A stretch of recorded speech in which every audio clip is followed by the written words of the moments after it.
Welcome to another evening of Dungeons and Dragons. I am your dungeon master, Paddy.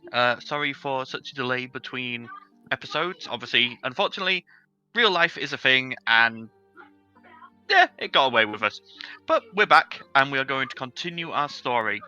Joining me tonight, we have Annette as Talia Darkthorn, Hello, my darlings. Ben as both Valdizian and Urt, Evening. Steph as Vienna, Hello. Reese as Blossom, Hello. Aaron as Xandal. Hello. Unfortunately, Maria and Nikki can't join us tonight, so I will be taking control of Balasar and Fish. And obviously, as was heard in the last session, unfortunately, David at Dergris has left this campaign, which he will be missed sorely. In some terms, I'm not going to miss. Can I ask how common is this? I'm going to take up that mantle. I'm just going to miss having someone who can cast Counterspell. Yeah, that might hurt you a lot. Or identify. And identify. Yeah. Anyway, last time, the party of Armatae had returned back to Maham to discover the port under siege. Working with the defenders on the shore and with the ship itself that they were on, they managed to defeat the invaders and make a safe landfall. They were told that they had the rest of the day to relax, and the next day they would be expected at the palace to be debriefed by Emperor Barras and potentially representatives of other cities. The party went their separate ways, Xandal back to his tower, showing Dergris a few of his inventions, where Dergris revealed his intent to leave. The rest of the party returned back to their lodgings at the Jigging Jester, where a party commenced due to their safe return. A joke was made between Gunter and Talia as to what they may have gotten up to upstairs, including the term debriefing. But we'll leave that in the fade to black. Dergris and Xandal eventually joined the rest of the party at the Jigging Jester. Dergris heading straight up to his room. The rest, Xandal joining in with the frivolity downstairs. The frivolity continues late into the evening, but eventually you all find your way to your beds in your separate rooms, except for Xandal, who apparently, I have been told, stayed at the table downstairs the whole night. But the morning comes, bright and early. For some of you, not quite as welcome, perhaps, as you may have normally welcomed the day. You may be nursing the odd hangover, you don't know. But you awake, and the day is yours. What would you all like to do? I want to I'll probably go downstairs and have a drink first. But I want to go visit the I've forgotten the name of the bloody place. Well, you are expecting a summons to the palace, to the Citadel soon. So yeah, probably best to hold off your own personal. You can if you want, but you may be dragged away. Oh, okay. Well, go downstairs and just have food, drink then. Okay, as you go downstairs, Gunter is not there. He's done his typical thing of staying in bed without you getting up and leaving. He needs his sleep. But you go downstairs. Rook is there preparing various, putting the usual sort of breakfast platters on your table, along with flagons of ale, water, juice. I believe Xandal is still there, currently slumped against the table. Yes, he would likely be asleep with a cloak, a patchwork cloak around him. Haga stood guard. You'd notice a small robotic hummingbird flitting around above Xandal's head, and just blueprints all over the table. Xandal is currently holding on to N in his sleep as he's reluctant to let anyone near it. Right. Fiona's also coming down for breakfast, so... Okay. So yep, you come down. This is what you see at the table. M is sort of she's still being projected, but she's shrunk herself down so she's within Xandal's hands, and you can sort of see her peeking through a gap in the fingers, and she sort of gives you a shy little wave as you come down for breakfast.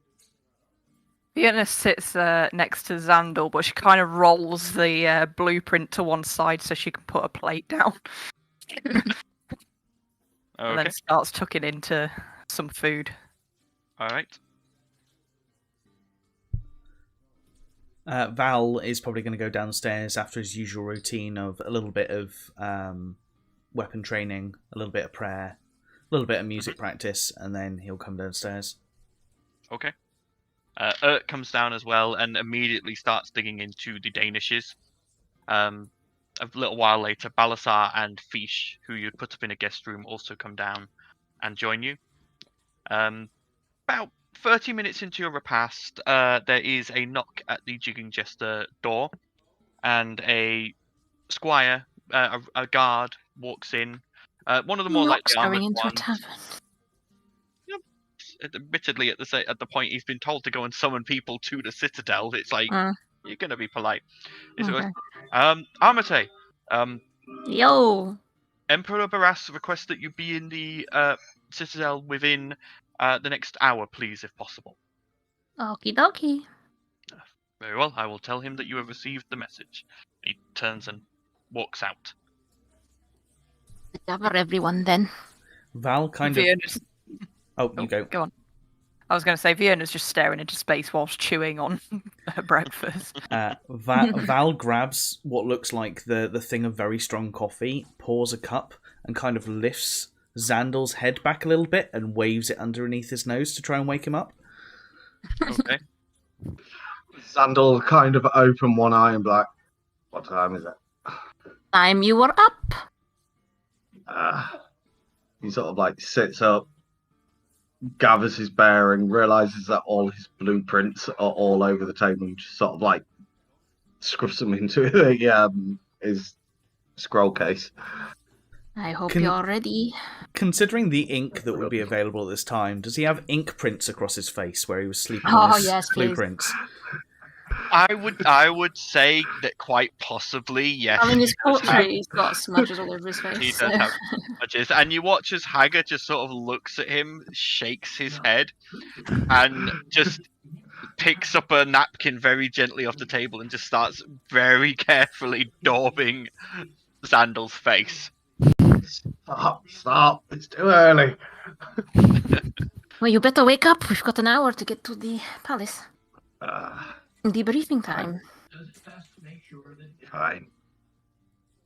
Xandal goes to sort of like make himself as presentable as possible. Whilst you're doing this, Haggard is helping, sort of standing you up and dusting you down.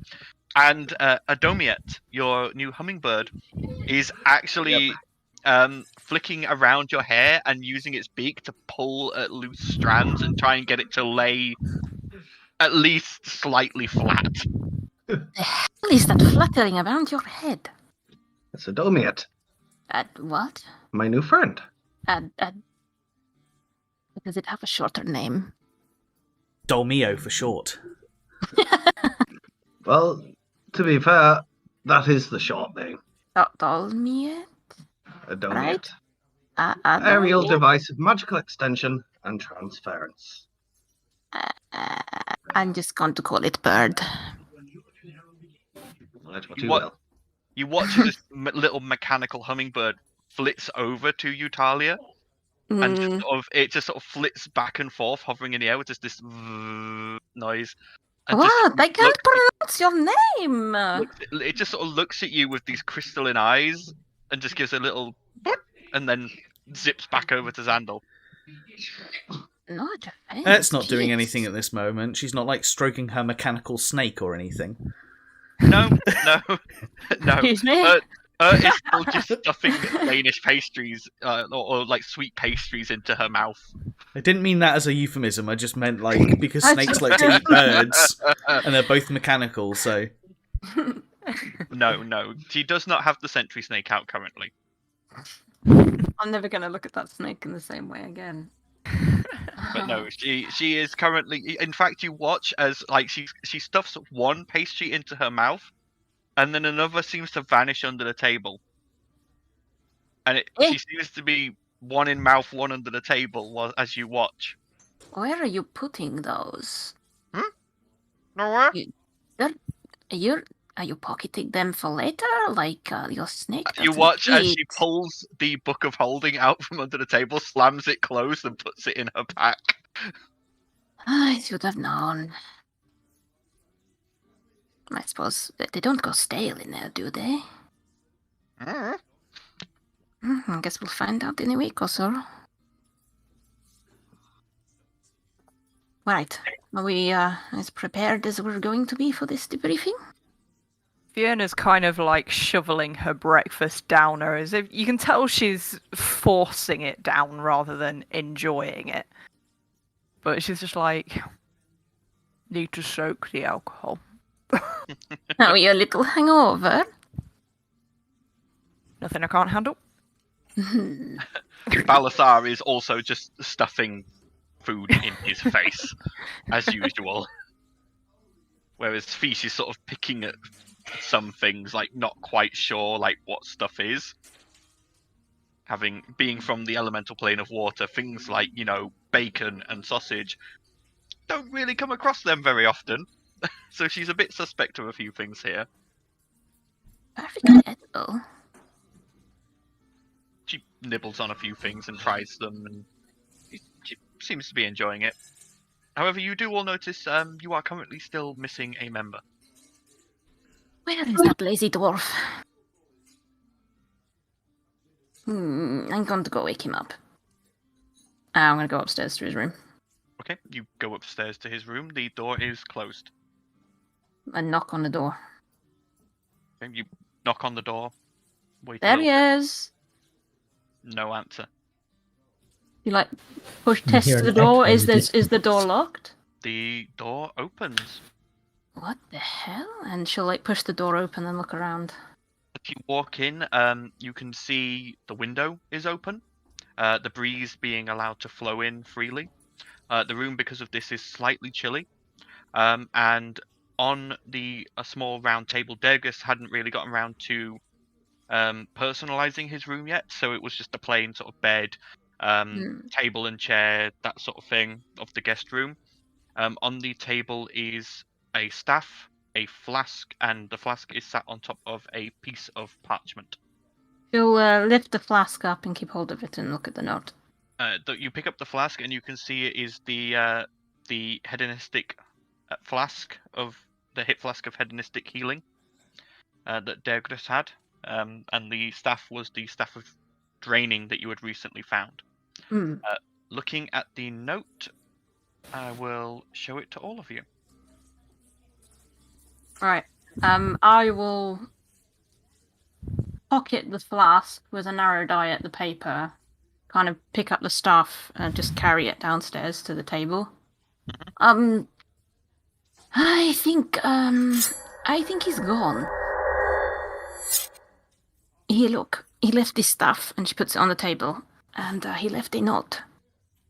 It says, Fiona just kind of stares at the note and says, "Doesn't surprise me. Dwarves only have one thing on their minds, and once they've got that one thing on their mind, that's all they think about." Well, let's see what he has to say. Dear Armatae, I'm not much good at goodbyes, not much good at writing either, but it's better than hearing me prattle this all aloud and making a hash of it. Probably still will. But here I am, sitting next to the candlelight and giving it a go all the same. God, does he drivel on, even in letters? This is crazy. So, to start, me leaving in the dead of night, like some thief, does not please me any more than I suspect it will for any of you. I would not begrudge ye of thinking ill of me for it. I'd be a bit surprised if he didn't at least consider. He even writes his accent. This is strange. With everything that's going on, but like I said, here I am, doing exactly that. So I guess it doesn't really change anything, does it? Whatever my reasons for going, I understand that I've still abandoned the plight with the fish folk, and no amount of words can change that. So I'm sorry, but I know the words alone don't mean much when your home is threatened. Then again, I hope that with such fine allies at your disposal, my loss won't be noticed too much. Even still, I have not taken the decision to leave you lightly, but my duty is to my clan and hold. I don't need to remind ye of the importance of what we found out on the seas. A message spell isn't enough to convey all of that. So the only thing for it is for me to show my people precisely what lies beneath the waves. Past those statues of stone and through that gate. I will speak to my clansmen about Maham's troubles when I return, and hope the dwarves of the City of Blades will assist the king in coming weeks. But I know such notions are idealistic. Many events can occur during the time it takes for me to return, and I have thought that even my own task may be met with skepticism at first. But it's the best I can do for my people. I owe it to them to try. Little else of worth can be said, Armatae, except that I did not speak of these matters with any of ye because a few of you would try to stop me. I appreciate all your hospitality and companionship through our journeys together, and for that I am thankful. The experiences we shared and everything else. When we meet again, Dergus Firebrand. Pronounced Degris.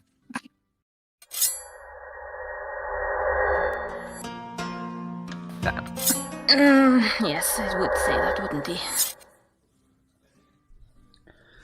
Val's just folded his arms and has kind of stiffened his back a little bit and was just like, well, with the rate that we lose people, maybe we should stop making portraits. Try and stop Gunther from painting portraits is like trying to stop the sunrise. Oh, by the way, I'm assuming, Blossom, you'd come down to breakfast by this time yes, as well. yes. Sorry, I had missed you out. I apologise. It's fine. I'm a very stealthy cat. Yeah. We all just turn around and it's like, when did you get Blossom, here? when did you get downstairs? Blossom just with a metal bird in her mouth. Get your hands off. Get. Drop. Blossom, what are you doing? Haga produces like a very odd-looking contraption, which looks like numerous pumps with a small reservoir, and hands it to you, Xandal, which you know it to be a rudimentary water sprayer. Get off. That was a great food. ending. Aww. Lol. I really want to draw Blossom just playing with a ball of yarn now. Oh dear. Anyway. Well, alright, well, I guess we're all ready to go then, if Dergus is not joining us and he's run off to whatever he's doing. Yeah, Vienna kind of just eyes the note to one side and says, told you, once they've got something on their mind, no Yes. stopping them. That is true. He did mention something yesterday about it, but I assumed he would have spoken to you beforehand. That's alright, How is it that he spoke to you? We've known him for longer than you. Maybe that's why he spoke to him. Maybe. Who knows? Well, he said he'd meet us People again, are maybe, often so... mystery. Right, should we go Well, then? no sense to dwell on it. Let's go. Val's like visibly kind of pissed off with this, and he just gets up and starts to move towards the door. Okay. Does everyone follow? Yep. I'll Yeah. walk beside Val. All right. You guys make your way out of the Jester, turning left and heading to the gates to Halcyon Heights. The guards there immediately recognize you all and snap to attention, letting you pass through unhindered. As you pass into the large, open, lovely gardened areas, mansion-sized houses of Halcyon Heights, and in the distance you can see the looming shape of the black marble citadel.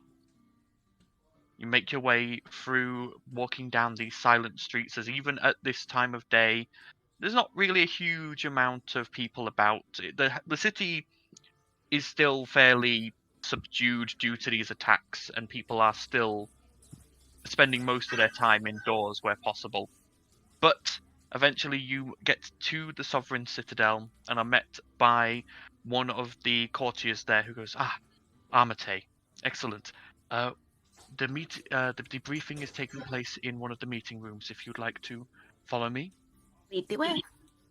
He guides you through the halls, back past the mural that you had first gone past on your first ever trip here into the Citadel, past the throne room, and up a couple of flights of stairs. Eventually he opens a small door and ushers you all into a meeting room. The meeting room itself it's not huge. You would say probably 20 foot by 20 foot. But you can see that the table itself is round, with seats enough for all of you. There are already a few people in here. The main thing that probably catches your attention is that two places where there would be seats at the table, there are not seats. There are two large mirrors, surrounded by crystals and various arcane-looking devices, and there's a couple of men in robes currently tweaking and playing with bits and pieces on these and muttering incantations under their breath. Embarrassed. But as you enter, Barras turns and goes, Armatae, excellent. Please come in. Find seats. Obviously, you know Lady Naxter, Raknavale, Theodus, they're all here today. They all Find a greet seat. They all greet you. Xandal, Lady Naxter catches sight of you and immediately walks over with a smile. Ow. Hello, Miss Naxter. Well, hello. Lord Gold... Oh, my apologies. Master Goldhill. Ollie's just gonna raise an eyebrow and look at him. Apologize. Required. And, how is your father? Have you heard from him recently? He's faring as well as can be. Oh, excellent. I hear your sister is coming up to her majority this year. Yes. Oh, well, I'm sure you'll have to invent one of your intriguing little gifts for her. Sure I will. Perhaps we could sit down sometime and maybe have a little discussion about your tinkering. Mayhap one day, when things are not as hectic as per. Val just kind of nudges Talia and just goes, "Do you think they've been tinkering before?" I don't think Balasar would be very happy to hear that. At this It point, is Lady Naxter that was flirting with Balasar, wasn't it? Good. I'm It's just at making this sure I point- didn't get my NPCs mixed up. Lady Naxter at this point just sort of smiles at you, Xandal, and goes, well, until then, please pass on my kind regards to your father and brother should you speak to them anytime soon. She then... I shall send my regards. In regards to your family as well. There is a stony silence met with that, and she just gives you a smile and turns, walks over to Vienna. Greetings, Miss Vienna. I'm afraid I was not available for your meeting previously. I am the head diplomat of Maham, Lady Naxter. Vienna just kind of nods her head. If you need anything in terms of making contact with the other cities, please do just let me know. And again, I would love to sit down and have a chat with you about potential trade deals and so on in the near future, after all this unpleasantness is put away. Fiona looks and responds, I'm sure my matron would love to hear all about it. Excellent. She then moves off, and you can see she has begun flirting with Balasar again. Good And grief, woman. claims the seat right next to Balasar's on purpose. Not opposite. Sandal is just kind of like watching quietly Uh, and then Xandal. turns away. Make me an insight check, actually. Who? Xandal. She just flirts with everyone. Jeez. She gets Oh. around. 6. You Maham bicycle. you think the comment about her family caused some emotional reaction, but you're not sure what. You didn't get quite a good enough read on her to figure that out. Sandal just pays it no mind and just carries on what he's doing, which is Okay. probably just reading through blueprints at this point. Okay. By this point, Barras gets everyone sat around the table and goes, very well. We will soon be joined by representatives of both Minas Pingoli and Ingbrook through the means of these arcane mirrors, where he indicates the 2 mirrors. They will have mirrors similar to these on their end, and it will allow us to see them to see us, and for us to converse. Fair enough. Is everyone prepared? Do you need refreshments, anything like that? I'm fine. Anyone else? Maybe some water. Very well. He claps his hand, and a number of servants come in, bringing in flagons of water and glasses and various small snacks, basically, for people who may want them. And he goes, just be prepared, this may take a while. It usually does. War meetings take time. It's at this point, Rachna, who had been sort of sat closest to the mirrors, who's been conversing to the 2 men looking at him, he goes, we're ready, Your Highness. Very good. And you watch as the 2 mirrors go completely black for a moment, Ugh. and then slowly images form on them. On the left-hand mirror, it eventually flows into the image of a brightly lit room with lots of flowers and ferns, nice sort of end tables, little ornaments here and there. And the person sat center to all of this, currently basking in the sunshine, is an elf, a female elf. Fuck it off. Sorry. Actually, more pale than elves normally are. This is quite evidently an albino. Her skin is Interesting. white as alabaster. As you look closer, her eyes are a pale pink, and her hair is pure white. Not like pale blonde. This is literally bone white hair, but it is long and luscious and flowing. White hair sister. She sat there wearing a beautiful flowing white dress with complementary silver jewellery. And she's just sat there very politely. And as she comes into focus, she goes, Is it working? Oh, excellent. Hello, Barras. Greetings to you too, Lady Ilauva. Allow me to introduce you. Armatae, this is Lady Ilauva Dawn. Head of one of the 2 main families in Minas Pingoli. Greetings. She goes, greetings to you. My apologies, the Grey King wasn't available for this meeting, so he allowed me to take the honor for myself. I hope that's all right. I mean, it's a war meeting. I wouldn't call it an honor, but fair enough. To do anything on behalf of the Grey King here in Minas Pingoli is considered an honor. If you say so. I do.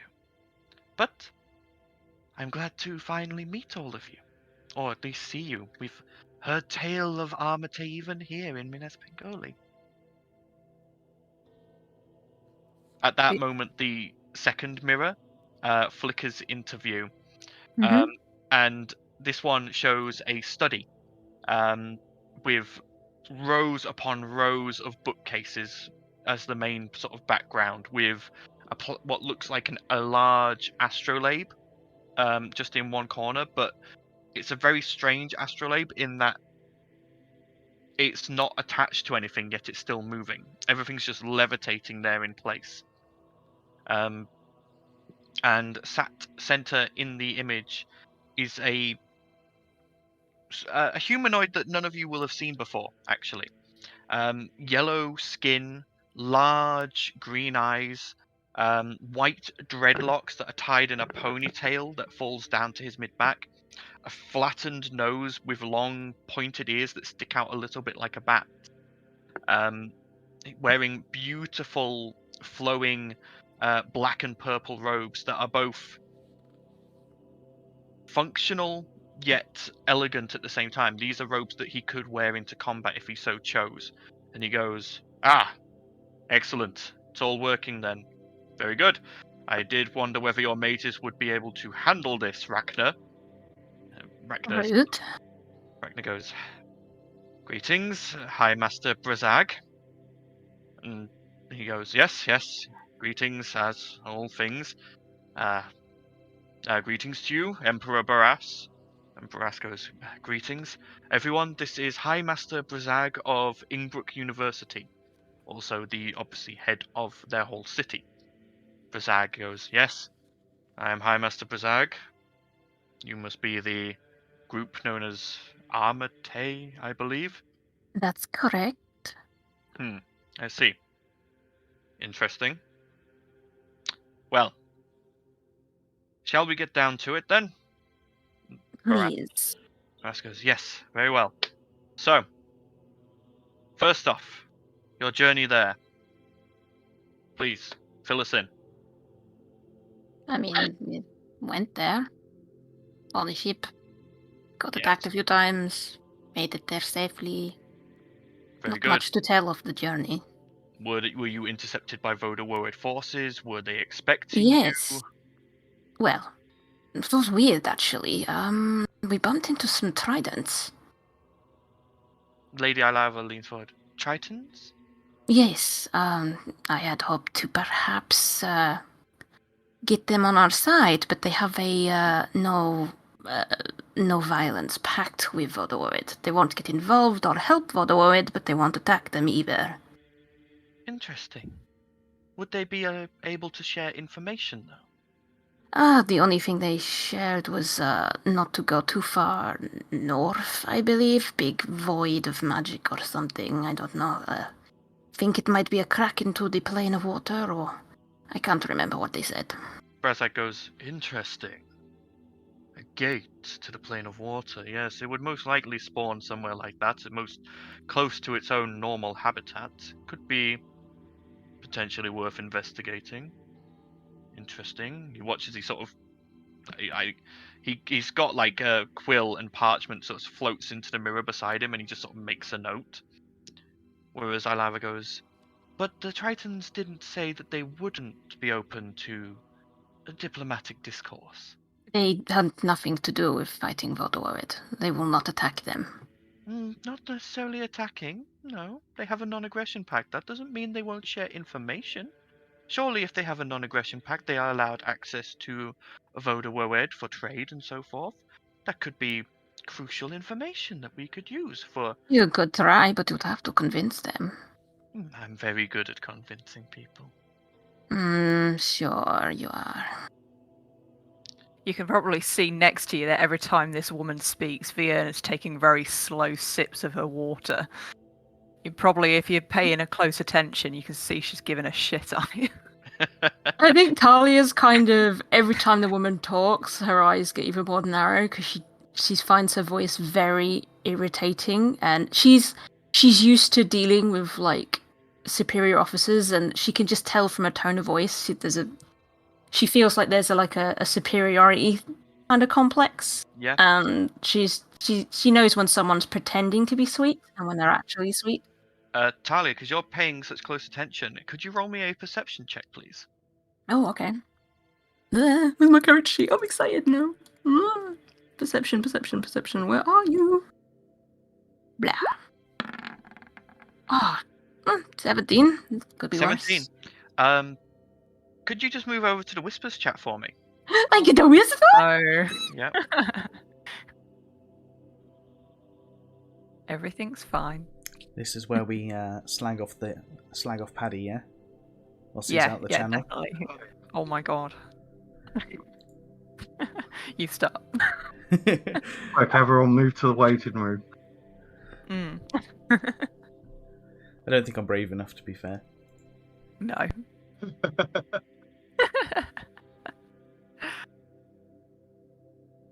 Oh man. Dum. For everyone listening, elevator music. Just think elevator music. Ah, there we go. I mean, there is music, so... Yeah. But done. Oh yeah.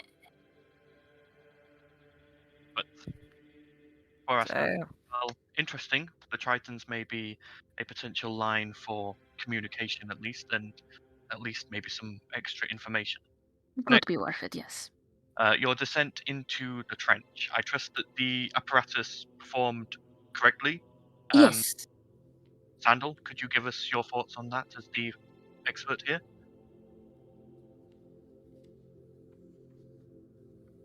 Say that again, sorry.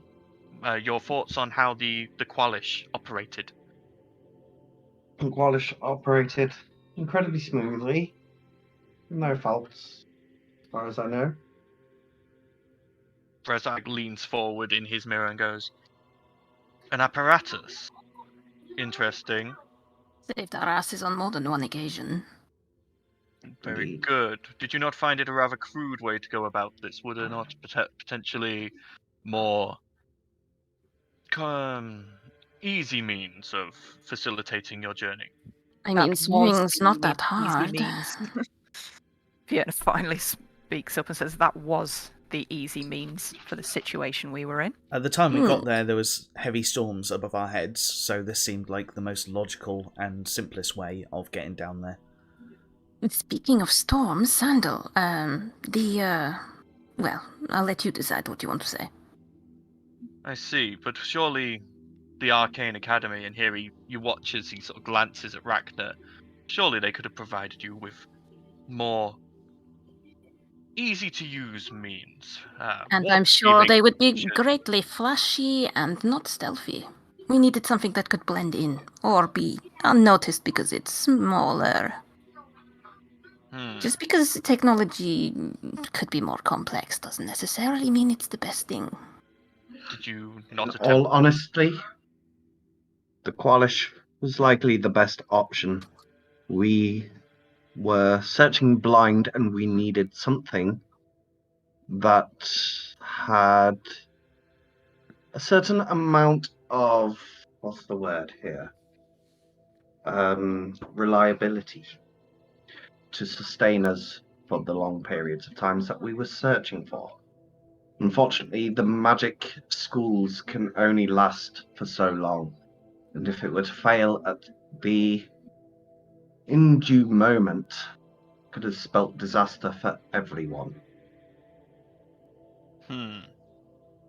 Very well. And you watch as he makes another note on the parchment, just sort of scribbling.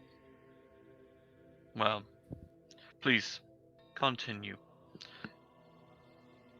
How was the trench? Dark. Interesting things down there, though. Oh, like? I'll leave that to Sandal. He's more I of an think- expert on these things than me. Surely you would have spotted various indigenous creatures, species, sentience. Not really. It's pretty dead down there.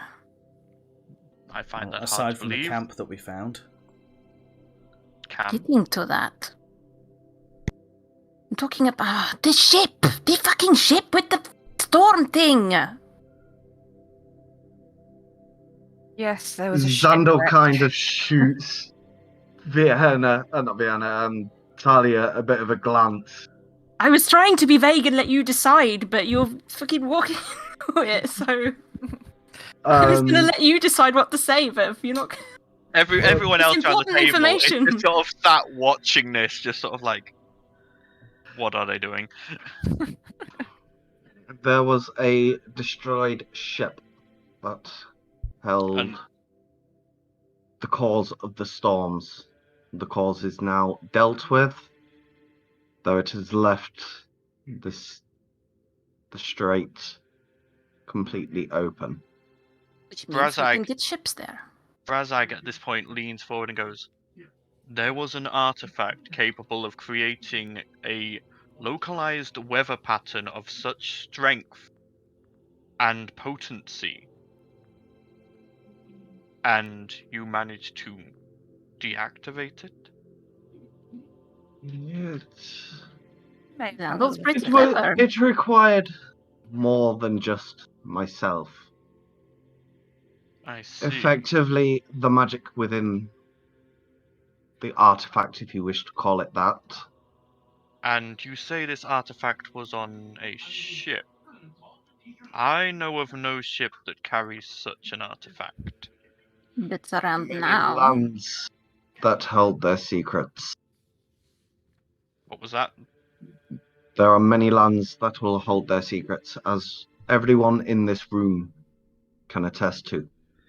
Agreed, but Ingbrook is the foremost arcane city on Medora. From what If I there can was- gather, Sure the they are. artifact had unruly magics, so to speak. Whatever magic was cast upon it was not cast correctly. Make me a deception check, Sandal. It's like we completely agree with him. It is. They sure probably are the most technological on Medora right now. Oh my god. Oh fucking hell. You What watch is as he wrong sort of looks at you and just sort Oh, of goes. shit. You just watch as he sort of snorts and just goes, "Young man, what magic like that, if it had been cast incorrectly, would not have created such a localized storm. It would have created erratic weather patterns. Please do not attempt to lie to a master arcanist. What ship was it on?" A really, really old one. Did we actually look at what the ship was called? I think you we did. did. Yes. I You just I know- don't know whether I what it wrote is. it. I don't Yeah. know whether I wrote The it down. ship Hang on. was called the Foe Smasher. Oh, right, okay. Ah, Oh, yeah, yeah. When you say old, how old? Before the calamity. Brazag is he immediately sits bolt upright and goes, Sighs as he is basically staring daggers at Talia after he specifically told her not to mention anything about this ship. To be fair, I'd forgotten if we weren't talking about the ship or we weren't talking about No, the it's been that Oh, long. forge. I can't remember. I'm really what sorry. It was admittedly both that like they're going to ask you not to mention the forge. Zandal asked you not to mention the ship, but I didn't mention M, and You- like, there's nothing important on the ship. this- It's at been this picked point- clean. at this point, Brazak goes, "You are telling me there is a lost pre-calamity warship at the bottom of that trench?" It's destroyed, pretty much. It's a wreck. It's been picked clean by Vodawowed. Then I have even more interest in picking Vodawowed clean. Yes, Wouldn't we all? for the interest of, as this is a war council, we should probably mention that the weapons we did see later on look Cannons. like came from the ship. So the Highly Vodawowed have likely. weaponry potentially from that ship. I So- believe that it's functional. There is two that we saw protecting the entrance. So as much as we didn't want to disclose certain details about the ship, we kind of do if we're going to go to war. Tactical information, is it important? We need to take those cannons out or troops cannot get in. Or we'll lose too many men trying to get in. Boras and Fiona sort of look at each other and goes, well, yes, that's very true. Brazag, those cannons, how effective would they be? Brazag sort of goes, Like he no. seeing as they have been removed from their initial Pardon me. mounting and taken away from their normal power source, I would say they would likely have quite a stringent reload time. Such cannons would not be able to fire continuously, but they would still be devastating nonetheless. I wouldn't like to assume too much, though. Don't want to underestimate it. My Better to lady, be I cautious. underestimate nothing. Mm-hmm. You can see he's Sandal now... kind of addresses the king at this point, and he's like, my lord, as the leading mind of technomancy, I request that the ship remain within these lands until I can further analyze it, Young if you will. little halfling. You Hey, may be let's the not be lead. disrespectful. You watch as Brazak flicks a finger, and you are talking, but there's no sound coming out. He's just gonna give him the middle finger and sit down. Little halfling, I you may fucking be the hate lead that on choice. technomancy for Maham. Do not think you are the expert. My city has a whole district of artificers and technomancers who would rip that ship apart for secret. However, And as it was seemingly did found not by a have the citizen capability of to this find that city. ship in the first place. So I do believe you need our expertise and had- our knowledge, don't you? Does this war we had council no need our idea. knowledge? Boras goes, now everybody calm down. Spoils of war can be discussed after the war is won. There is no point in arguing over that now. Lady Ilava goes, yes, Mm, very best to make sure that we discuss that at a later date. Don't you agree, Brazag? And Brazag just sort of goes, very well. And he flicks a finger and you can speak again, Talia. I was gonna say, I was about to raise my hand and be like, can I talk I mean- now? By the way, Zandal, you as the main sort of now practitioner in Armatae, you know that takes a hell of a lot of power. Ingbrook is Through a not fucking close- mirror, that's impressive. Yeah, Ingbrook is not close to Maham. This guy just cast a silent spell over roughly 200 miles. Talia's gonna be like, I didn't like that, but I'm impressed. Brazag just sort of goes, that was a parlor trick. Hmm. Xandal will nod My good ally to to have. the That's call a of trick. the spoils of war and go back to being silent. It's all irrelevant anyway. If we all die because we fuck it up, then nobody will be picking anything clean. So let's save it for later. Good. We have agreed on that point. Next. What sort of resistance did you meet down there? Few of the usual. I mean, we were Sort of pretty things. stealthy, so Yeah. We did come across some of the whatever the creatures were that keep attacking the docks. yes. But The I think they were more splitches. scouts rather than Very good. There was a But- Hydra thing, but I don't think that had anything to do with Vodawowed. I think we just pissed it off. Were those sort of creatures prominent, or did you think that was a one-off? The Hydra, I'd say a one-off. The others, there's, a lot of them around. Okay, so we will have to keep an eye out for potential Rolls. creatures and beasts that may also be there. They will potentially be a problem. We will have to secure a proper base and I don't protect know it whether from- maybe the more north you go, the more likely you'll come across creatures like that with that rift thing. Potentially. Ilava at this point leads forward and goes, what about sentient creatures? Surely, in such a trench of that size, and obviously in an ocean that large, there is not only the Tritons and Vodawowed, there must be other settlements or... There was what they were sharks things. What were they? You'd never actually saw anywhere Did we not? sharks. Did we say? I can't remember what we saw down there. I'm like trying to think. What creatures did we see? You I guys know, I'm have- actually trying to think back, and I'm like, I don't remember anything else other than them. before we actually You Is there guys- not you the witch thing? I don't you- think she was anything to do with that either. That was on your way back to Maham. Yeah, that was on the way back, Away yeah. from the trench. But In- you I mean, other than the Tritons and the. In Fish terms at of this Oh, sorry, Paddy, go on. Fish at this point goes,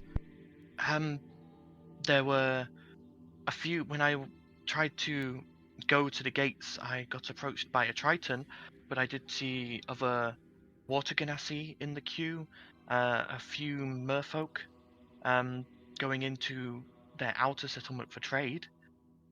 They did not look like they were from the settlement, so they were obviously coming from somewhere else. and there Allow- were the slaves as well. There were Yes, down in a the lot camp. of the followers of Vodawowed, like the. Ilauva leans forward and goes, "Slaves?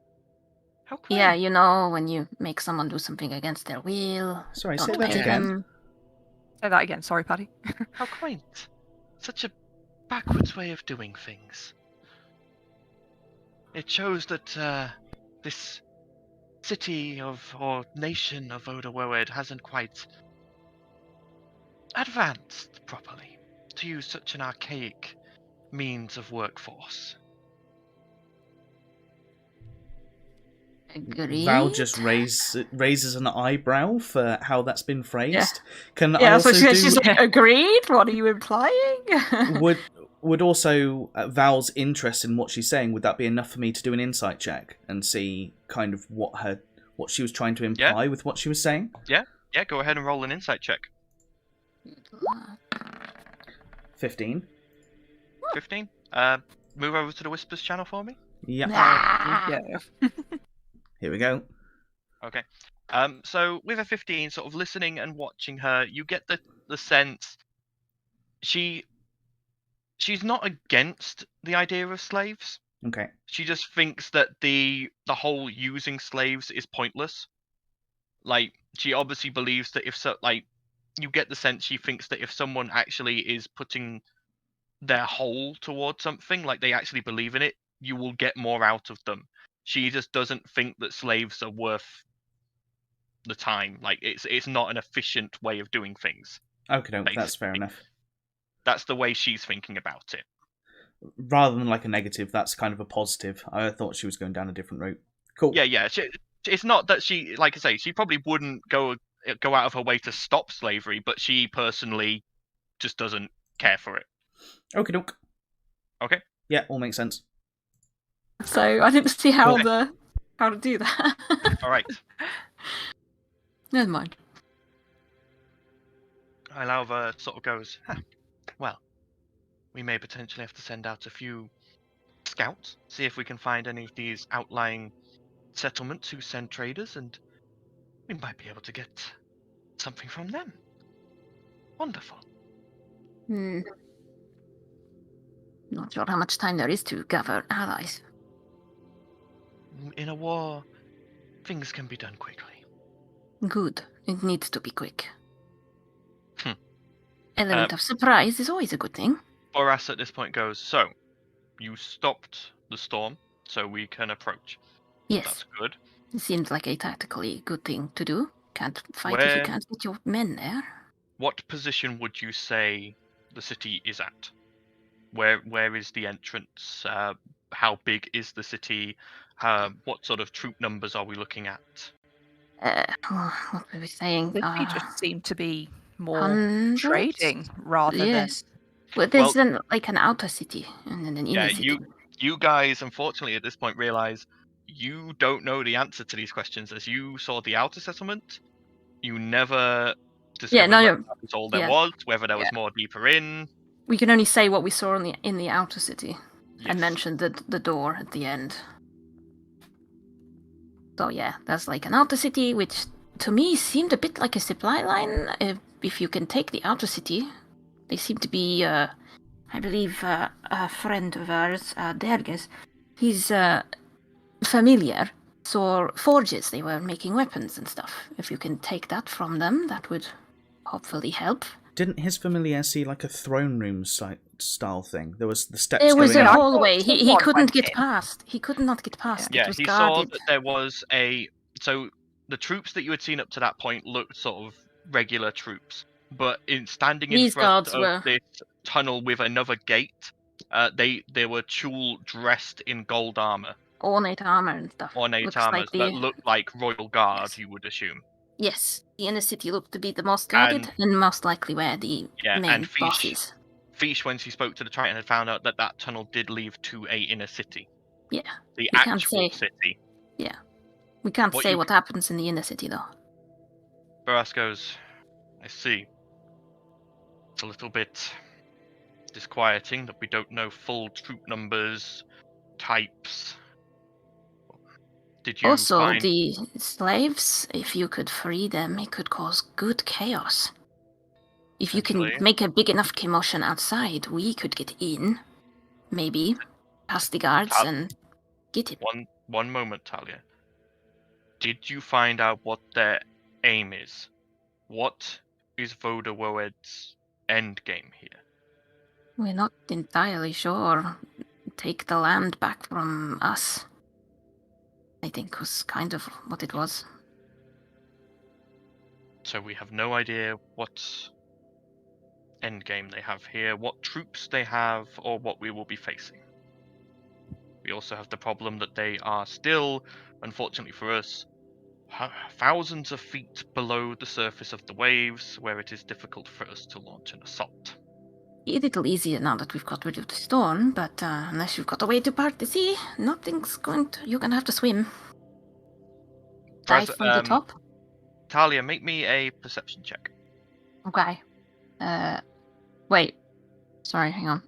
I didn't roll a dice, but a dice just randomly rolled that was purple. Which wasn't mine. 23! That's a good 23. one!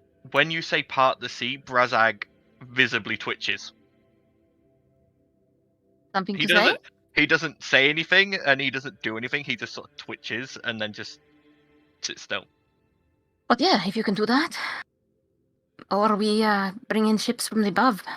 Dive straight down and make a shit ton of water breathing potions. Or send people who don't breathe. Unfortunately, things like that take time. That we don't have. I prefer a quick response. So would I. I open the floor to anyone who has suggestions, ideas, questions. All would be welcome. Brazag at this point sort of goes, tell me, were there arcane users amongst the enemy forces? Hard to say. I mean, we didn't have a skirmish with any of them, so they looked mostly like foot soldiers on the outside, but inside maybe. I would believe there are some with arcane capabilities. With the outlying skirmishes we had with some of the aquatic folk, Yes, some of them Yes, could from stop what our we've seen ships from before. moving. they have some have the innate ability to confound the minds of certain people. And control the water. Stop the ships from Correct. moving. I see. And they And also have in control your- over certain elementals as well. Yes, well, we saw And- that at the docks. In your opinion, are these innate abilities? Are they abilities that are gifted upon them? Are these abilities... I mean, I doubt that they have learnt them through study. They wouldn't particularly have... It's hard to think of the idea of an underwater library surviving any length of time, so... I mean, they survive under the Sandal water. I'm sure they did that. pauses for just a moment, putting his sort of like hands to his mouth before saying, "It seems unlike any taught magic that we have studied above land. It seems almost... It's hard to describe, so to speak. Bestowed? I wouldn't Like even a say patron? bestowed. Maybe not patronage. So, More divine like- or malign influence is likely More giving like them these powers, inherited. Ugh. plus innate racial traits. Yeah. Correct. At least I know what we can expect from that side of things. There are limits to that sort of magic, at least. I feel like they have a lot of cannon fodder, like enemies soldiers that they just send to die, pretty much, just to make you exhaust spells and ammunition. Ilalva at this point goes, "You mentioned a hydra and other beasts down there. Did it look like their civilization had tamed any of these creatures?" There was a... was it a giant squid, or... You saw people using tamed whales, sharks, giant octopi, giant Yeah. seahorses. Yeah, she'll mention that. I see. So we could potentially The be Hydra was on its I don't own think it has agenda. anything to do with it, yeah. Perhaps, but that doesn't necessarily mean that there weren't more of that creature that they have. Well, Taken put it this and way, tamed. I very much hope they have not, because it was quite a formidable foe. Indeed. Elfie can blend in with its surroundings, likes to attack and run. Annoying tactics. My advice for if the unfortunate circumstances that they do have more of these multi-headed beasts at their disposal Heat. is to use heat. Heat seems to stop them from regenerating. Brazag sort of goes, yes, that is common with most Hydra-like beings, although difficult under that much water, it would be doable. It seemed more opportunist than as aggressive as a normal Hydra. I know that I am not aware of a lot of magical capabilities, but I'm just thinking, pondering on the notion of parting the waves. We wouldn't necessarily have to part the seas, but if there was some kind of device or capability that could create a localized bubble, so that we could put up a bubble and move that bubble, or several forces could move that bubble, that might be a way of allowing our forces to still be down there and move without having to completely eradicate the water around a certain area. Brazag at this point just sighs and looks at Barras and goes, Little child. he looks to Barras and goes, and he sort of glances at Ilalva as well and goes, "Are we agreed that we are going to make an attempt to stamp out this problem?" Ilalva goes, "I believe the Grey King will agree to that." And Barras goes, "I am ready to deploy my army as soon as a solution is found." Brazak goes, "I had hoped not to use this favor for something so plebeian. But Well, I mean, if you don't, then they could, make a mess upstairs and then he it'd flicks be a finger in silence at expensive. you again. I hate this guy. I am owed a favor by a storm giant. A powerful one. I did, admittedly, ask him what he could do about this before this meeting, and he did admit that he would be capable of emptying the trench of water for 2 days." Nice. Me as a player, not as Talia, because she's silenced. Yeah. He flicks his finger again and removes the silence now that he's said his piece. Cool. Barras goes, "That would be immensely helpful, although 2 days would probably not be enough to fully root a full army and city, especially one as fortified as this one sounds." And what about the creatures down there that require the water to breathe? Well, Too I bad for believe them. that they are our enemies, are they not? Indeed. I'm talking about the trained fish and everything else that may just be doing it because they've got a collar around their neck.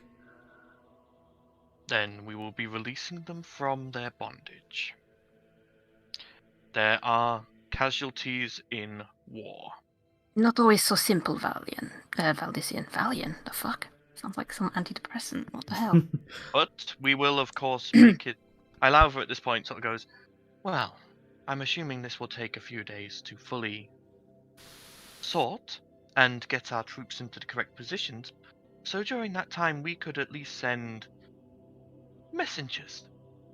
Let some of the local populace know to make sure that anyone who cannot breathe air maybe just makes Takes the day themselves off. scarce for a while. As long as that might doesn't even give convince them away to help. yeah, as long as it doesn't give away that we're planning an attack. That is unfortunately the double gamble. blade. But I will send some of my people to at least try and see if there are any other sentients down there. We at least need to let the Tritons know of such a thing. Otherwise they may join forces with Voda. We would not want that. No. Still kind of giving that side eye to this woman. What's her name again? Lady Ilalva Dawn. Ilalva, okay. Eilauver. Yeah, I'll spell it later. Ilalva. Ilalva. Why do you have to pick names I can't pronounce? And he just smashes his hand on the keyboard and it's just like, yeah, that makes sense. That's the word. It's just like quick one out all over again. Quick one, I'll sat at the table with you. Quick one out, I know.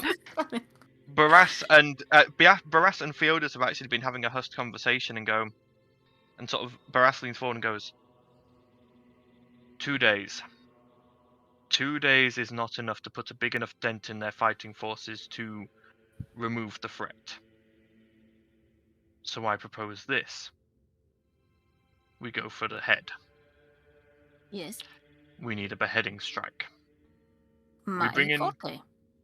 We bring in our forces, we part the sea, and we begin a full frontal assault, drawing out their army, their guards, their people. Then, a small and fluid squad, specialists. And here You he mean glances straight into There your we eyes, go. Thalia, and goes, I know exactly what you mean. go in, find Vodawowed, and cut off his slimy little head. Always go for the commanding officers. Weakens Throw the a forces. spanner into any of his plans, any of his technology, any of his anything that could threaten us or unify his forces. It would be dangerous and risky with only a 2-day limit, but Let's it is hope probably we the have. best bet we have. This Ilalva sort of goes, I agree, and they have the most experience with that area and the sort of troops they will be fighting. Brazak goes, I prefer to send in some of my more stealthily trained arcanists, but Do you I ever see. heard of the Talon? I have. I in fact have a And- few members of them studying in my arcane university currently. And you have not heard of me? No. I was the head of a self squad. My speciality is sneaking in and cutting the head off snakes. Well, then I feel bad about letting your squad do this then. We will I'm hopefully sure- not let you down. I'm sure you will take full responsibility. Won't you, Miss? We'll die I- trying if we have to. Very well. Vienna turns to him and says, are you actually going to provide anything useful? I am Ooh. providing the means to get down there by turning in a valuable favor. I will Well be then. providing troops as well. I'm sure we will all be bringing our best to this little sortie. Barras Let's goes, hope so. yes, we will be bringing out our best. Ilalva goes, Also, I'm sure the Great King will allow us to send some of our finer forces. Wonderful. And what about supplies? Is there anything supply worthy that you can provide us with? There's only so much health potions in this city. Brazag sort of goes, now why would I do that? I mean, you don't want us to die, do you? Can't cut it off if we're dead. But surely you are a well-oiled machine. You shouldn't need too much extra in the way of supplies. Supplies are always helpful. Better safe than sorry. However, if you want to keep the supplies to yourself, we do have some of the greatest healers on our team for hundreds of miles, so we'll probably be okay. Well, now is not the time for a pissing contest. I was I talking will about Ert.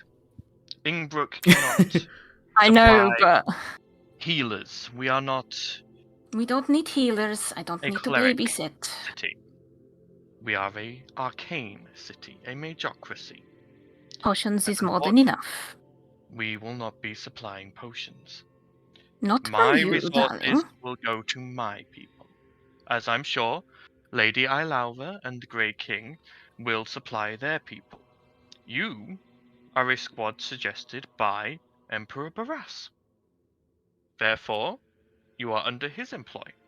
I believe, correct? And Barras goes, yes, they are supported and sponsored by the city of Maham. Then surely it is down to him to supply his headhunter squad.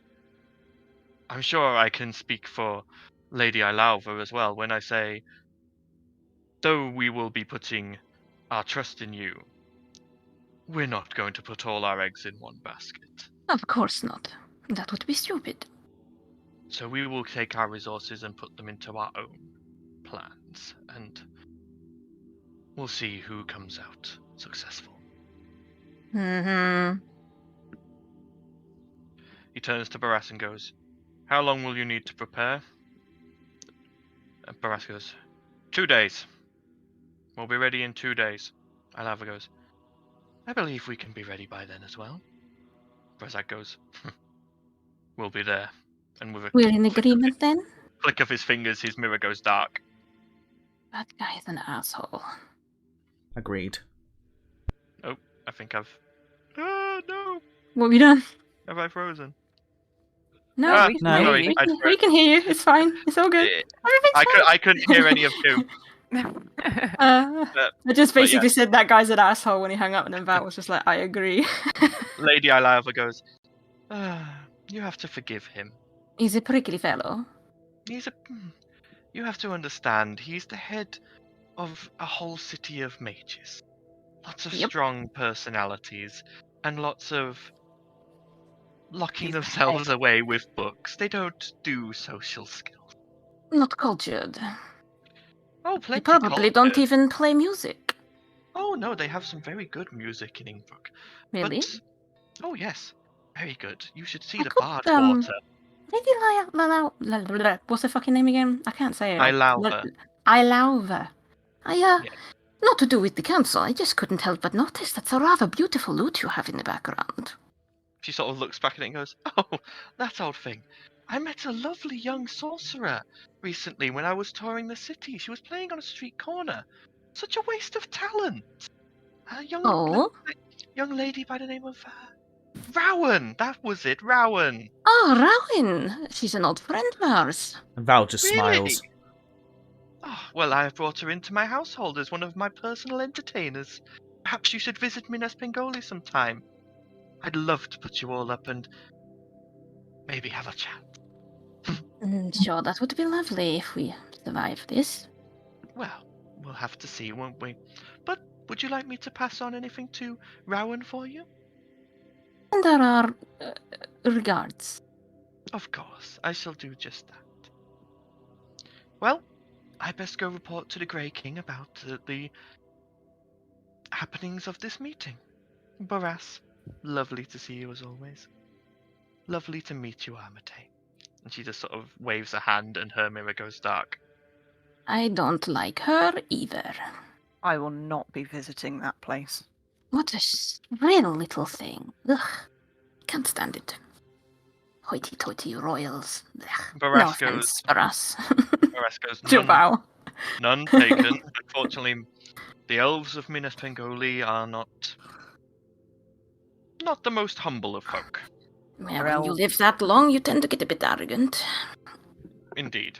It also doesn't help with the way their city is structured. It's very odd.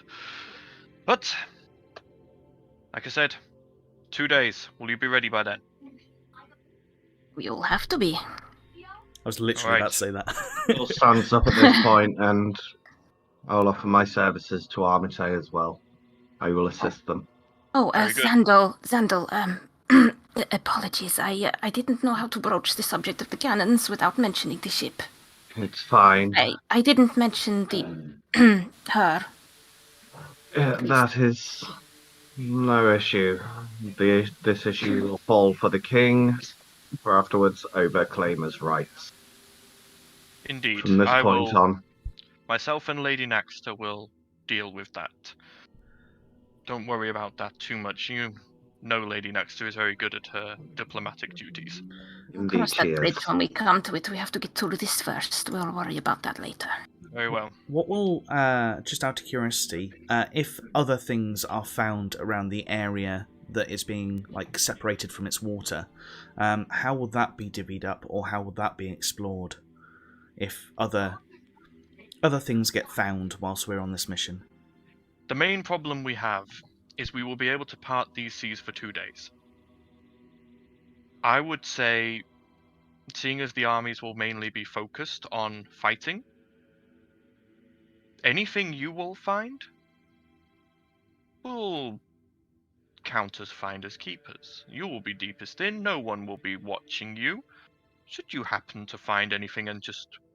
They won't have time to be looking for things. They'll be too busy concentrating on keeping their forces at bay for us to get in. Well, all I'm saying is if you happen to pick up a few trinkets whilst you're down there, I don't think anyone will know that's where you got them from.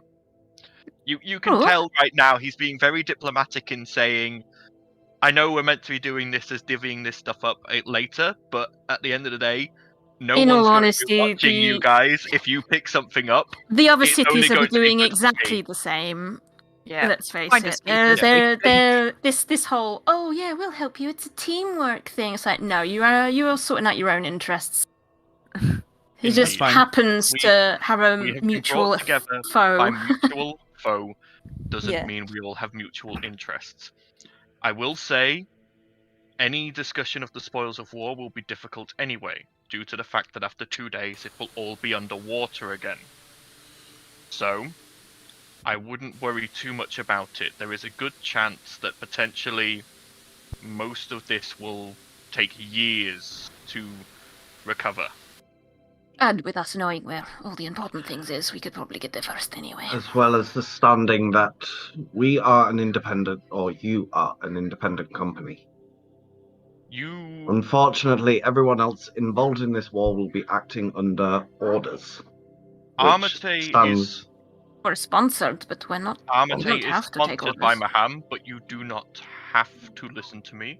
I prefer it if you do, but you are free to turn down missions if you believe them too dangerous. I have made that clear when I gave you your sponsorship. Of course. But Great benefit to us would be that those ordered into this war will not have time to pillage, for if they are caught pillaging or looting, there can be severe consequences. Indeed. Luckily, you do not fall under that bracket. Rachna by this point sort of looks at you, Sandal, and Oh goes, dear. Okay. if you're that concerned about this ship, Sandal, spells can be miscast. Explosives can go off target.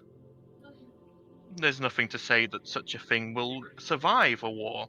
If the enemy decide to use it as a forward base or a shelter, no one can blame us if we have to damage it. I mean, it's pretty damaged and pretty scrapped anyway. I'm sure the only thing they're really interested in is that thing that was using the weather, right? That is my concern. I was more concerned about... We will... Actually, no, I'll keep that to myself. Yeah. But again, We will hold that in mind, Ragnarvale. very good. Thank you.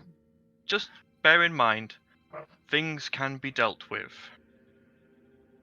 We try to keep a good relationship with the other cities, but They don't make it easy, do they? no, they do not. Anyway, Barras goes, right, 2 days.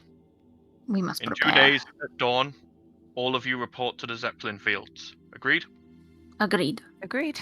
For now, go and do any business you have in the city. Get any equipment that you need. Thank you for what you have already done. I trust you will gather anything that you think might be useful for us that we may not gather ourselves.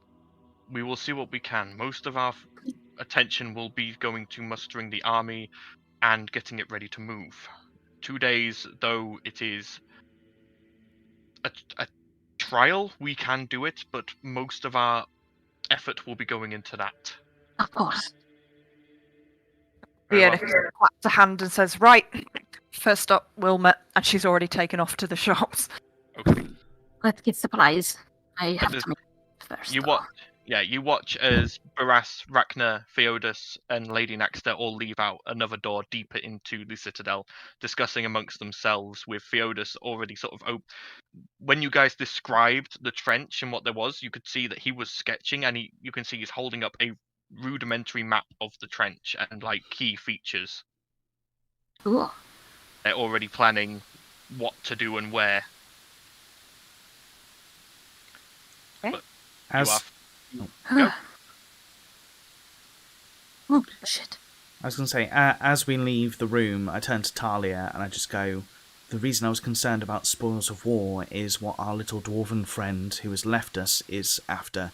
If all of the water is gone, you can see giant bloody gates. I know! There's nothing we can do about it. What if we get her to send him a message? Can they do it? They can't. While this threat, he's probably not even convinced them that it even exists. And you expect us to just be like, hey, by the way, you need to tell them they better Well, if go there's and no get the water fort there, now. he could potentially go straight there and try and... Pick it clean? Well, that's a point, actually. That's what I'm thinking. Get her to whisper him. Maybe Yeah. later. Yeah, we'll do it go later. to our things. Okay. I'm surprised you all- weren't more concerned about the loot, to be fair. I am and I'm not. There's lots of things going on right now. Getting random no. feedback from something. Yeah, it's a hissing thing. I think we had it with the music bot earlier. Yeah, Has the last music time. got For some finished? reason. Possibly. Yeah. Let me see It's if I can weird. find If you it. adjust, if you just go and adjust the volume, it stops the hissing. Like, I literally just moved the rocker up and back down again, and it stopped the hissing. Yeah. Yeah, it is the bot. Definitely the bot. There it goes again. Hang on. And then... Oh, wait, no. An error occurred. Oh! Oh, Not had that before. Try again. Something went wrong when loading the video. It could be the video no longer exists, or... Did you queue it, or did you... I queued it. Hang on, let me... Now playing. There we go. There we go. Obviously, just glitching. Sorry about that, Yeah, everyone. that's Technical sometimes. issues. Technical issues is always a problem. Anyway, so you guys make your way out of the Sovereign Citadel and out into Halcyon Heights. Mhm. What would you all like to do? I'm heading to Wilma's. I'm heading to the Black Citadel, the Raven Loft thing. The Raven's Roost. That's the one. I'm going to Wilma's as well, so I'll be in with that group. Okay. Is Actually, anyone Ert's else probably going? coming as well. Yeah, Ert's definitely going that way. Anyone going Sandal will anywhere be else? going back to his tower. Okay. Yeah. All right. Blossom, are you going anywhere in particular, or are you just going with them to Wilma's? Wilma's, I think. Okay. All right. I think I'll So- just say, if you find something you think will be useful for me, grab it. Okay. So we're obviously gonna have to separate this out. We'll do I'll the pay you Wilma's group first. Mhm. So you all make your way out of Halcyon Heights back into the Gateway District, going up and turning right past the Young Jester, while Talia splits off from you and goes left towards the Raven's Roost. You all make your way down the now familiar path through the various streets and past the Silk Cheeks, past Z's shop of candied cantrips, and across to Wilma's. You can see Wilma's storefront is, again, it's better than it was when you first ever saw it. The business has been good for Wilma, but currently there does not look to be anyone inside. Vienna kind of walks in. You go to get the door and it is locked. She knocks. Okay. Okay. You hear scuffling and movement inside, and there is a click, and the door opens, and Wilma is stood there in like her work clothes, like her enchanting clothes, like the heavy leather apron. She's got sort of oil smeared on her face.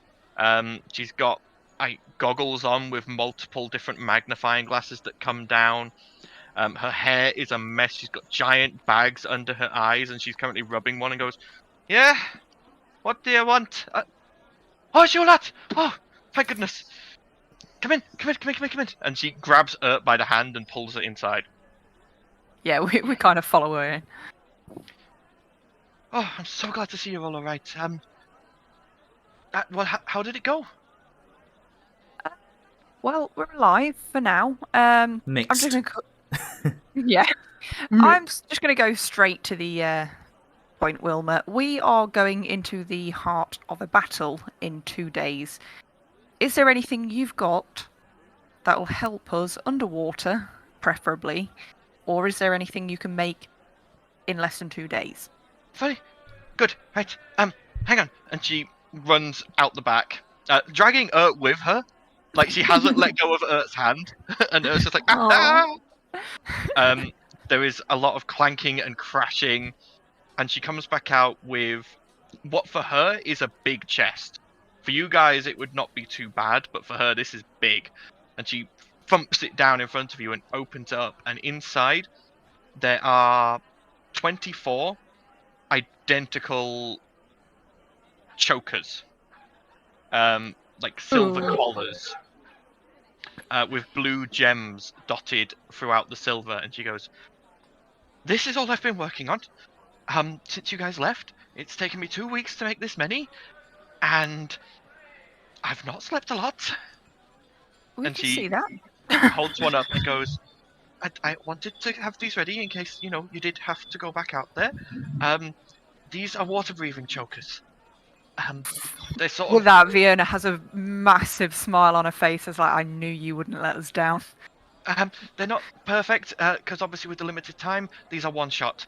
You put them on, they work, you get 24 hours, and then they break. So you have to put another one on. Is that alright? This is as many as I could make. That's going to be perfect.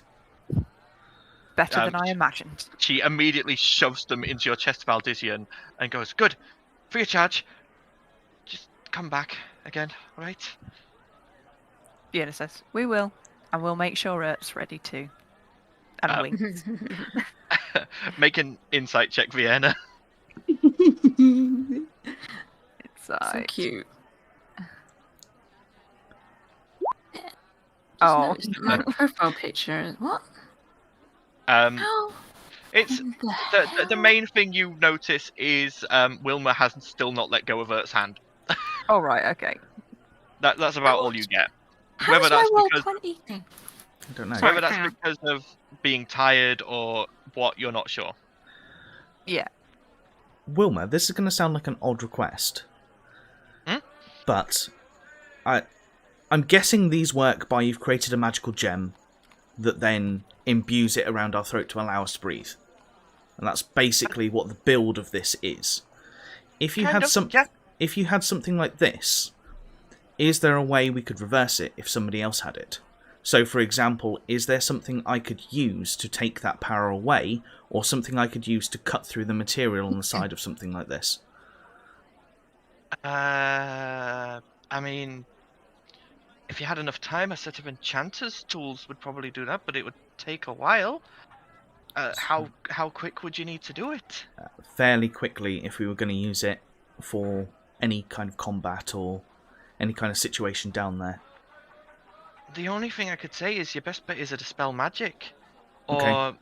or magic negation, or an anti-magic spell. That'd be your best bet. For me to make something that would do something similar would take months, maybe years. I completely understand. I knew it was going to be quite an extreme ask, but we've recently lost one of our magic casters, so I just thought yeah, if the dwarf's not here. yeah, he's gone off to do his own thing. Can't blame him. All right. Um, Okay. But no, that's good knowledge to have anyway. All right. And everything you've made is far beyond what we could expect anyway. It's amazing work. Well, thank you. That's very touching. Right. You by any chance got any potions in, by the way, Wilma?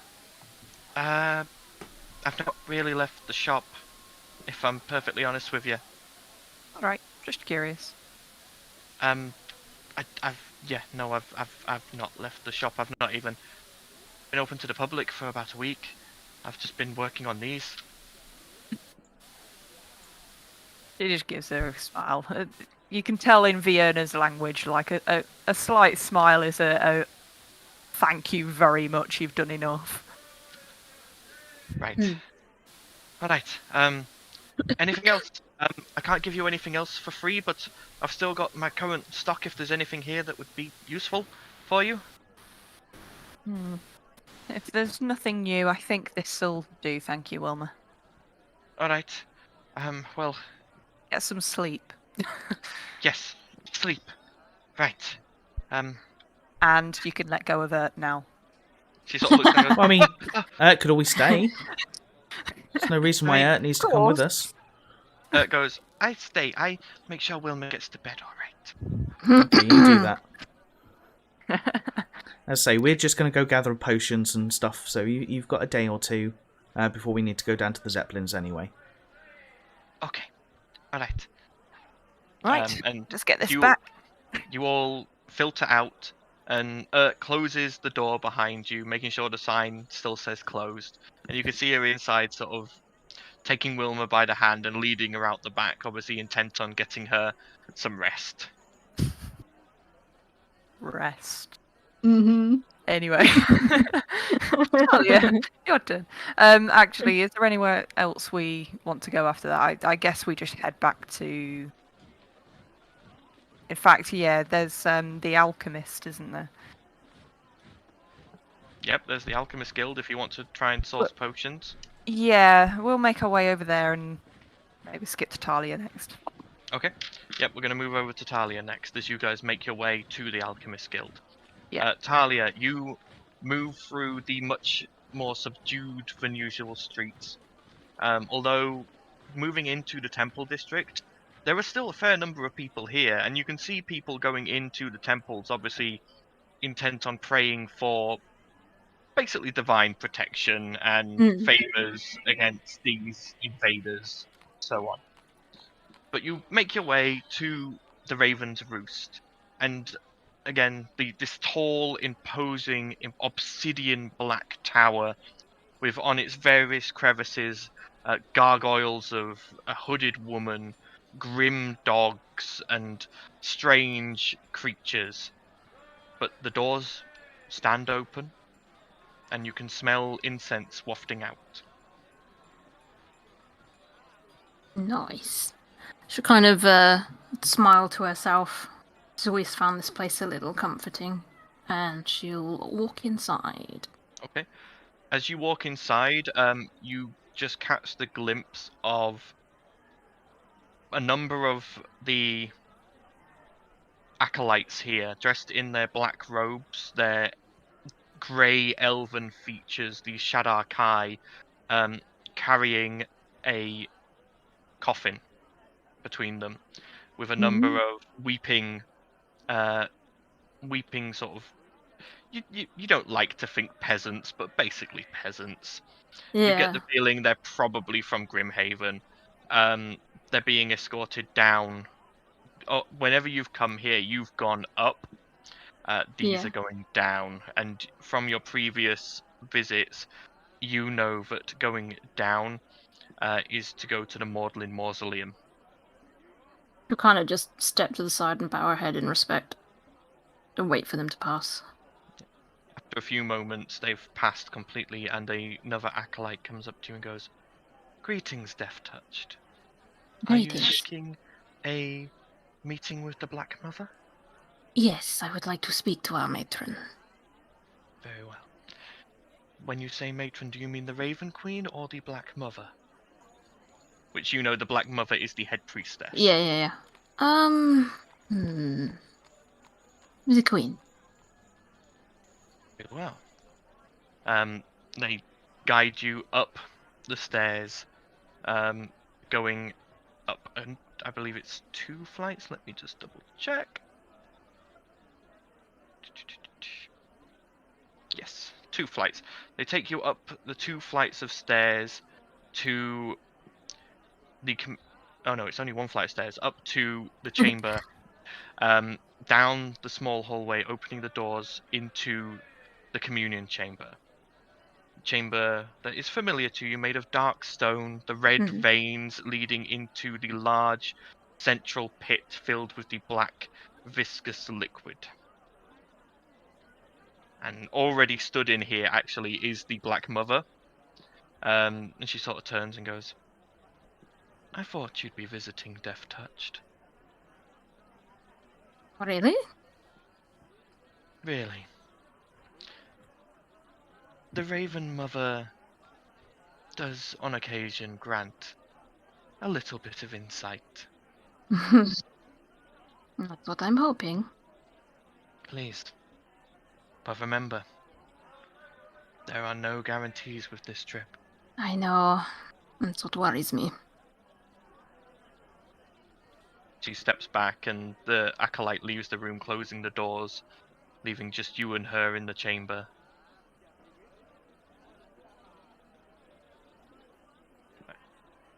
What do you do? I need to change this music. Yeah. I was like, why is there so many people in here? What's going on? I'm going to Ah, find that some damned hissing. appropriate music for this. Because this could be interesting. Suddenly, the X-Files music starts playing. Holly has been abducted. Yeah. So, Where's that freaking hissing? I've muted the bot and I can still hear it. I don't know. But I I can't. think it is a glitch with the actual bot itself. Yeah, I Yeah. think so. Yeah. It's much better once the music stops playing, but yeah. Talia, what do you do? Right. I guess I'm taking a dip. Okay. As you walk forward and start moving into this submerged pit of black I mean, I was liquid. gonna undress first. I don't want to get this shit all over my clothes. All right, you undress. Take off down to me wraps and. Okay. Yeah. The Black Mother sort of averts her gaze and is just sort of. Oh, gives like it's not anything you haven't seen before, darling. That's a personal choice, but very well. Eh. You do remember the last time you came here, you didn't undress before getting in this liquid. Yes, I know, but I just feels, I don't know. It's all black and icky. Okay. I'm thinking clearly the first time. Having stripped down, you start walking into the liquid, and again, as soon as your skin touches it, it goes ice cold. Absolutely freezing. And as you move further and further in, you'll just feel like you're losing connection with the bits of your body that are already in it, and yet you move further and further. She'll just till close her eventually- eyes, empty her lungs, and go. Okay. As you submerge, blackness meets you. Roll me a wisdom saving throw. May please don't fuck this up. Wisdom save, thank fuck I Yeah. took that feat.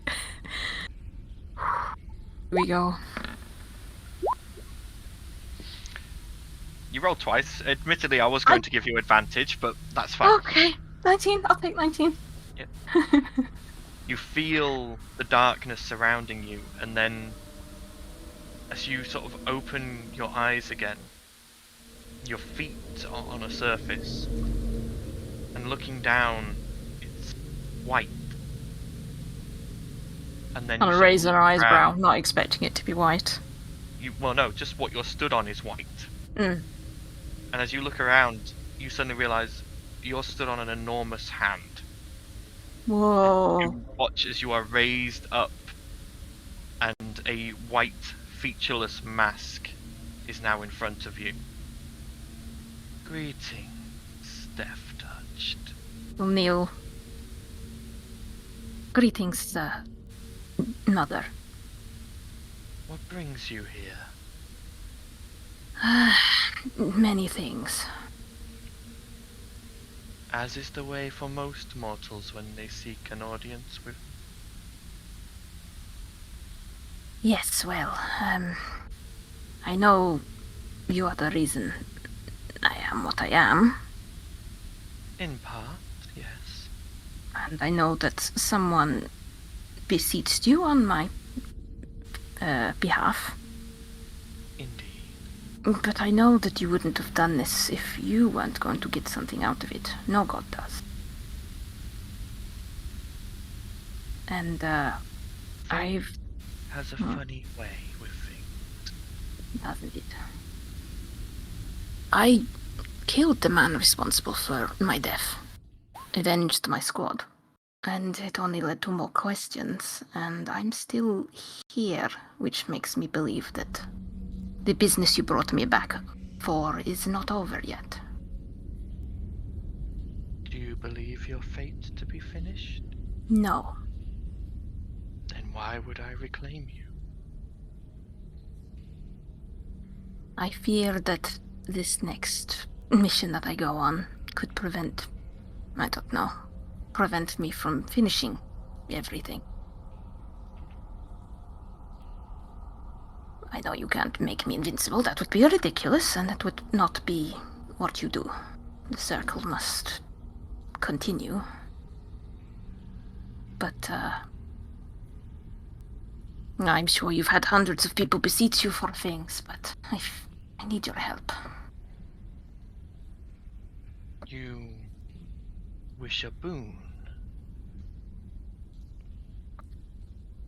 Yes, but I'm not sure what the cost would be. She sort of... It's hard to tell.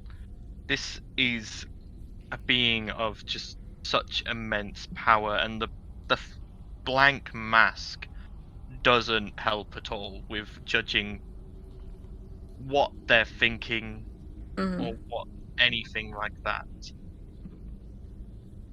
But you watch as she sort of brings the mask closer to you. She'll kind of fight the instinct to back away.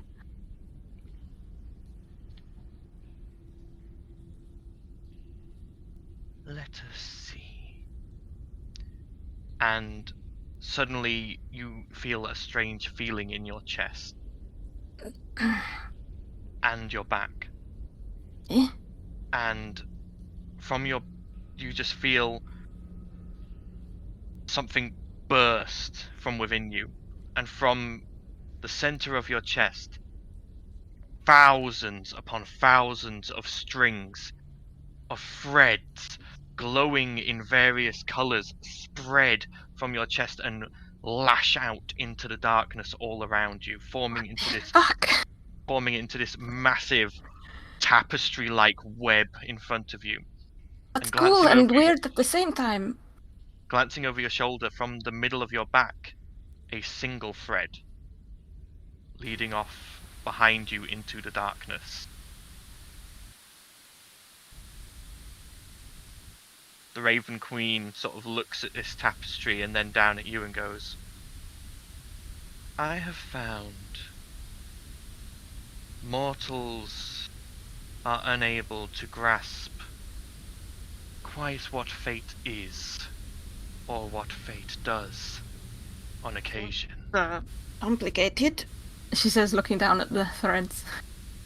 And sometimes when presented with their own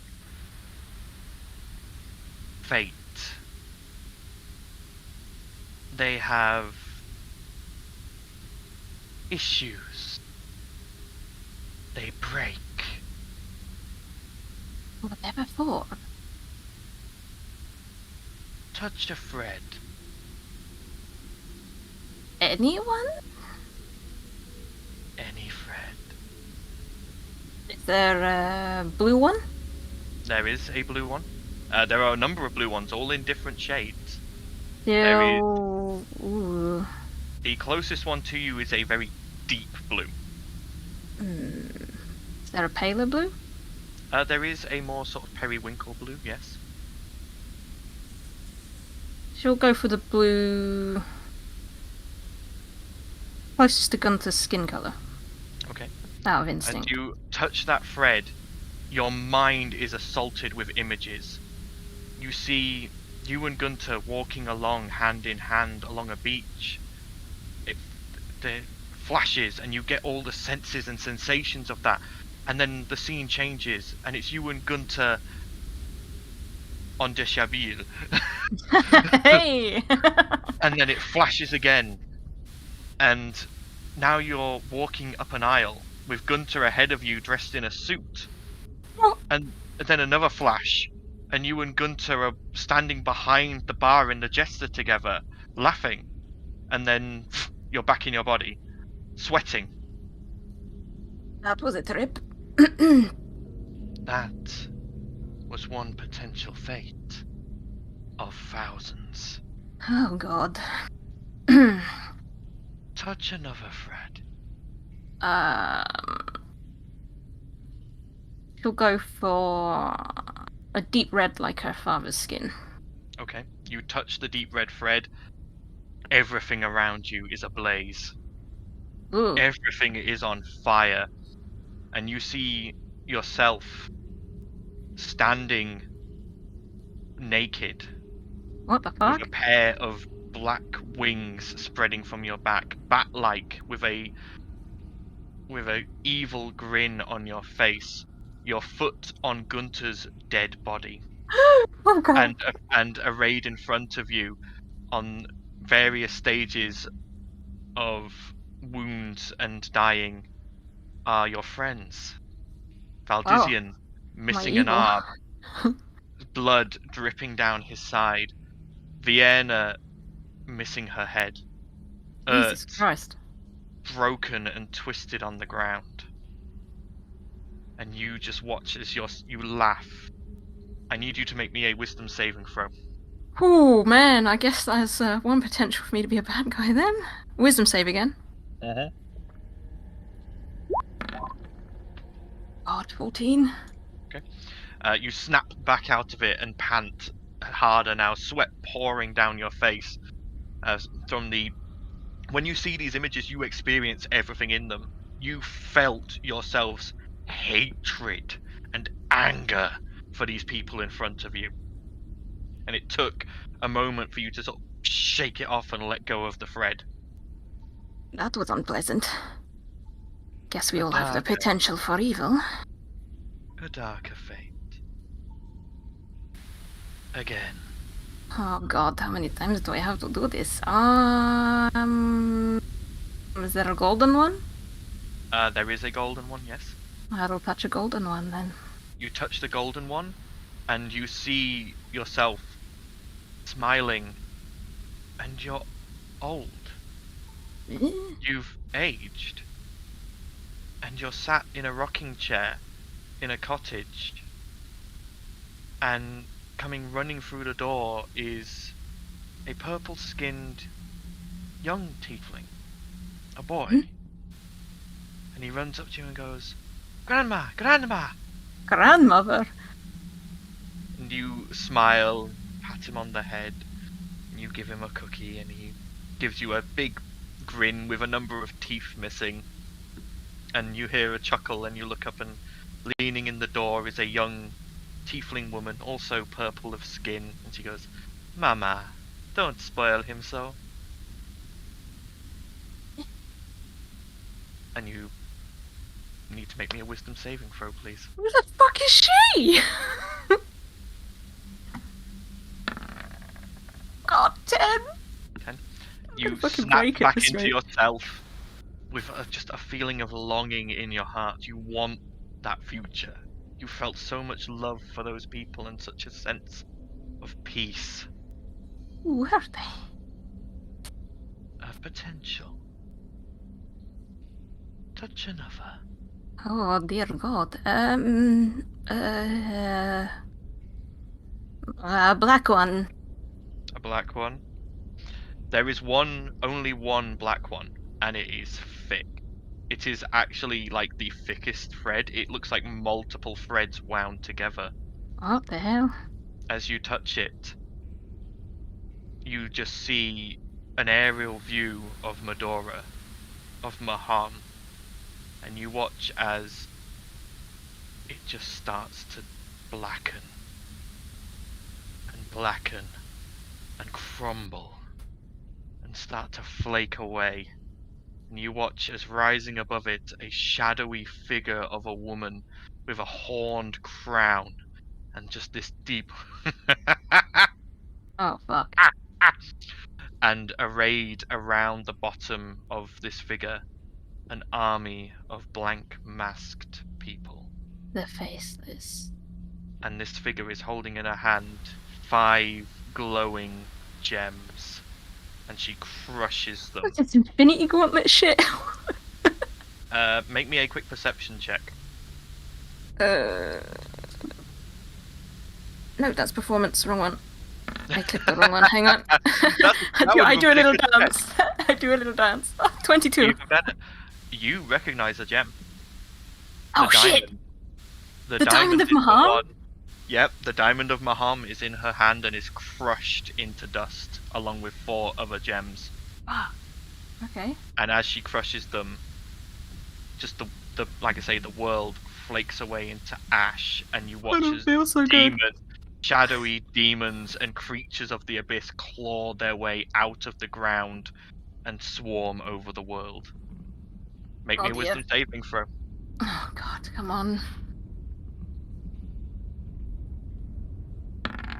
Come on, come on, come on, come on, come on. 1. You take 15 points of psychic damage. Oh, it's not too bad. It's okay. You It's all good. snap, It's fine. you snap out of this vision with blood seeping down your nose and from your ears. Ugh. The Raven Queen sort of looks at you and goes, "That one is much more possible than most." I gathered that from the thickness of the thread. She'll just like cough up blood. One last thread, but I will choose. Okay. She takes your hand. Like, you suddenly realize she's shrunk. You're no longer even stood on her hand. She's now right in front of you, the same size as you. And she reaches out, takes your hand, and brings it behind your back, and forces you to touch the thread coming from there. My past? Okay. Your mind is assaulted. Visions of your death, the feeling of wounds, of pain, of anguish, the cold of death. The moment of your rebirth, the shining gold light and the dark black glow that you saw just before you came back in the woods. The feelings of betrayal, the wandering alone with amnesia, not knowing who you were or where you were from until you got back to your village and were told what had happened. Travelling, meeting Valdizian, travelling, meeting the rest of Armatae. Everything you have done up till now, the futility of your actions, the anguish, the failures, the successes, everything. I need you to make me one last wisdom saving throw. Fucking hell, 6. You take 6 more psychic damage. Okay, we're good. We're still good. I was going to say, this is how Talia dies. Yeah, I just die. What is the gamble you have to take when you mess with this As woman? you snap out of it, and the Raven Queen looks down at you and goes, "Do you understand fate now?" It's like a pebble in the lake. The ripples. There's multiple things. Your choices change your way forward, I guess. Choices have weight and importance. Indeed. Even the smallest pebble. And here she touches the thick black thread and looks at you. Can make a difference. She lets go of the thread, and you watch as she holds out her hand to you, and on it is a folded up piece of black cloth with black feathers on it. For me? A boon. And the cost? If she takes it from her? You have passed the test. You have seen your past and your future. You have seen how you could die, how you did die, and how you could live. And you either withstood or accepted them all. We will see how you go from here. And your head breaks the surface of the liquid. I should just take a big gasp of unneeded air. That does not get any easier! As she crawls out. Crawl out as you put your hand on the surface. Obviously, again, this liquid does not stick to you at all. You come out completely Oh, dry. I got naked for nothing. But in your hand is that black piece of cloth. I guess she'll have a proper look at it now. As you have a proper look at it, this is a cowl. A black Whoa. cowl with intricate stitching done on it, and around the fringe where your face would be, there are black raven feathers. Cool. If only somebody had drawn something like this, it would be really useful to visualize. And as you sort of hold it up, the Black Mother goes, "The crown. It's a cowl. It doesn't look anything like a crown. What? That is the Raven's crown." Is it that good? At this point, she kneels. I take it that that's a good thing? You are now the mistress's instrument. You are her pebble in the lake. Cool? Talia, you have just received the Raven's crown. Ooh. That is now in your inventory. Take this with you. It's too dangerous out there. What's the line? Do you put the cowl on? Fuck it, yeah. Let's go. As you put it, you get dressed and you put the cowl on, and everything, you can feel shadows crossing your face, hiding it within the cowl. And as you look around, you can see coming from the Black Mother threads. Whoa. You can see they don't extend very far, not like they did for you in the Raven Queen's domain, but you can see a single thread coming from her back and a number of threads coming from her front. And as you watch, the vision sort of fades away, but you get the feeling you could call it back up if you wanted to. Creepy.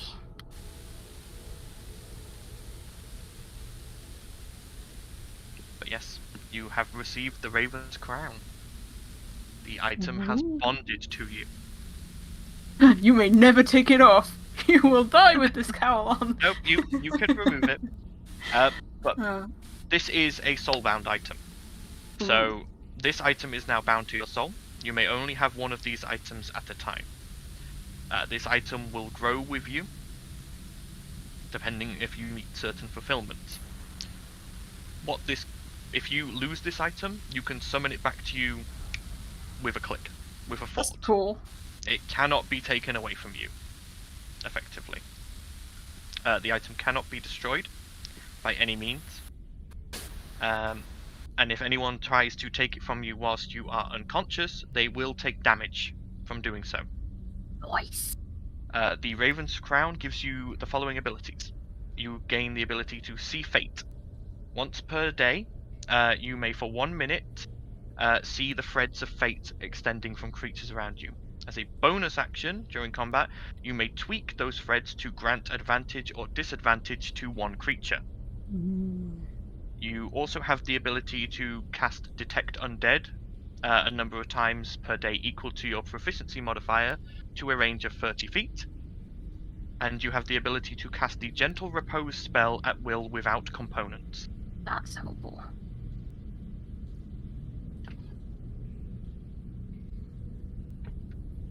Okay. Right, so you said shadows across my face, like, what? So do I look like the Grim Reaper now? You can't see my face? What? If you can't see yourself, but the Black Mother gets a mirror and holds it up for you, and you can see the cowl. You can see your eyes are yellow. You can see your yellow eyes, and that's it. Ugh. And you get the feeling you can willingly let people see or not see your face whilst wearing this. Cool. I could have some mischief with this. The Black Mother goes, "Is there anything we can do for you, Death Touched? Raven." You don't have any healing potions on you, do you? One moment. And she leaves, and then she comes back with a small rack, and you can see on it 4, not the standard. These are the greater healing potions, and she offers them to you. So 4 greater healing potions. Yes. Nice. Thank you. I'm You're sorry. welcome.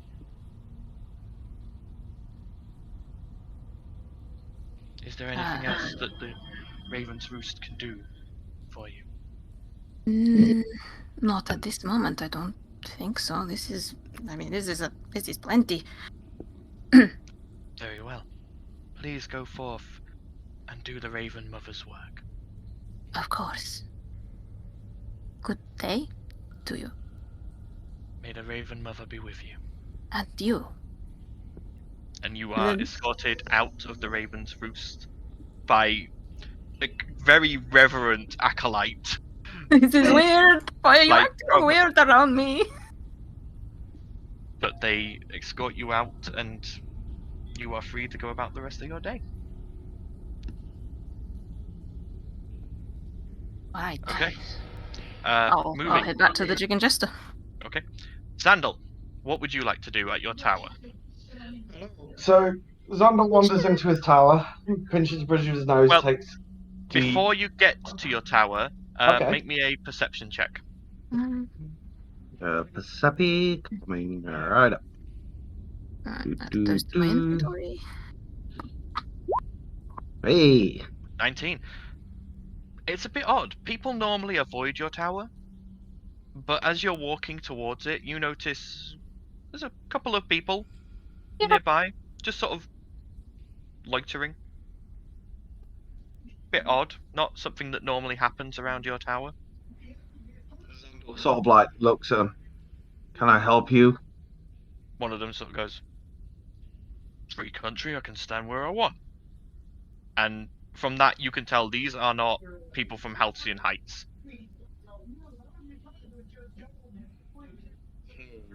There are many better sites than my rickety old home. Yeah, well, Perhaps I like this tree, and he sort of points at a tree he stood under. It's got good shade.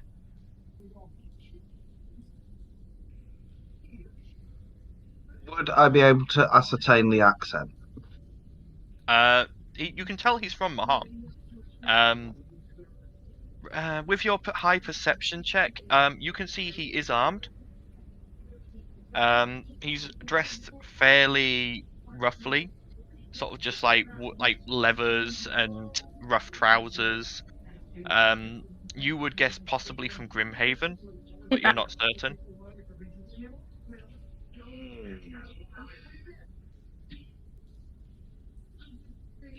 Well, I suggest you find shade elsewhere. This is private property. Unless your Well- business is with me. He sort of goes, whatever, and just sort of starts walking off. With that perception check, though, there are a number of them. There's a couple of others, and as you watch, they don't seem to walk off, but they seem to have removed themselves from sight. Like, you watch one who was stood at the edge of an alleyway, just sort of walks a bit deeper in, but you can still see like a bit of foot. He's not Loitering. gone away. Rolled a shitty stealth check. Xander rolled a good perception check. It's just the feet. You're saying about the feet poking out. It just made me laugh. It's like hiding behind the curtains, isn't it? I can see your feet. Yeah. What's your favorite scary movie? Xander just sort of like takes a deep breath and carries on moving towards his tower, but he's got Haga on high alert at this point. Okay.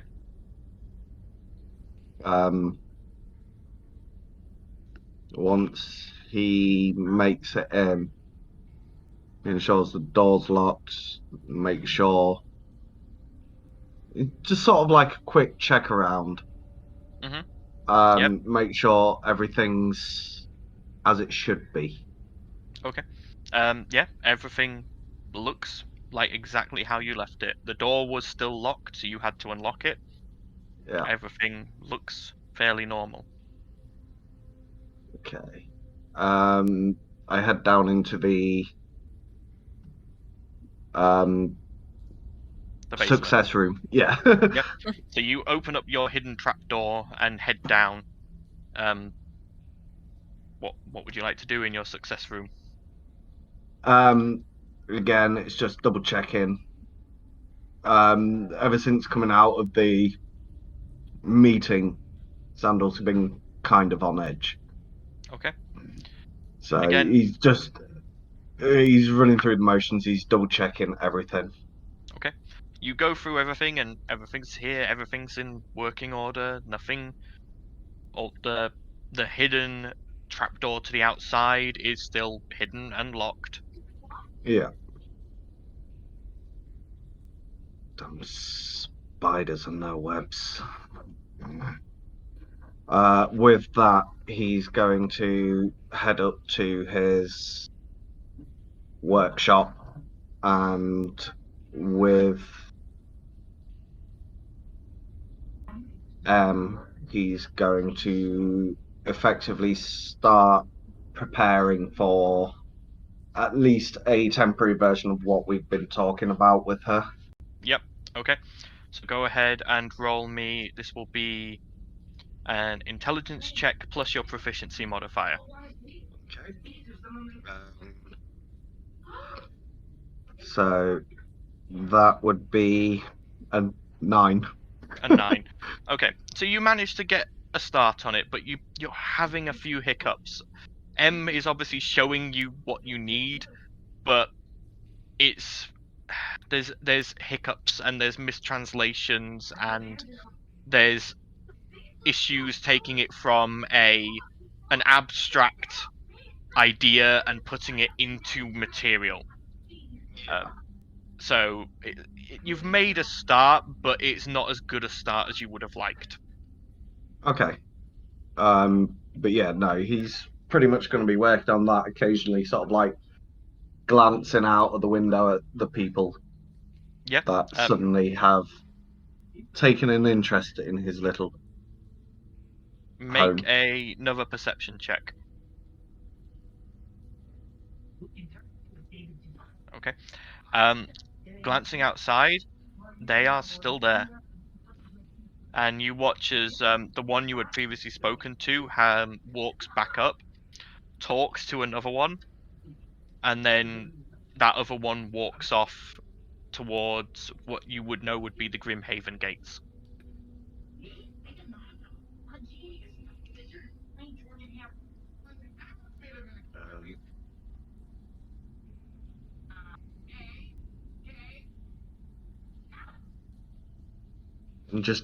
I'm quickly checking through all my notes. Who would I know that is of prominence from Grimhaven? Roll me a history check. History. There isn't a huge amount in Grimhaven. There's the factories, there's the prison, there's the sort of docks where the raw materials come in, there's the slaughterhouse, and then you remember that there's supposedly some form of criminal outfit, organized crime that operates somewhere in Grimhaven, but the name escapes you currently.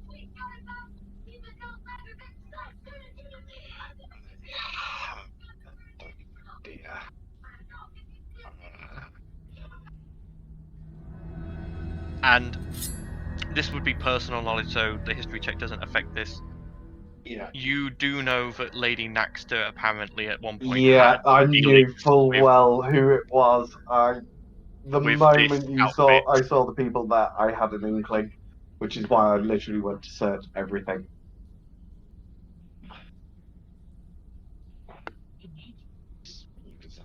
She knows. She knows. She knows.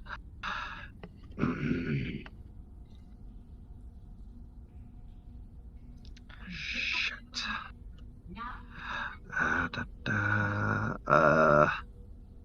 Knows where the cookies are.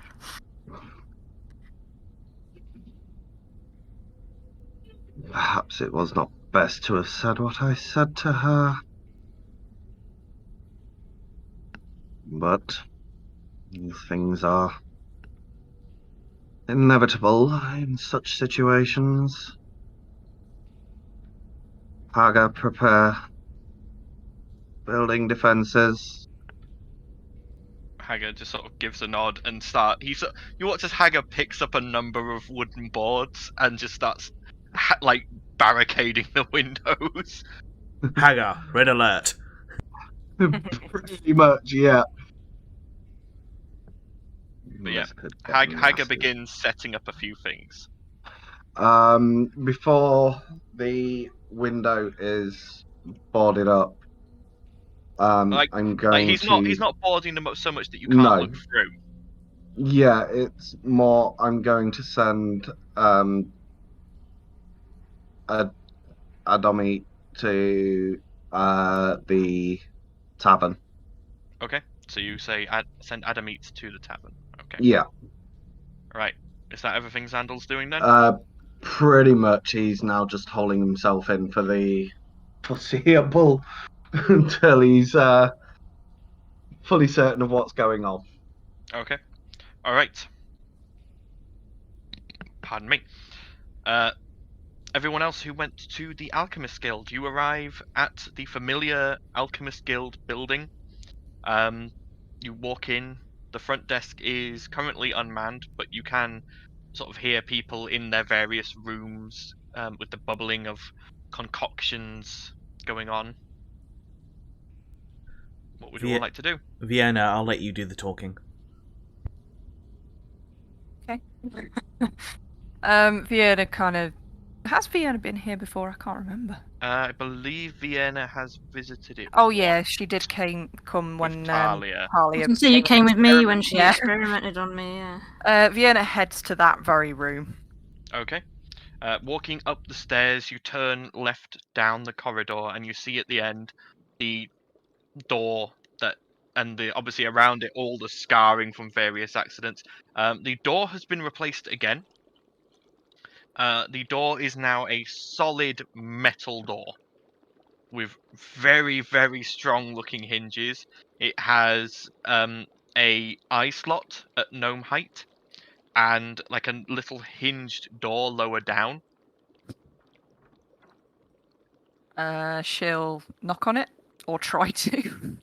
You hear a commotion from inside. No, stay. And you hear shuffling and the eye slot slams open. Someone goes, what? We're looking for someone who sells potions. Yeah, Puffer Guild, I think you're pretty... Oh, it's you! Oh, with the tiefling and not live girl. Yes, Her name's Talia. Hello again. that one, yes. Hello. You. What can I do for you? We're looking to buy some health potions if you've got any.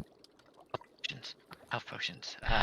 You hear a crash in the background and the eyes vanish from the slot. No, put that down. No. You hear Fiona, a- out of pure curiosity, is definitely going to look round and see what she's talking to. like I say, the door's still closed. Oh, She opened an eye slot in the door at gnome height, so this is like down at your sort of knee level. yeah, she's definitely not going to do that then. Yeah. You hear a scuffle inside, and just sort of this almost like a wail, just like. Oh God. And Inala comes back and goes, "Sorry about that. Health potions, yes." And she pushes 2 regular and 2 greater healing potions through the slot. That's all I've got at the moment. All right. How much do I owe you? There's another crash behind her. It's just going to call it 500 gold. I don't have 500 gold. 400 then. And she kind of looks over to Val Dizzy and is I would like, be like, I don't have 400. You can go and I do don't that. have 400.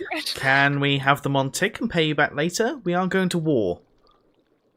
Yes, fine, very well. Just tell your tiefling friend to come back sometime so I can do more experiments. That'll do. Fine, go you. Bye. Shoo! And the eye slot slams across.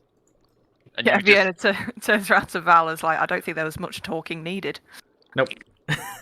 Sorted. And you just hear something slam into the door, and then Inala going, "No!" What is she playing with? I know, like, Vienna's very curious, but she's like, at the same time, I'm not sure. So back to the jester. I've got this chest still to drop off, so Yes, let's go back. Okay. So you head back to the jester. You get there just at the same time as this strange black cowled figure with the cowl having glossy raven feathers around the edges is approaching from the other direction. Vienna just walks past it, not really paying much attention.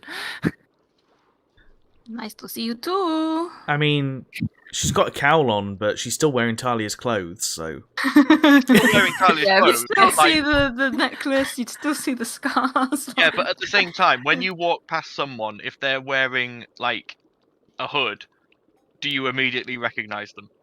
Oh. Not If you're straight not away, if you're no. not specifically looking for them. Mm. Exactly. So, yeah, Vienna just walks past, completely oblivious.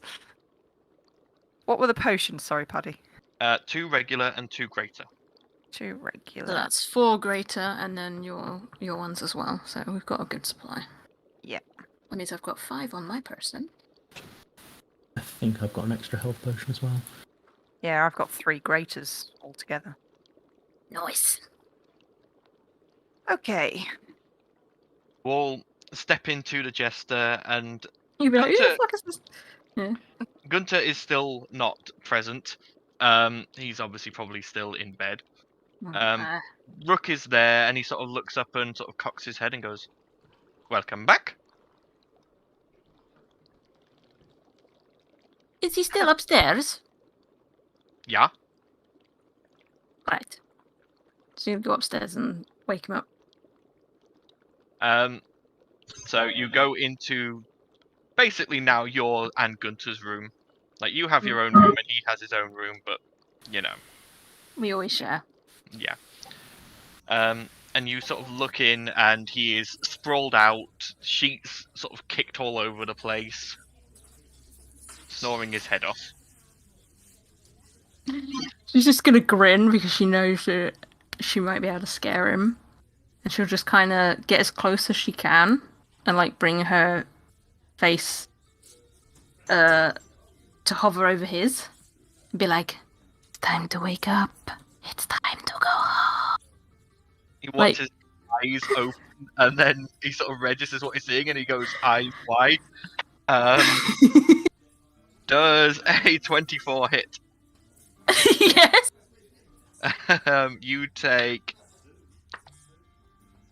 take 12 bludgeoning damage And Talia's down. as he backflips I'm and good. kicks you in the chin.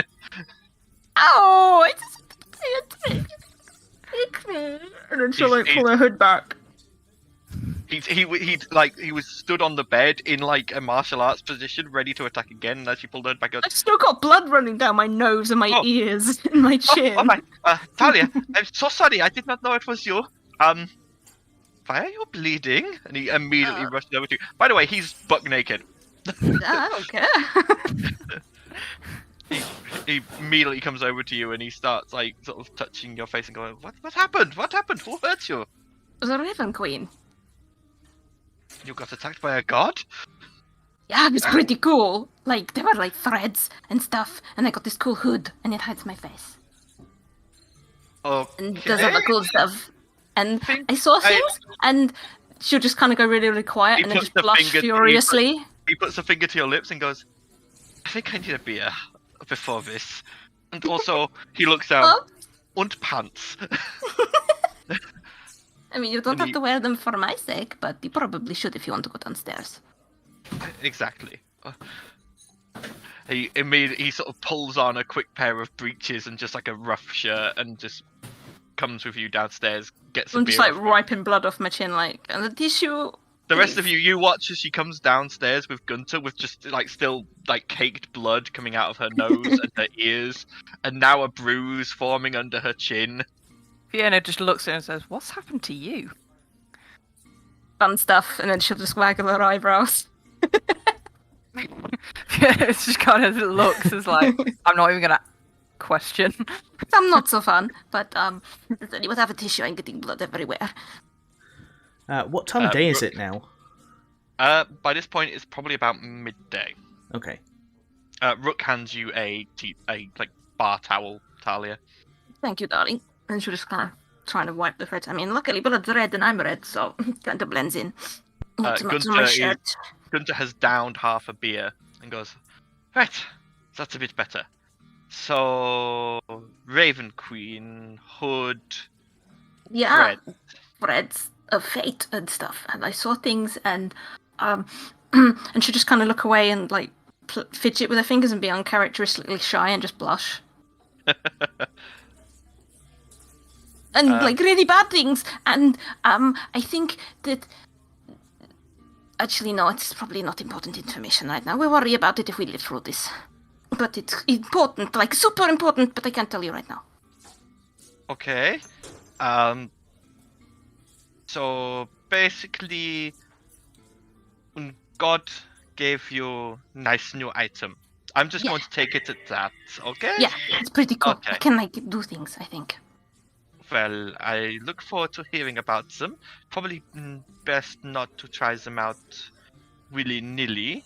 No. Not really the opportunity to. It's. I'm still getting used to it. Well, that's the Everyone in the Raven's Roost really likes me now. They bow and everything. It's weird. same. Well, that might be somewhere to get some answers, but that's Well, going you to don't be for later. really get answers, and the test was like really hard and stuff. And it hurt.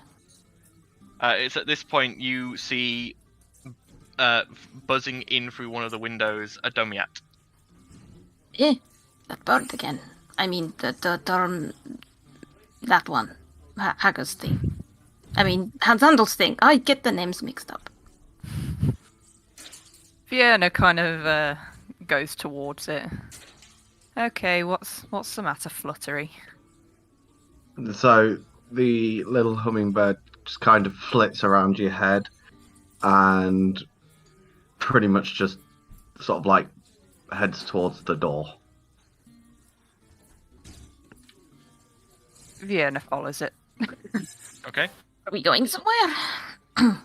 I think Xandal wants our attention. If he wants to get chased, then I'm happy to oblige. Sure. Look, Blossom, bird, go. The hummingbird seems to panic slightly and goes a bit higher. I'm going to go and deposit the chest in my room. And also grab like my little satchel and stuff, and a few extra bits from my room, and then follow suit. Okay. Balasar and Fish obviously follow with you. Urt is not with you; she is still at Wilma's. Talia, do you go with them, or? Yes. Oh, I'm saying that I'm on 18 health. I do have a lot of potions on me though, but I Or you could just ask Val to save pat you. Yeah, Val. I'm feeling a little beaten up. Could you touch me? And she'll just give him a grin. Gunter Gunter goes. I mean, heal me, darling. Gunter goes. Only if he touches me too. How many hit points do you need? A lot. How many? Like all of them. Well, I've got 40 that I can give. So... Oh, okay. 20 will do. Okay. And I slap her across the back of the head, and then continue to do lay on hands. You don't have to hit me.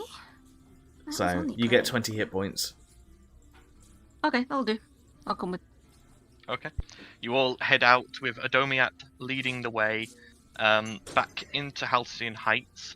You get a few odd looks from people because you're fairly big celebrities around Maham anyway, but you are currently just following a flying metallic bird. This is not something that a lot of people in Maham have ever seen, so it's a bit like, eh? But people don't really question it. You're let through the gates, and Adomiat leads you towards the only tower in Halcyon Heights. Eventually you reach it, and Adomiat flies to one of the windows that Hagar has not boarded, and flies inside.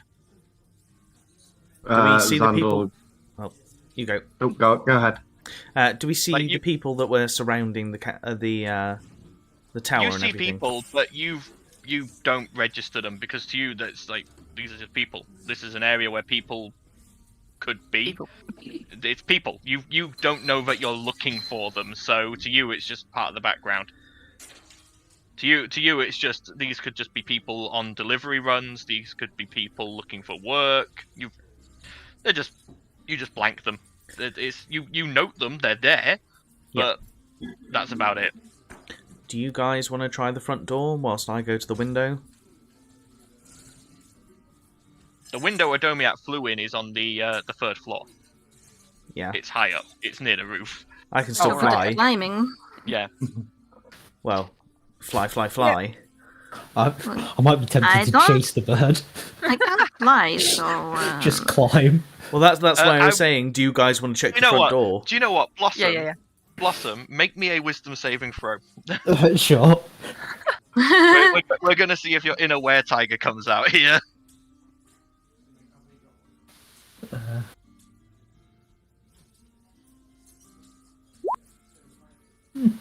11? Okay, you feel the urge to do so, but you sort of go, no, now is not the time. Yeah, Vienna will head to the front door. And I'll fly up. Okay. Xandal, as you've been playing around with your tinkering and etc., occasionally keeping a glance out the window to check on these people, you sort of glance out the window after doing it whilst your hands are doing something intricate with a mechanism, and Val's face is just there. Oh shit! Oh, blimey. What do you need, Xandal? He'll open the window and go, are the others with you? Yeah, they're downstairs trying to get in. Okay, I'll go let them in. He'll open the window so that... Val will just do like a Peter Pan and just swoop into the room and just like land carefully on the bed. When you forget one of your companions can fly. He's a squeeze to get in here, by the way, because it's not like, when we talk a window, we're not talking like modern windows. It's just going to be like that sewer grate all over again. He manages to get in, there's no check, but it's pretty tight. there is a couple of moments where you're sort of like, I might not fit here, but you manage it. Yeah, Xander will send Hagar down to answer the door and lead everyone else. For the rest of you, you watch as the door, you hear a click as it unlocks, and the impassive form of Hagar is there and just sort of waves you in. Yep, we follow. Okay, as you all go in, you watch as Hagar closes the door behind you, locks it, and then grabs a great big metal cabinet and just pushes it in front of the door. You expecting company other than us? Hagar just sort of looks at you and starts stomping off up the stairs. What's Yep. going on? Even Fiona looks around to Talia and is just like, He's acting weirder than usual. Okay. maybe seen something that startled him. Maybe. Let's go see. Okay, you all reconvene up on the 3rd floor in Xandal's workshop, where you can see Xandal's got a new project on the go, but currently it just looks like some rudimentary, like rough bits of metal connected together. There's no real form to it yet. On Xandal? Why are we here? Oh. Well, I hate formal meetings of that nature Won't we all? because it brings out the worst in people. War does that, I'm afraid. It's not so much war. And politicians. It's intrigue.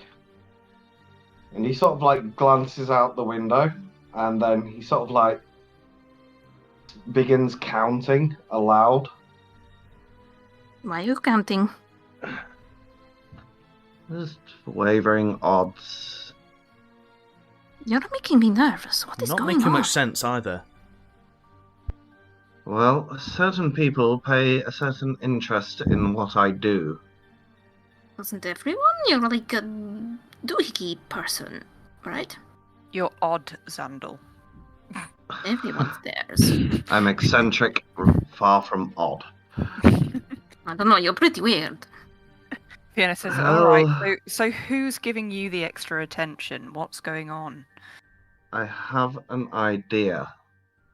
They may attempt to visit, but knowing that I currently have guests may act as a deterrent. Or so I hope. Right. Even Fiona's kind of looking out the window to see what Xandal's looking at exactly. Vienna, roll me a perception check. Perception. 11, okay.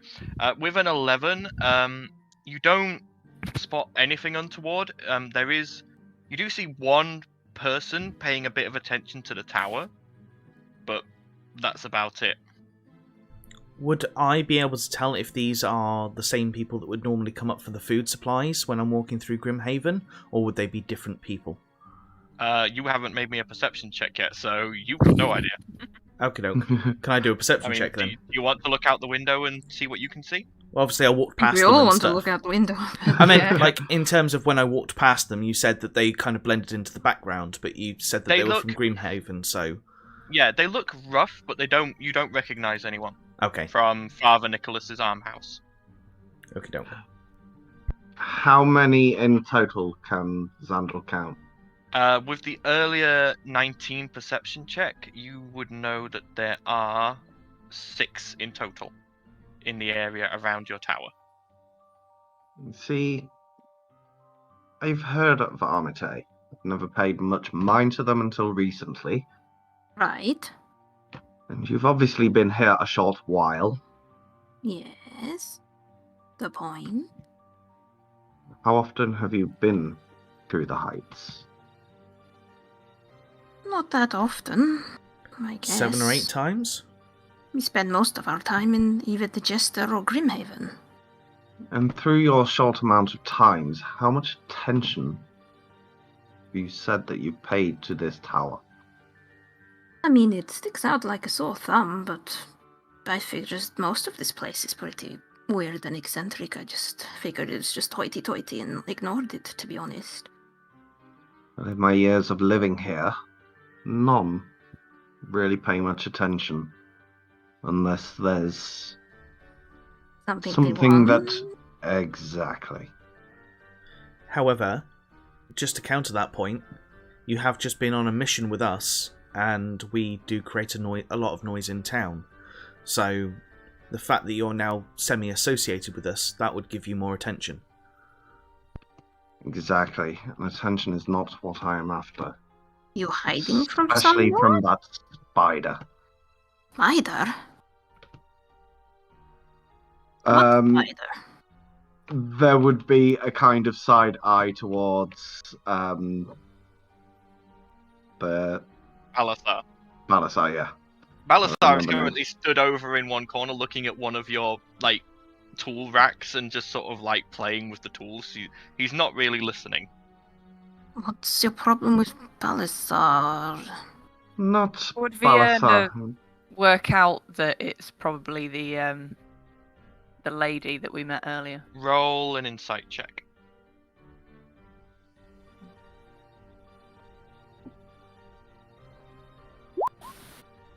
Yeah, you can tell from the way Xandal glances at Balasar, he's not worried about Balasar, he's worried about someone linked to Balasar. And you would know that the only people that Balasar and Xandal would have in common from that earlier meeting is Lady Naxter. Yeah, Vienna kind of You looks first. at him and says, "Oh, you mean a certain lady we met in the meeting earlier?" Correct. I know not of her properly, You mean but the one I who know called you of a her. lord? Say that again, sorry.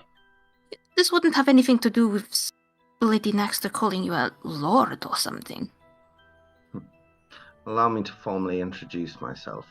My name is Xandal Goldhill, of the Goldhill Estate. Is that name supposed to mean something to me? Hold on, I've got to remember where it was. River Run. It was the barony from of River- River Run. Yeah, Oh. of the estate of River Run. Former heir to the estate, should I say. Ooh, you disgraced the royal? In essence, What'd you do? Shack up with someone's princess or something? no, Oh, that doesn't- I chose Made a my sex line bot. of work. Huh? No. It involves my line of work. Let's just say my father was not too gratified to hear that. What gratified that you make cool trinkets? I mean, cool tech? It's not what he was after for me. He was after me becoming a wizard. A wizard? What's wrong with Correct. being a tinkerer? You do cool magic stuff. Just with metal. Yes, but my father does not see it that well. Vienna being her typical straight to the point. All right, that's all good and well, but what's Lady Naxter got to do with? You want in your pants too? No. And she's the kind of person that likes her fingers in many pies, so to speak. Giggity. I know her fleetingly, but from what I've heard, she's one that weaves webs. Ah, hence why you called her a spider. Correct. And the rumor has it she has affiliations of rather quiet repute. What does that mean? It means there are some people that she will speak to that she'd rather not people know that she speaks to. Of course. Ooh, like shady underground stuff? Of course, evidence of that thing for someone of her stature is rather important, so there is none. so to speak. You have some or something? Is that why she wants you? No, it's more a hunch. And he points out all 6. And you fear that a load of unarmed humans outside of this castle is going to overwhelm you and Haga? He then points us? to each weapon. What? Yeah, you. After a proper glance, Val, these guys at first glance look like they're unarmed, but with a trained eye, you can tell each of them is carrying some kind of concealed weapon. Those are what I can see. What worries me is what I cannot see. Talia, I was just gonna say, is this the underground? yes, you get the feeling when he mentions basically some form of criminal community in effect in his roundabout way.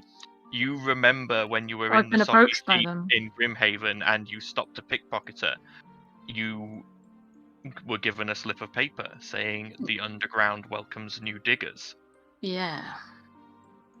but you never followed up on it. Be Nope. right back. No worries. Randall, Yes. have you ever heard of the underground? Zandal, you now remember that is the name of the criminal organization. I have. Are these guys part of that, do you think? I Certainly believe- look shifty. Are I they, believe so. are they diggers? Could not tell you. I've heard of them. I do not know too much about them. To be honest, I don't. I caught a pickpocket once trying to steal gold from Valdisian. I broke his fingers and he slipped me a bit of paper saying the underground welcomes new diggers. Wasn't the pickpocket who slipped Oh you no, the it was someone else, wasn't it? Yeah. Or I caught the attention. I think I caught the attention of them, didn't I? And then Yes. I wait. Didn't we do that? There was a mood tide, wasn't it? The Nope. underground. Nope. The I faces don't know. were in Moontide. No, because I Not remember yet. having a thieves' cant conversation with a guy. Nope. Oh, okay. You Different had a person. thieves' cant conversation with a thief in Moontide who Mm. told you to be wary of the faceless, Ah, not the. Okay, getting them mixed up. Okay, but didn't say anything about the underground. right. But yeah, anyway, I got a bit of paper that said something about the underground, the diggers. I never looked it up because I had no interest in working with the criminal underground, but not sure if that would prove it advantageous for you. Not really. Unless it explicitly links the lovely lady with said underground. I could have a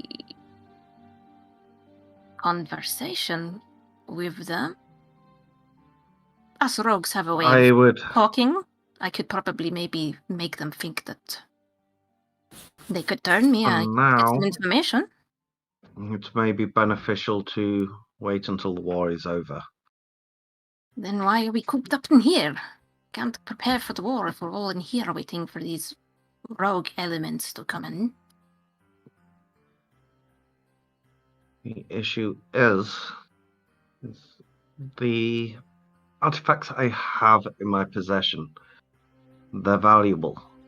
We have a vault, you know. You can welcome to use Back. it. I'm pretty sure you can't fit a Qualish into your vault. Well, you could ride the Qualish out. They can't steal it if it's with you. We need it for the mission anyway, don't we? Maybe. I'm not so sure. How are we going to get it onto a Zeppelin? I mean, if they can build an airship, I'm sure they can build a crane or pulley system or something. I mean, how did they get it on the other ship? Mm. We've loaded it onto a ship before. The levels of buoyancy and flight capability are vastly different. I'm sure they're not going to send something that can't carry a little extra load.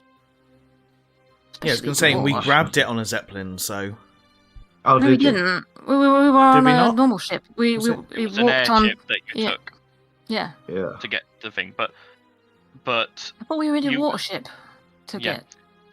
Yeah, you took there was an when you went airship to as well. get it from Witchmore Mire, you were on Daxel Quirwin's Oh right, airship. yeah. We also had it on a watership as Cloud well. Skimmer. So You've had it it's- on the water ship as well, but you do have to wonder whether you're going to need it when there's going to be no water. Well, I mean, it came in pretty handy. I mean, Anyway, you could pretend. Could you not quickly make something that looks like the Qualish? leave it behind. Use it as a decoy. Something of that size would take weeks to build. Even And we with don't my have a skill. wizard, so we can't use minor illusion or whatever spell it is that they use to make that cool thing that looks like something else. We've got invisibility paint though. That's true. My Do you have concern enough? is Trying to remember exactly. my Let me concern look through is my not notes. so much. Don't know if we've Qualish, got enough paint. Sorry. But the mention of what the ship contained. That spider is anything if not clever. 10 square foot. Probably not going to cover She Qualish. will know that we've acquired more than just little trinkets on our last journey.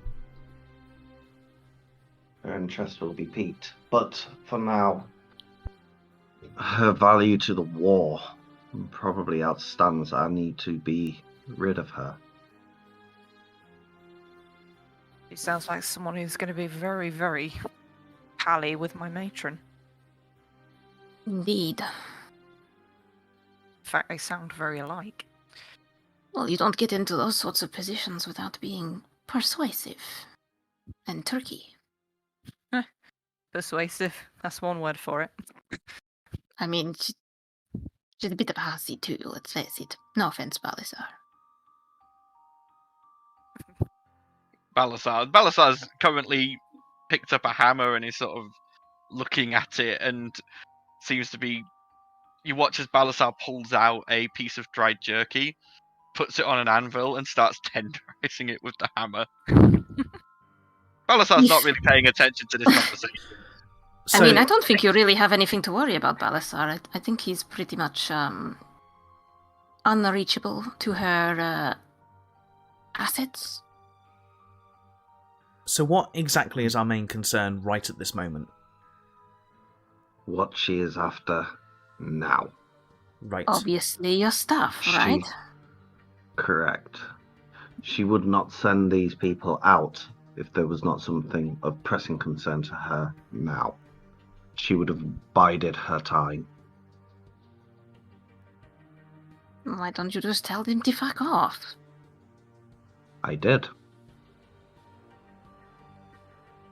You need someone else. Not with Wait. words, my darling. I mean, really tell them to fuck off. You know, intimidation. think my methods of intimidation are more likely to land me in jail.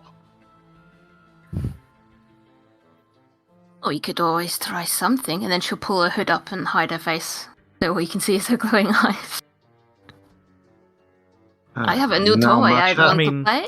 What are they going to do if you just open the front door? Are they going to try and rush the building? They've got one method of entrance. They can't fly. They could climb. Well, we could try. Like I say, I'm hoping that just your mere presence may deter I get them. that, darling, but we have to go to war in 2 days, right? We'll just wait until we leave. Staying here is pointless. All this does is make us less prepared. I can provide any funding you need for preparations. And how are we going to spend that if we can't leave here? I did not say you cannot leave. You think just he's said you saying- needed our presence. He's saying that he cannot leave. Val looks down into his satchel that he picked up and sees all the hand-drawn, like, slightly religious notes that he's got, and he's thinking about jumping out the window and just bothering the people until they go away. Excuse me, do you have a moment to talk about our late? You want to do that, you can. And just seeing what their reaction would be. I could bother them about the Raven Queen. We could all talk about our various patrons until they disappear. Fiona can just stare at them. Intimidatingly. Let's tell them to fuck off. Yeah, Fiona heads outside. I'm Okay. following. Okay. Val kind of jumps out, climbs back out the window, and just kind of falls slightly heavily and then stops right at the bottom with his wings. Okay. I'm going to give you guys a visual for this. It's not necessarily going to be combat, but it's going to give you an idea of how this is laid out. Ooh. So that is the bottom floor of Xandal's tower. Ooh. So, Gosh. Ooh, the pretty flowers. They're not real. They're all artificial. Yeah. well, no, they are real. But Don't have time They to are- water them. They're all metal. Yeah. they are real, but a lot of them you can see have been obviously affected by some of Xandal's previous experiments, and colours have been changed and warped. Lol. But yes, so you can see the 6 people arrayed around here. Feel free to move your token to whoever you are wanting to go speak to. Who's the biggest guy? Where was the window Oops. as well? Who's the most hidden? The windows in the he would have Xandal's tower would have a window at each of the cardinal directions. I can't so- move my token. You would have probably gone out of. You could have gone out of any of them. You can't move your token. Nope.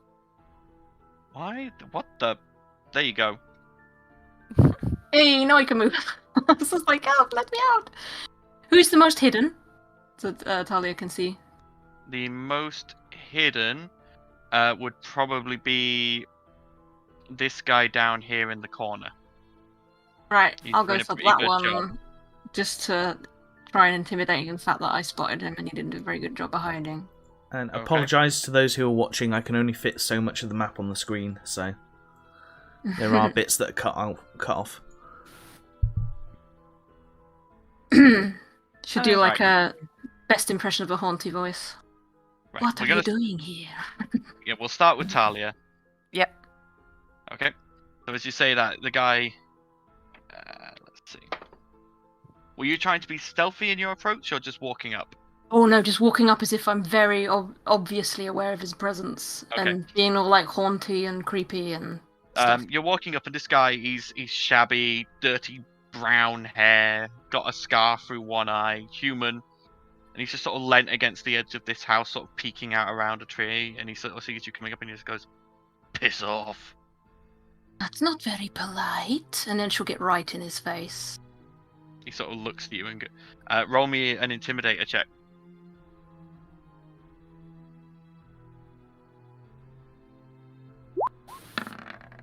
Oh, for fuck's sake.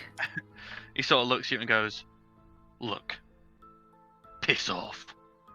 No. You? Fuck off. Listen here. You don't want to start any trouble. I'm not scared of you or your friends and your silly little diggers. He freezes at the word diggers. And he switches to thieves' cant. The fuck do you know about the underground? Only as much as you're looking for new diggers.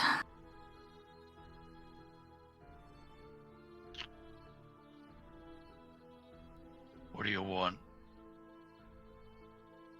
As my friend, what's your business?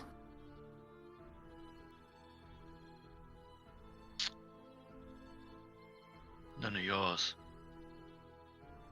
It's my business if you're messing with my friends. I'm just standing here. Making a nuisance of yourself, and you're casing the joint. You ain't got no proof of that. You're loitering around, looking all shifty, and you keep looking at that tower like you can't wait to see what's inside. Go tell it to a god. See Like what the they gods say. are gonna do anything? Exactly. I might, though. Roll another intimidation check. This time at advantage, seeing as you have. Nat 20. Woo! Yeah. Oh. As you say that, you feel something in the cowl change, and you don't know it, but your eyes of like the yellow of your eyes is now looking like flames inside the darkness. And you sort of, as you're leaning forward, he glances at your rapier, which you've just pulled out slightly, and he sort of goes, "Look, I'm just a tunnel rat. Then get lost. And tell your friends to go with you, or there's going to be trouble." You think you'll get away with defying the underground, do you? Really care, not on my agenda. Bigger problems. Watch your step." And he starts walking away. Whatever, loser. In what direction? Is he coming towards Val? No, he's heading off the bottom of the map. Oh. He so wanted to give him a pamphlet. We will do Val next.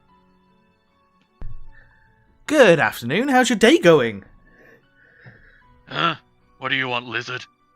Oh, that's not very nice, is it?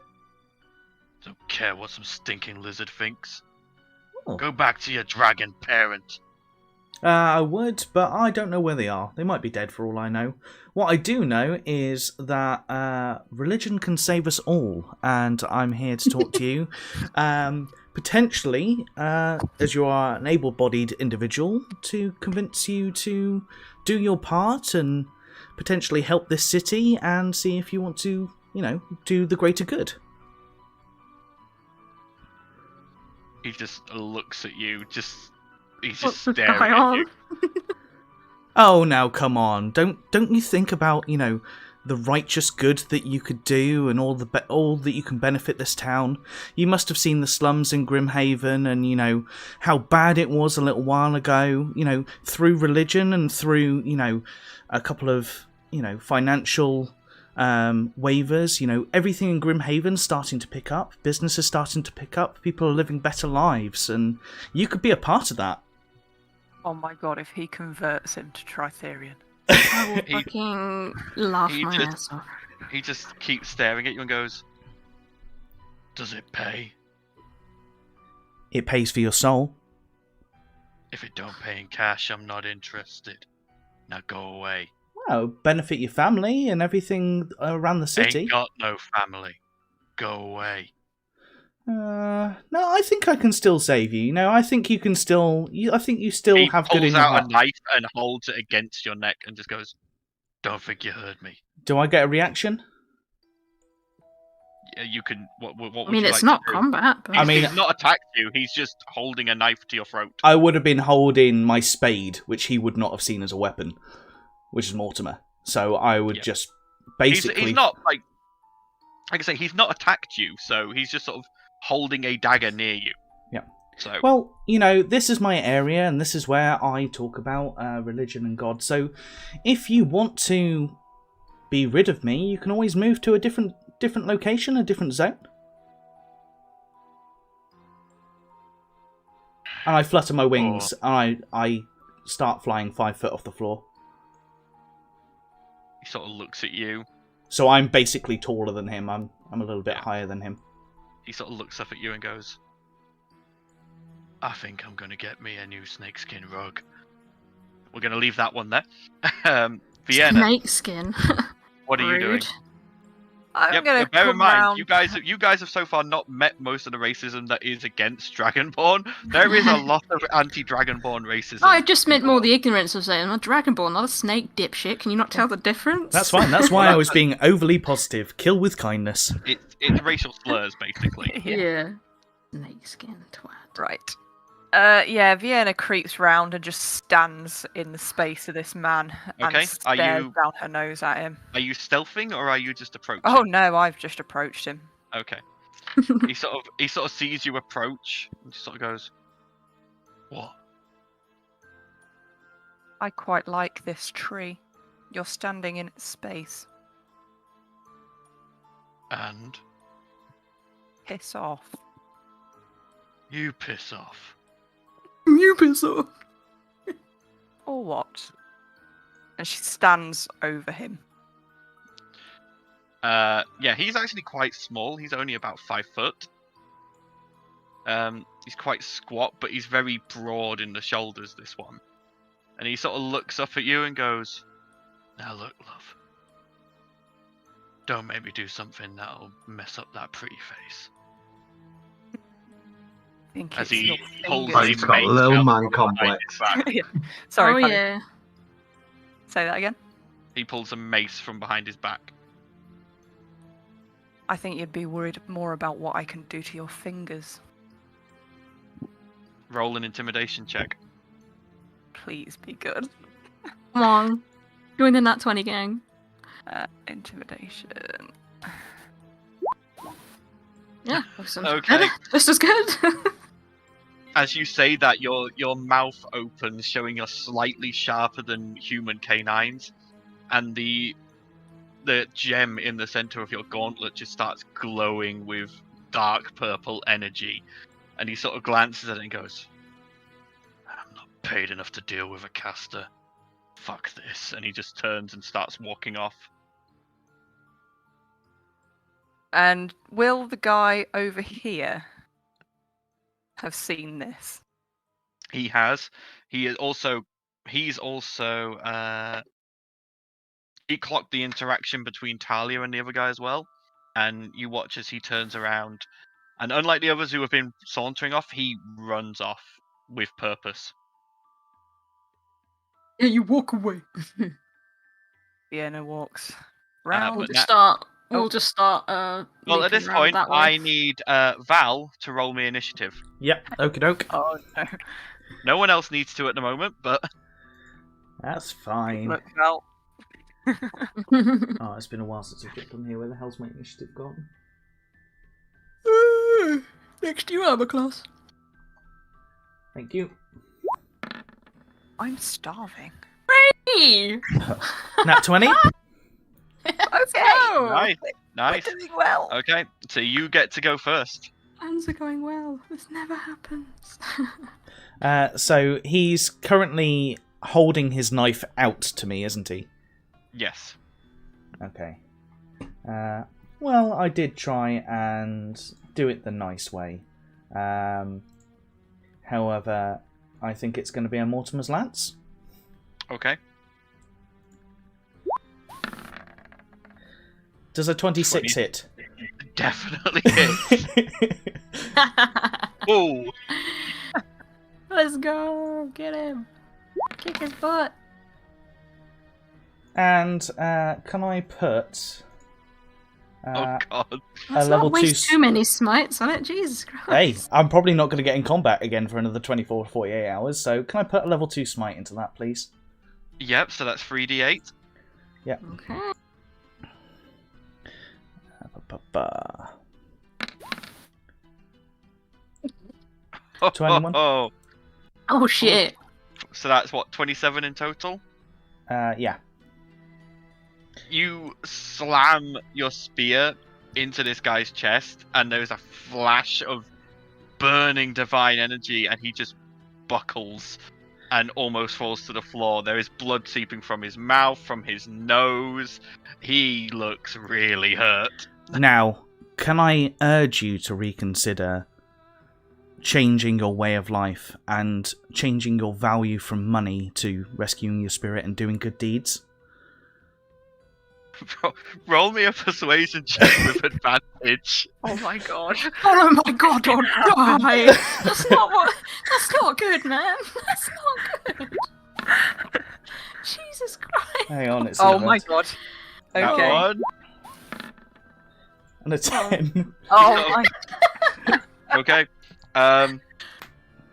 Is that the end of your turn? You do have another attack action if you want to. I am going to... can I hold my second attack action?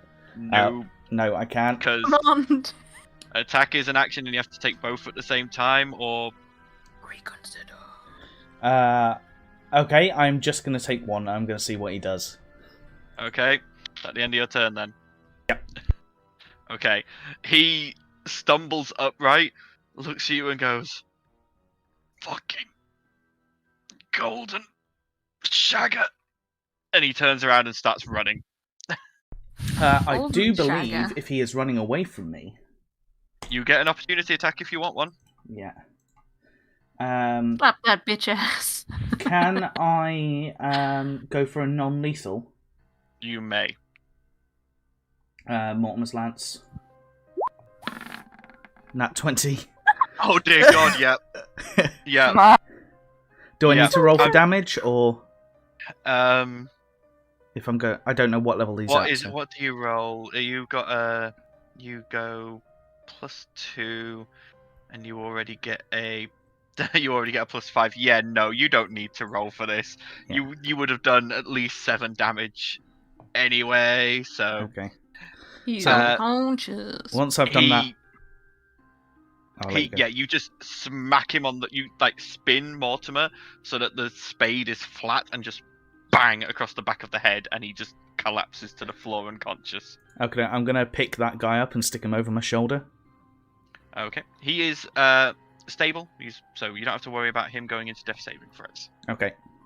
Okay, this guy up here had seen that, and he turns around and runs away. On to go. That Yep. is the end of combat there. Tag team? I can imagine he booked Come on, it. Fiona. Let's tag team this bitch. Let's go. I can do this the easy way if you want, Talia. It's the nice the ones that easy are way. worse. Let's see what happens first. Yeah. And we both approach him. Hello, darling. What are you doing out here all alone? He sees you both approaching and goes, "Don't think I can afford the both of you." You probably couldn't. We come at a very, very high price. Oh yeah, like what? Like your life. If you And she'll just just- go away. Roll an intimidation check. 22.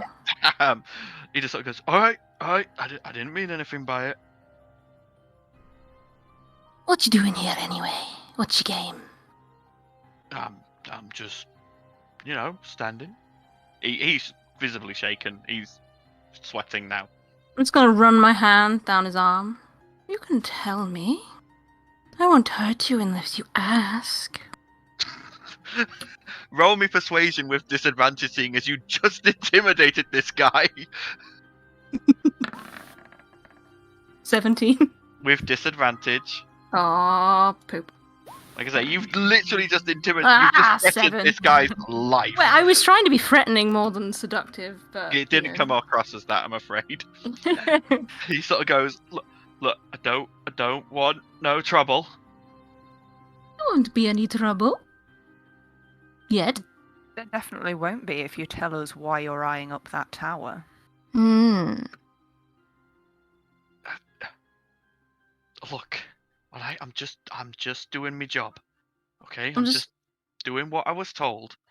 And I'm what gonna were you trail told? my arm over his shoulder and just come and walk around to stand behind him, so that Vian is in front and I'm behind. And what Okay. were you told? Look, the bosses just said this guy's got some interesting gear. We just need to look at his tower, see if there's a way in. If there is, go in, see if there's anything, and then obviously not nick it straight away. Just see what there is, and then go back and report. That was it. All right. I'm just the runner. I mean, you didn't see anything in there, did you? And she'll just kind of play with his hair. I've not even been inside. We only got here about a couple of hours ago. I mean, you can tell them that you didn't see anything, can't you? Yeah. That's fine. You can maybe tell them that we're regular walkers here. This is our turf. Very regular. Okay. Why don't you run along then, little one? And And she'll kind of poke him in the back on his butt with her sword. he legs it. He runs off this way. And Both of us are probably It is. chuckling. There's like an inner evil in both of us. It's like, yes. That was fun. I can imagine that Xandal, while all this is going on, has managed to rope Balasar, Fish, Haga, and himself into just moving things of importance into the basement. yes. Yeah. That's fine. We'll just make Yeah. our way back to the door. Yeah. Okay. I'm dragging this guy with me for now until we all Okay. meet at the front door. Oh, we could soundproof him. Is it wise him coming near the door like that other guy said? We don't want to give him an idea of where the entrance actually is. That's I mean, he's probably- knocked out at the moment. Like I probably said, wise, I'd like- say. They knew where the door was. Yeah. the door- but we the don't door's wanna give not him hidden. Yeah. But we don't want to give him too much information by We don't giving want him him to see the door. interior as Yeah. well. So if we're gonna talk to him, it'll be outside. Yeah. Oh, you got yourself a friend, Val. We scared ours Yeah. off, didn't we, Fiona? And it was great fun.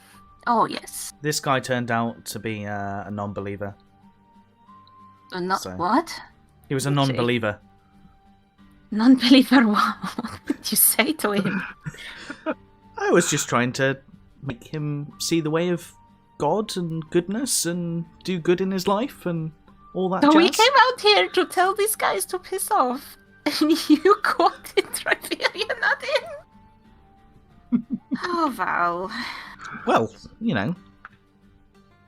What do we want to do Fiona's with kind him? of- kind of looking at him going, wow, you're far more persuasive than I remember you folk being. We're obviously a bad influence on him. Looking at his unconscious body. So, are we healing him and zone and truthing him, or are we taking all of his armor and clothes off and sending him running through the streets? Ah, definitely stripping him naked and making him run through the streets. That would be so funny. Would it be valuable, though? Probably not, and to be fair, we've probably pissed off the underground enough. We really don't want another enemy. In fact, we probably already have one, to be honest. I might have overdone it a little bit my end. Val No. just shuffles this guy further up onto his shoulder, just like, you overdid it. Just, I don't know, tie him to a... no, not tie him to a... I'll just leave him by the tree. Let's just leave him somewhere other than here. He'll Yeah. wake up and be like, what the hell am I? It'll In be the funny. next street along or something. Yeah, Yeah. what I'll do is I'll take him to the next street along. I'm going to remove him of his weapons, and I'm going to stick a Put up his pamphlet. trousers or something. I'm going to stick a pamphlet kind of into his hand, so that when he wakes up, that's what he's got to wake up to. Leave him sprawled Alright. in the street with his butt in the air and the pamphlet between his butt cheeks with his pants around his No, ankles. no. I will Oh, leave come him on. with some dignity, but I'm going to take away his weapons. Okay, 1 sec. Oh, that would be funny. You can take my weapons, but not my dignity. You have anything good on him first? Okay, so Val, you take him to the next street along where there's a few lot of people who live around Xandal's Tower don't really look outside their windows because Xandal's Tower has lots of bangs and crashes anyway. But as you move into the other street, there are a few more people around, a couple of them quite well to do, and they watch as you just sort of dump this unconscious, smelly, poor looking person on their street. Just tell him you're a bouncer. It's fine. Didn't have ID. Yeah. God be with you, and a wave to the people. One small child sort of waves shyly back before they're like, what is obviously their governess grabs their hand and starts pulling them away.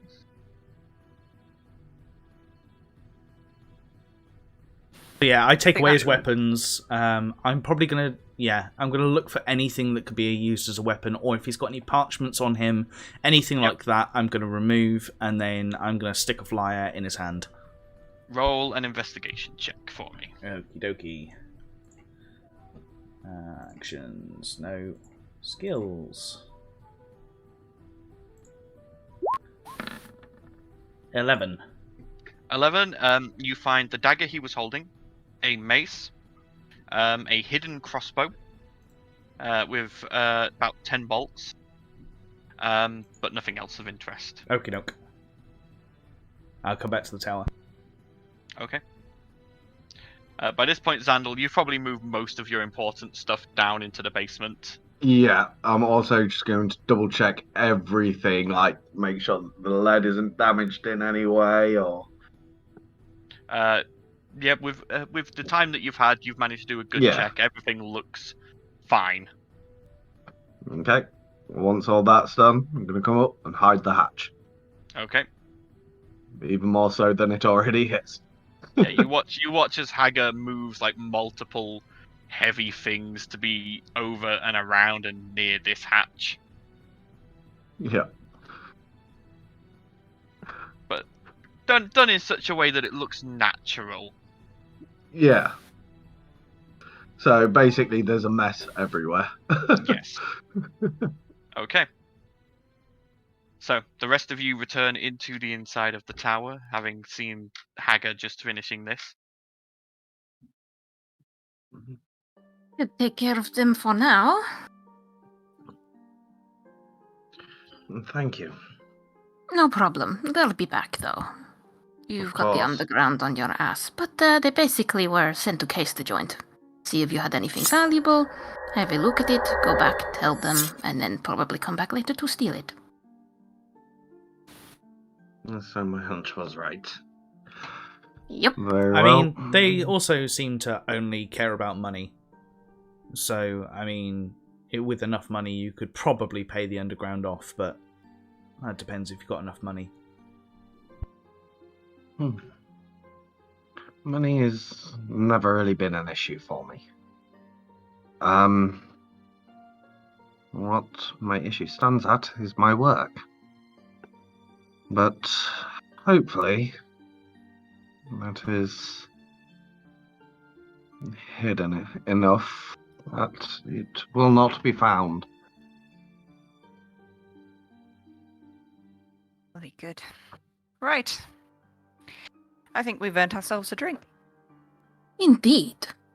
Allow me to pay for it. Ah, don't worry. I'm not going to complain.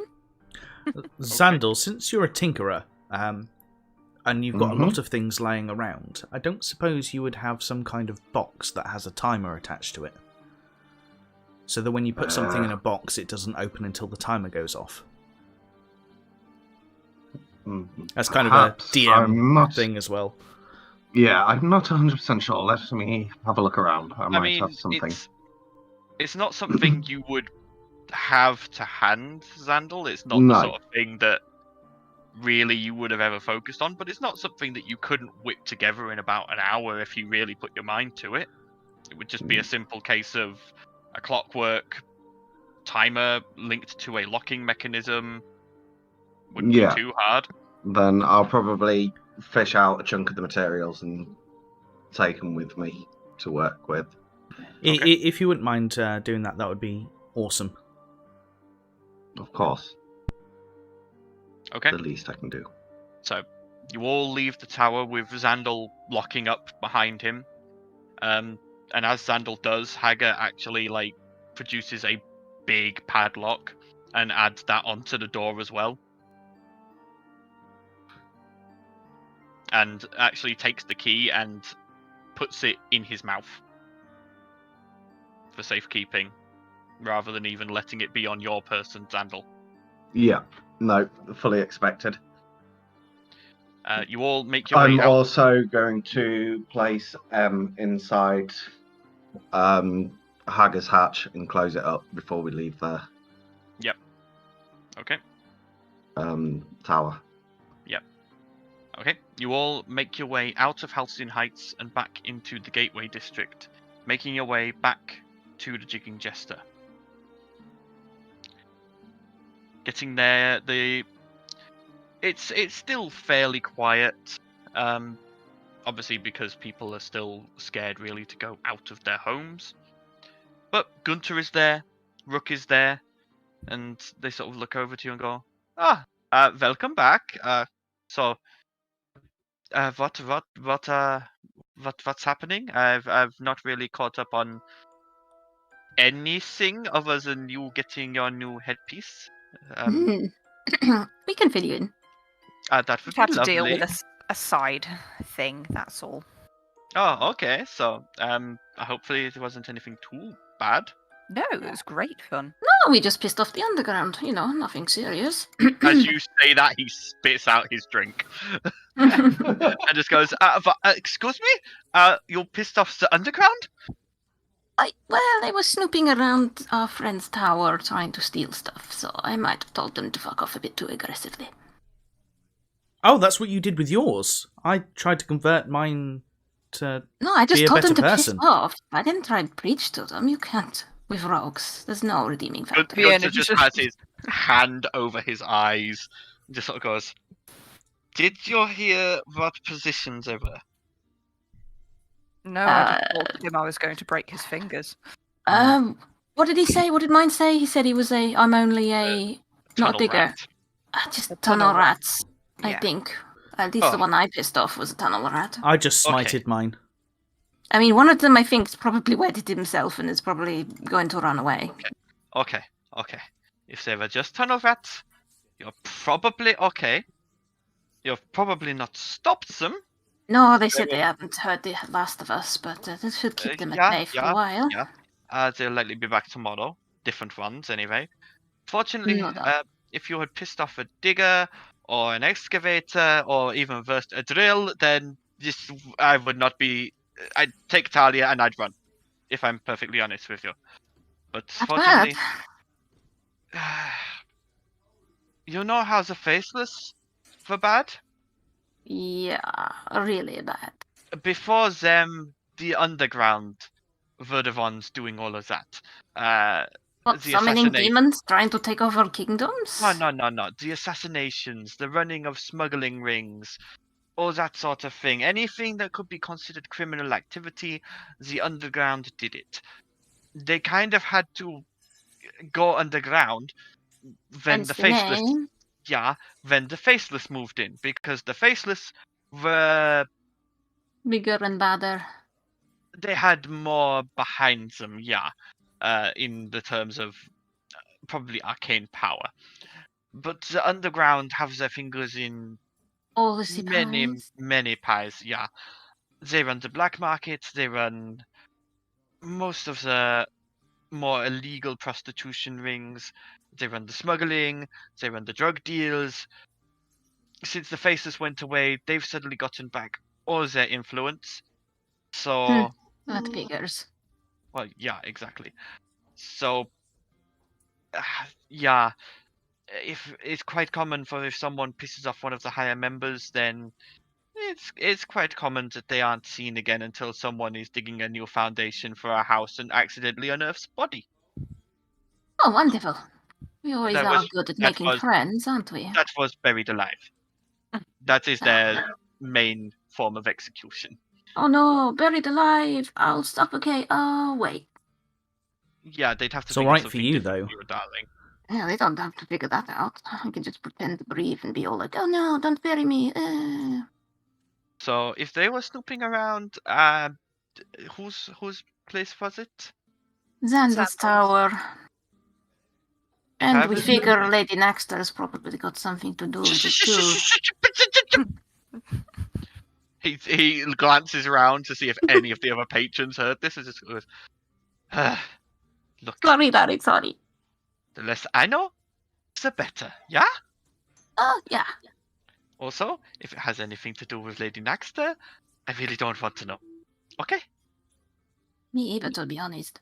She's creepy. I may collect information and do information for, certain people like Valdisian, but there is certain information I don't touch with a 10-foot barge pole, and that is one of them. Fair enough.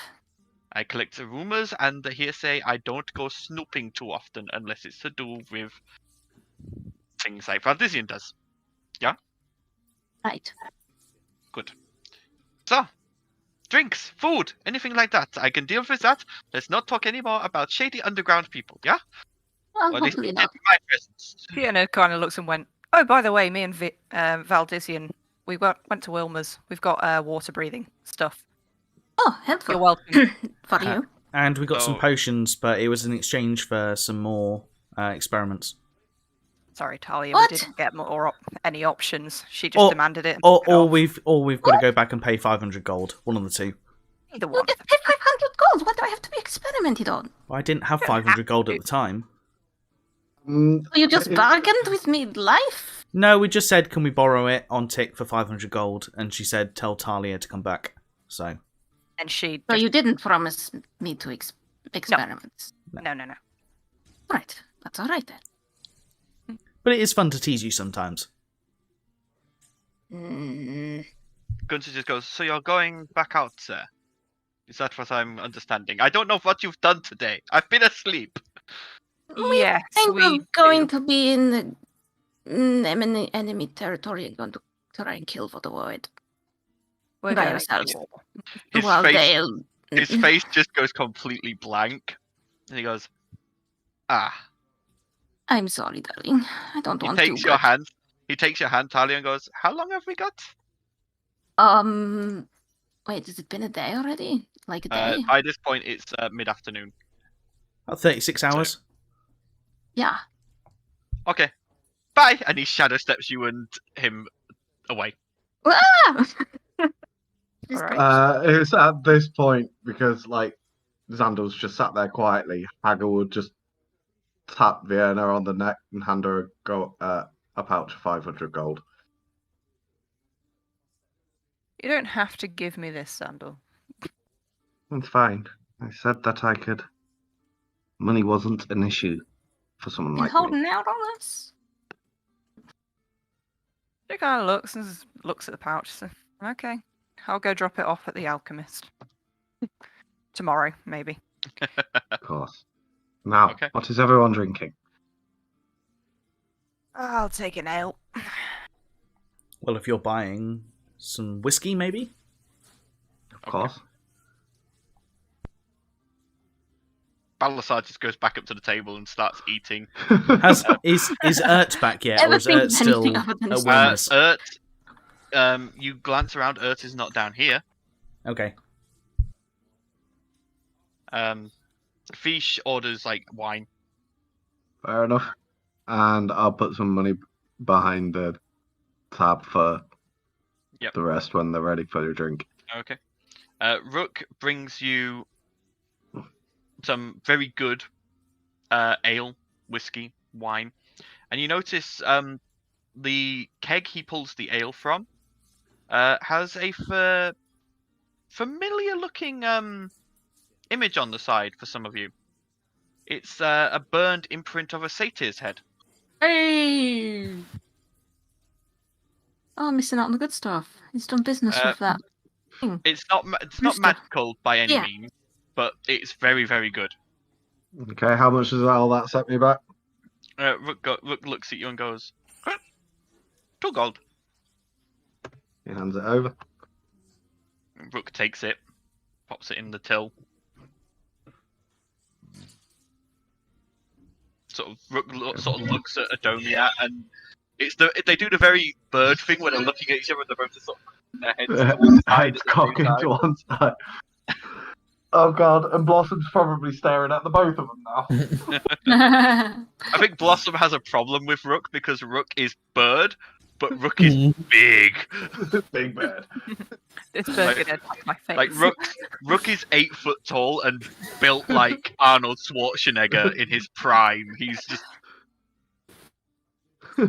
just massive. So, Xandal, this box, I mentioned the timer. Could you make the timer go up to 14 days? I can see what I can do, yes. Shouldn't be. I know it's not a an issue. conventional clock, but if that's okay, It shouldn't be too much of an issue, that'll be amazing. Thank you so much. of course. And with that, Xandal just sort of like sits at the table where he was found this morning and gets to work. Yeah. You won't need to make me a check for this, as it's a simple enough mechanism. It'll just take you probably a couple of hours. Yeah, Solid work. yeah. And Okay. I'm just going to sit there and kind of watch him work and keep him company whilst he's working, because I kind of feel like Okay. leaving him would be a bit shit of me. All right. Is there anything anyone else would like to do at this point? Vienna's actually gonna get some like a quill and paper and actually start writing a letter. Okay. To her matron, just because she's not heard from her for a while, and I'm pretty sure the matron's not heard from her for a while.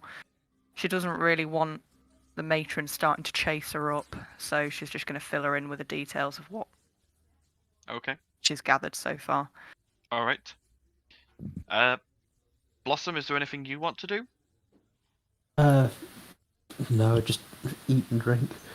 Okay. Prepare for. All right. About an hour later, comes in, looking pleased with herself. And she sort of wanders over and gets a drink and something to eat and settles down. But if there's nothing anyone else wants to do, we will say that we'll conclude that first day of downtime. Xandal, you complete the box with the timer. Yeah, once it's completed, I'll explain how it works to Val as I hand it over. Okay. Thank you very much. And Val will basically scurry back to his room with it. Okay. All right. If no one else has anything they want to do, then that is the end of the first day of downtime. Okay. Awesome. Okay. So the next day dawns, and we're just going to say, is there anything anyone wants to do during this second day? Right. I will go and pay the alchemist. That's the main Okay. thing. Anyone else I got think anything? Xandal's just really going to be just sort of like sat in like a corner somewhere at this point, working with M, trying to figure out all the kinks in the. As you start doing that, Rook just sort of comes over and goes, "Use workshop, you might." If you don't mind. He sort of goes, "You member of Armatae, yes?" Well, I'm working with them. I'm not officially a member. Oh, you are. Good enough. And he literally picks you up and picks Hagar up. That's what staggers you. He has just picked Hagar up. Oh my god. Xandal just sort of like. And Rook is a big boy. he carries you up the stairs, 2 flights to Armatae's their first floor of their quarters, and takes you to the workshop that they've got there, and puts you and Hagar down and goes, "Have fun," and walks off again. Xandal just kind of stands there for a moment like, What the fuck? You can see a small puff of smoke come out of Hagar's head as he's trying to process what just happened. It's sort of like, and then very quickly he sort of like assesses the workshop, and then after a little bit of rearrangement of tools, gets to work. Yep. Go ahead and roll me an intelligence check plus your proficiency modifier. Okay. Right. Go on, be intelligent. That's better. So That's 20. better. But by this point, the construction is beginning to take shape. You've got the chassis. Chassis. You know what you mean. Chassis. Yep. Yeah. The chassis. Now the next part is to start working on things like internals and actual. Basically the internals, but you now have the correct shape and the correct casings for everything. Awesome. Okay. All right. Vienna. Oh, sorry, Val. Sorry. I'll let Vienna go first. If mine's like first thing in the morning though, so I don't know if that Oh, was It's alright, you yours can go first then. first if you want. 2 questions. How long will it take me to get to the Merchants Guild or wherever it is that I've got my account at and back? And when do they open? The Merchants Guild, you would remember you walked past it yesterday in the Sapphire Docks. It looked pretty closed. Right. Seeing as it's in the Sapphire Docks right on the front of where everything's getting attacked. You get the feeling the merchants are not currently using that building. Okie doke. In that case, I'll get up fairly early, and then I'm just going to inquire around town to find out where they've moved to. But prior to me going out, I've taken this box and I've put 250 gold pieces in this box. I've also put one of my pamphlets underneath the gold, and then on top of the gold, which I know they won't understand, but it's something that I want to put in the box. I've basically written a little note that says destroy the cage. I've sealed the box and I've set it for 14 days, and I'm basically finding out where I can go to hand this over to the Merchants Guild. Okay, roll me an investigation check. 18? 18. Okay, you find out that most of the merchants are either staying at home or have gone out on trips, taking them away from Maham and further inland. Like, most of them would normally stay in their offices, but so many of them have suddenly found reasons to go on resourcing trips and that sort of thing, and fact-finding missions. Okay. But you do find out that the particular merchant you have your account with has been going to the arms house to check in that the shipments are coming in correctly. Okay, doke. He has been spotted at the arms house talking to Father Nicholas. Right. Well, I will go down and probably chat to Father Nicholas then if the guy isn't there. If the guy is there, I will chat to him then. Basically, I'm going down to the arms house. Okay. So you head down out of the Gateway District, down into Grimhaven, and move your way through the back alleys and the horrible... Not as horrible anymore, but still, compared to the Gateway District, it's still slummy here. Yeah. But you make your way to the arms house, and you can see, though it's still fairly early in the morning, there are people moving around here, and you see Father Nicholas and his brothers outside with a big vat of what you can smell on the air as being porridge with a little bit of sugar in it, and they are dishing that out to people who come up to them. When Father Nicholas sees you, he goes, "Ha, welcome, brother." Good morning. How's it going? Very well. I feel I have you to thank for some of our most recent providence. I don't want to take any claim to this. It's all what needs to be done. However, I do have an account with a certain merchant that is providing these goods, and I hear he's coming regularly to you. He is, yes. He comes to make sure that, obviously, there have been problems due to the recent unpleasantness with shipments, but he's been making sure we get, if not rice, then at least something. So he's been coming in to make sure his drivers and his traders have been bringing us at least something to serve to the people. That's good on him. A lesser merchant wouldn't have done anything like that, so that's good to hear. As I just mentioned, I do have an account with him.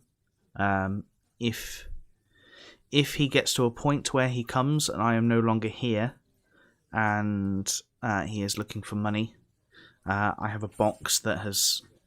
This box should see you through so that the food should continue coming into Grimhaven. It's set for a timer, set for 14 days. I should be back before then, but should I not, that should see you through, at least for a short period of time, until you can find other sources of revenue for the area. He takes the box and gives you a full sort of bow and goes, "Triferian smiles upon you for your charity, Valdizian." Thank you very much. I don't know how to respond to that. You watch it, he sort of shuffles off inside, obviously intending to put the box in a safe place. So, it basically, Val was intending to try and do that secretly, but obviously he couldn't. So, he's going to return back to the Jigging Jester. Hopefully nobody's up yet. As you start walking, make me a perception check. Okie doke. Perception.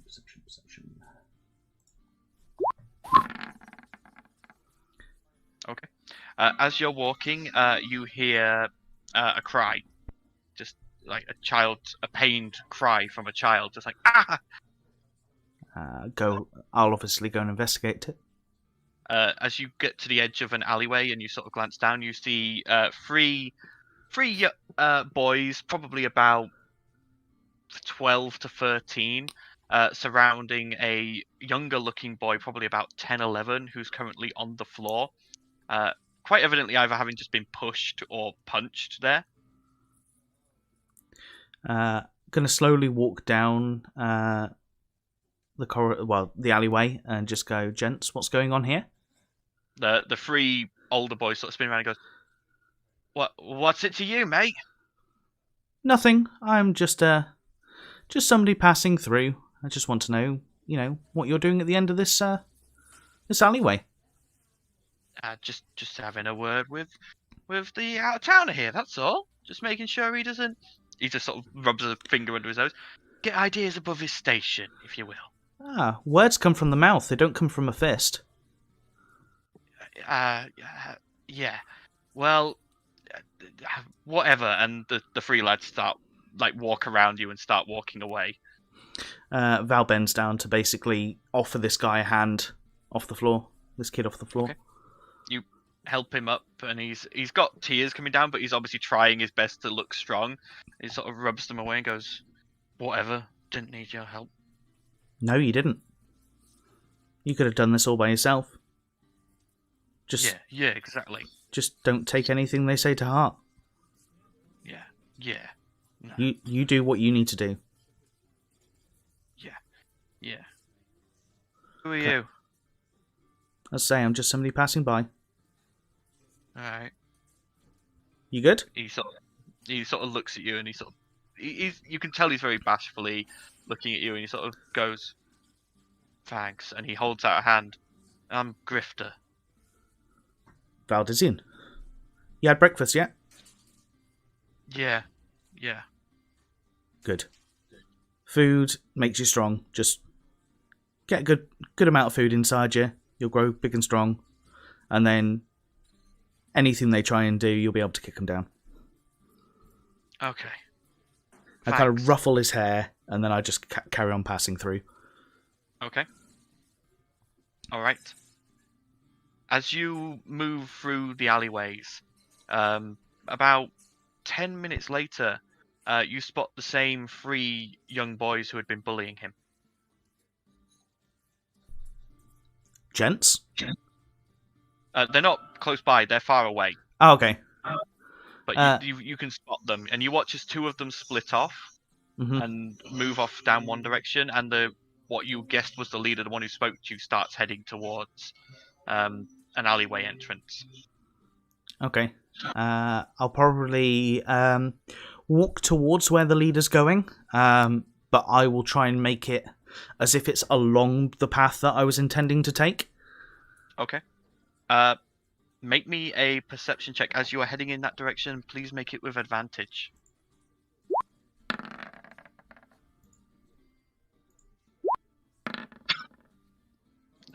That's a good thing I gave you advantage. Yeah. As you draw close enough that you are probably getting within speaking distance, you see as he's just about to turn into this alleyway, he stops dead because there is a claw sticking out of his chest. Coming through his chest and out his back. Shit. You watch as he is yanked into the alley. Yeah, I'm pursuing. Okay. As you run to the entrance of the alleyway, with that high perception check, you see a creature. Okay. It is a humanoid shape, but it's like an emaciated skeletal almost figure. Like the skin is pulled tight across the ribs, the eyes are bloodshot, the hands themselves they don't look like hands anymore. They look more like giant claws. Like they're distended. The arms are so long that the claws themselves are dragging along the floor.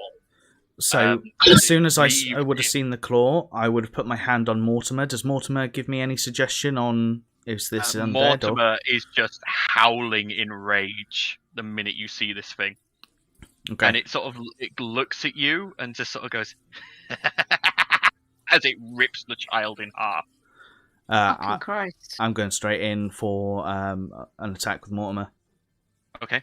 I'm going to need you to roll me initiative as I move to the combat Are map. you fucking nuts? It's what my character would do. You're on your own! To be fair, it is. It is! It is stupid. Val would definitely do that. Right. Jesus Well, Christ, While look at that Val's thing. doing that, I'm getting some food.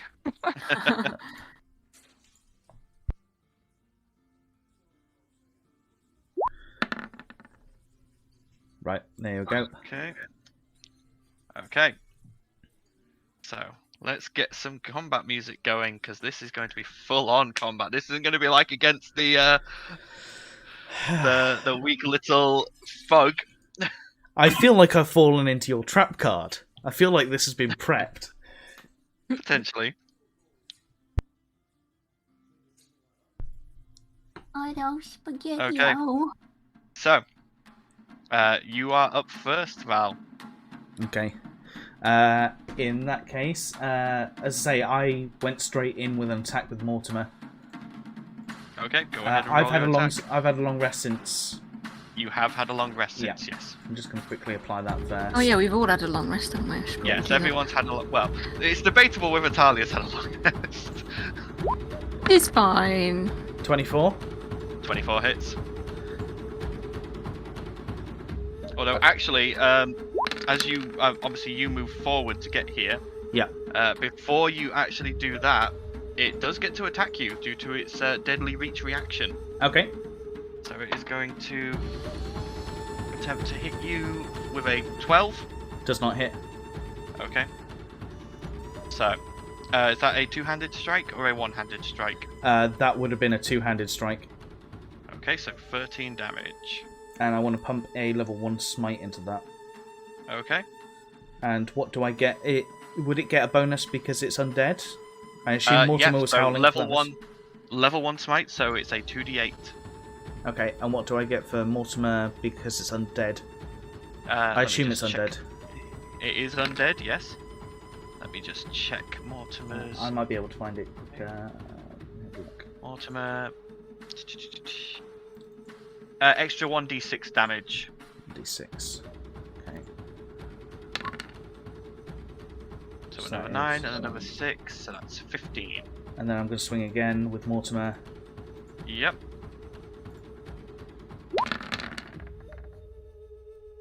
.26 hits, two-handed strike again. Yeah. And then an That's extra another 8 D6. and the extra d6. Yep. Just a 1. As you swing with Mortimer twice, slashing this thing twice across the chest, you just watch as black, coagulated blood just starts seeping out, and it reels back from the strike, but it just comes back going. Won't be laughing Right. in a minute. It's now its turn. Like the freaking laughing hand from Crit Roll. Creepy motherfucker. Okay, it is going to make 2 piercing claw attacks against you. Okay, So, one is a 22 to hit, that hits. the other is only a 13 to hit. That does not hit. Okay, so one hits. So, hang on. You take... Let me just find the correct dice for this. That one.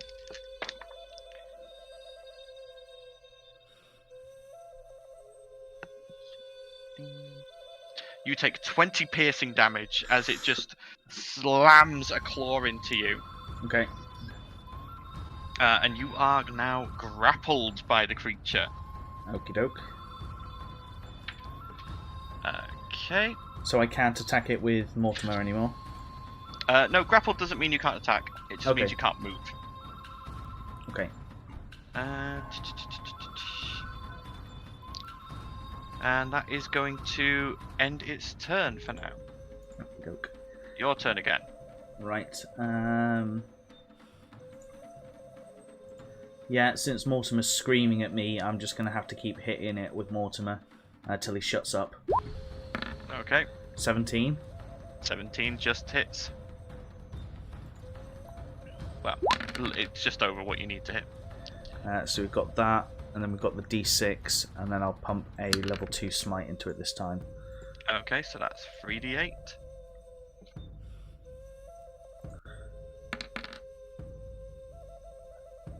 So for another 17 damage, okay. And then I've got another attack with Mortimer. This time I won't do a smite. Just going to be straight up. Did not hit.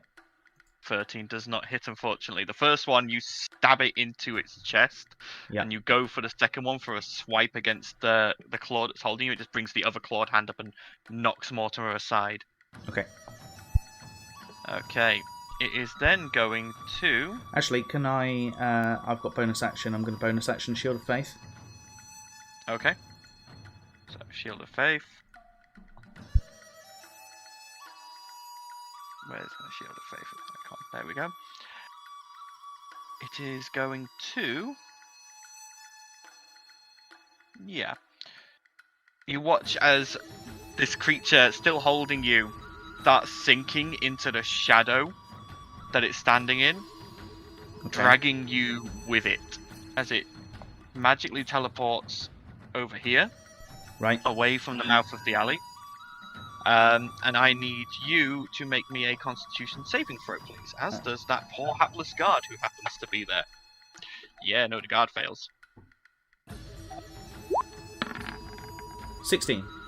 That is a success, which means you only take half damage. Let me just find the right dice. I don't know whether I've got enough of these dice. Oh, I God. don't. Be saying that.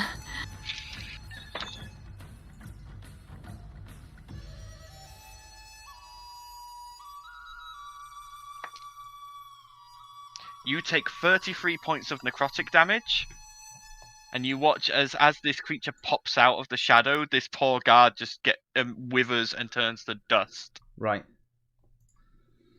As this creature just appears and it's still laughing its head off, it's like...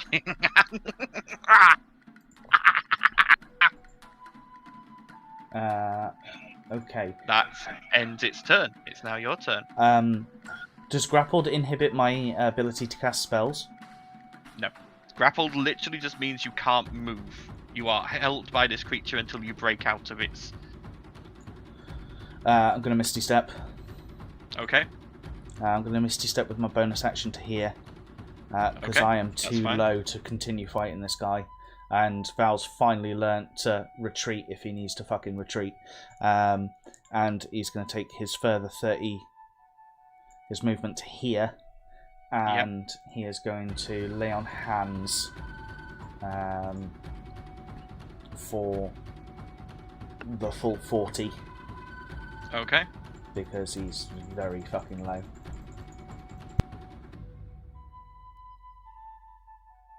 Okay, it is going to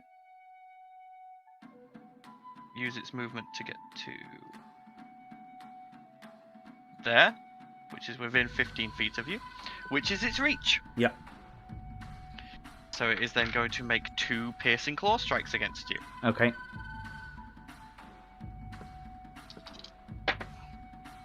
That is a 21 to hit Hits. and a 17 to hit. Does not. Okay. So one hits, the other does not. You take... Whoop! Rolled them in the thing. 9... 13 piercing damage. Okay. And you are dragged 10 feet towards the creature. And Okey-doke. you are grappled again. Fine. Right. So we are going to bonus action Misty Step to here. Okay. He knows when he is fucked up and he is basically feeing. So he's going to do 30 feet to there and then he's going to do a dash action which should take him Out of the alley. basically out of the alley. Okay. As you rush out of the alley into the crowd of people, gasping, pained, covered in blood, and with your veins black from the necrotic energy, you hear the laughter as you see just peeking around the corner this creature, its claws gripping into the wood as it just sort of goes and then vanishes in a wisp of shadow. My first instinct is to initially go back to the Armory Hut or whatever it was, with the father there, and basically Father Nicholas, have a conversation with Father Nicholas and just explain what I've just seen and gone through, so he can put the word out about this creature that's going around the darkened alleyways, and then following that, I'm going to return to the Chicken Jester. Okay. That is the end of combat, so you Feel slightly back. ashamed and slightly down on myself because obviously I've let this creature go, but I knew I couldn't defeat it. I knew I needed more help. Mortimer, by the way, is absolutely livid with you right now. Well, I should have remembered to make you make wisdom saves to try and run away from this thing, but I forgot, so that's my bad. Mortimer, how can I kill undead if I'm dead? I shouldn't have let it live, shouldn't have let it live. If I live, I can go and take it out later. If I die, I can't take it out. Out of curiosity, Mortimer, how did you end up in this vessel anyway? Casual conversation after nearly dying. Well, Well, I nearly died, so how did you end up in yeah. I'm finding it Mortimer- funny that only now is he actually asking Well, that question. Actually, it came up over the weekend whilst me and the wife were talking. I was like, oh. Mortimer Oh, yeah. clams up and refuses to speak. Fair Like, enough. You've just run away from an undead. He's like, no, I ain't talking to you. You've just done the one thing that I don't like. Well, you know, hey ho. At least I'll get some peace and quiet for a while. Harsh? You get back to the Arms House. Father Nicholas is still there handing out porridge. You can see Grifter Yeah. over to one side, currently eating a big bowl of the porridge. As I say, I'm basically going to take the father to one side and explain what has just happened and get him to put kind of a warning out around Grimhaven. Not to go alone. Not to be on your own in these alleyways. Because it seemed like once they split off, that's when he got picked off. Okay. Father Nicholas says, that is very worrying. I will make sure the word is spread around. Most people do not travel alone anyway, but I will make sure people know. And Thank you, Father. if a group of people can go back and collect that child's body and get it to his parents, then Here's maybe. half of your child. We couldn't find the other half. Clicks some fingers, and a couple of the monks run off. He keeps talking to you for a bit, and the monks come back and go, there was no body there. There was blood stains, but no body. Well, Nom nom nom nom nom. if some parents are looking for their child, this is going to sound slightly comical, but if some parents are looking for their missing child, then perhaps that is the child that's gone missing. Kind of break some bad news, or leave them in hope. I would leave the discretion to you. Very well. And say I'm going to link back to the Tiberian Jigging be with Jester. you, Valdizian. Okay. You head back to the Jigging Jester. I'm assuming sticking as much to the main streets as you can. Oh yeah. In fact, I wonder whether Val just decides to fly. No, it'll probably stick to main Is streets. he any condition to fly? Well, I managed to heal myself, but I know I wouldn't have. Yeah. When each heal attack, when you go to sleep. yeah, when each attack was taking you down by a third of health, it's not a good battle to be in. Yeah. Okay. So you make it back to the Jester in much the worse for wear as you sort of stumble in the door, blood staining your clothes, fresh wounds. Rook, I need a I just- drink. Brooke sort of nods and puts a very strong whiskey on the bar. But we'll move away from that. Vienna, by this point, you would have already probably gone to go and see Inala, so we'll do that now. Okay. So you make your way to the Alchemist Guild. This time there is someone on the front desk, a woman, older sort of woman, sort of currently writing in a ledger, and she sort of looks and goes, "Oh, hello, dear. Can I help you?" I believe I owe some money to the... I can't remember her name. Inala. That's the one. I believe I owe some money to Inala for some potions I bought yesterday. Oh, Inala. Yes. She's indisposed currently. Has ordered for us not to disturb her as much as possible. I'll take the payment and make sure she's made aware if you like. Or you write it down. risk going up there to see if you can give it to her directly. That's your choice. Vienna kind of stands there for a second, just like thinking about it, and she went... her curiosity has just got the better of her, and she's like, I'm going to go up. Very well. Good luck. Thank you. And she makes her way up. Okay. Always you go say that whenever we go up there. I'm like, good luck. Go up and up the stairs and turn left and look down the corridor. The steel door is there.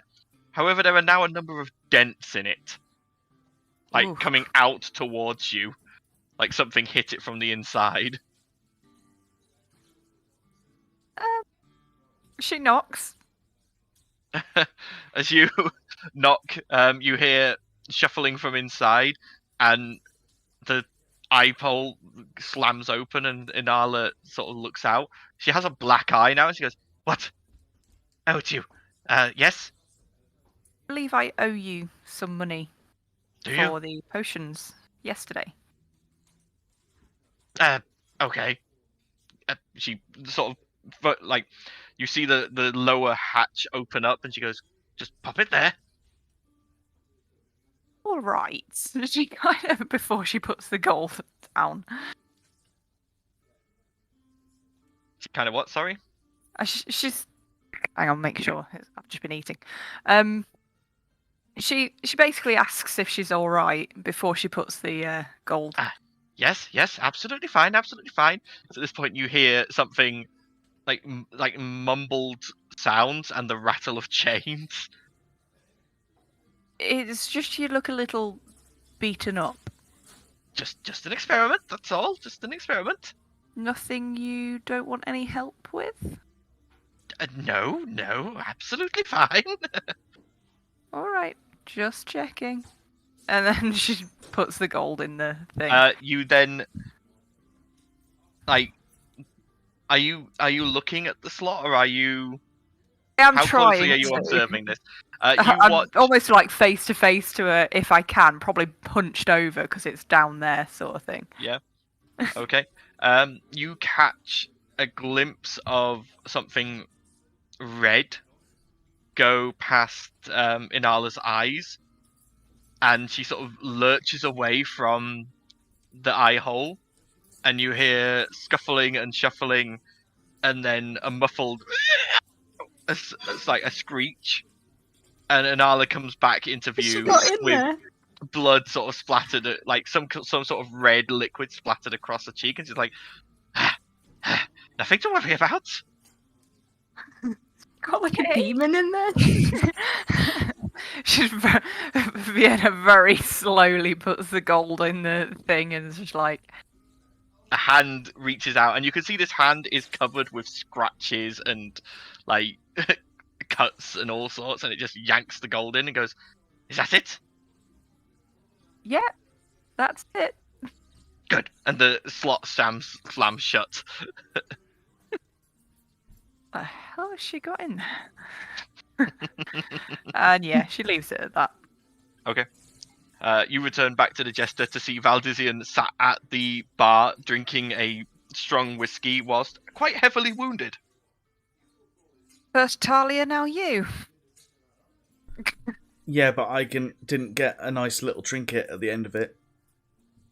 Oh, do you want to tell me all about it?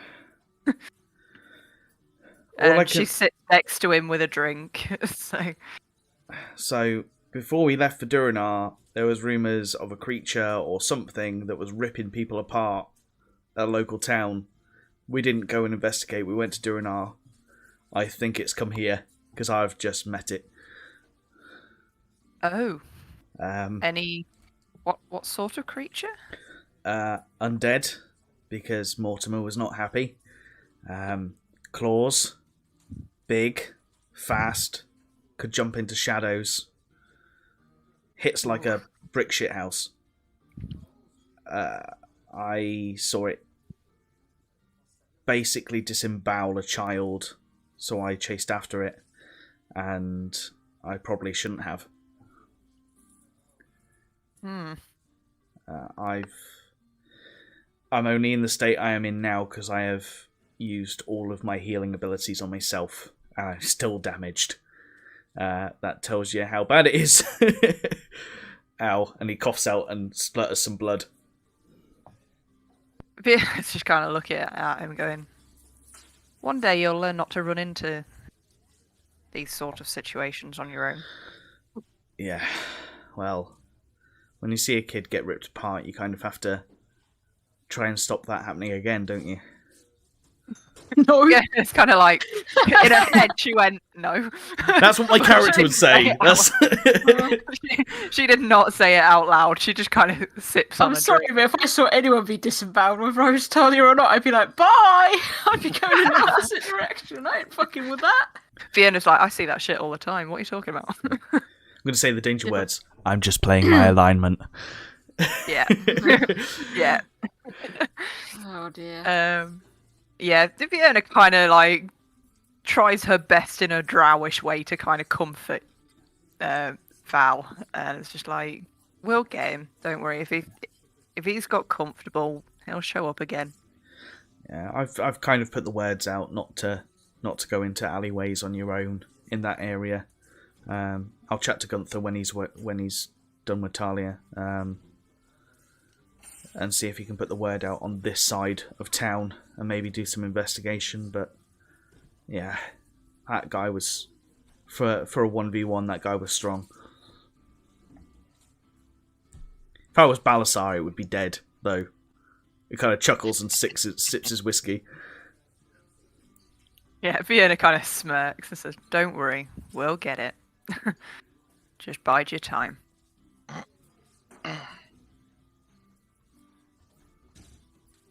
And that's that one. Okay. And that's that. All right. Was there anything anyone else wanted to do during this day? I want to spend some time with Gunther. I don't mean spend some time with Gunther. I mean, like, actually, chat and stuff. Yeah.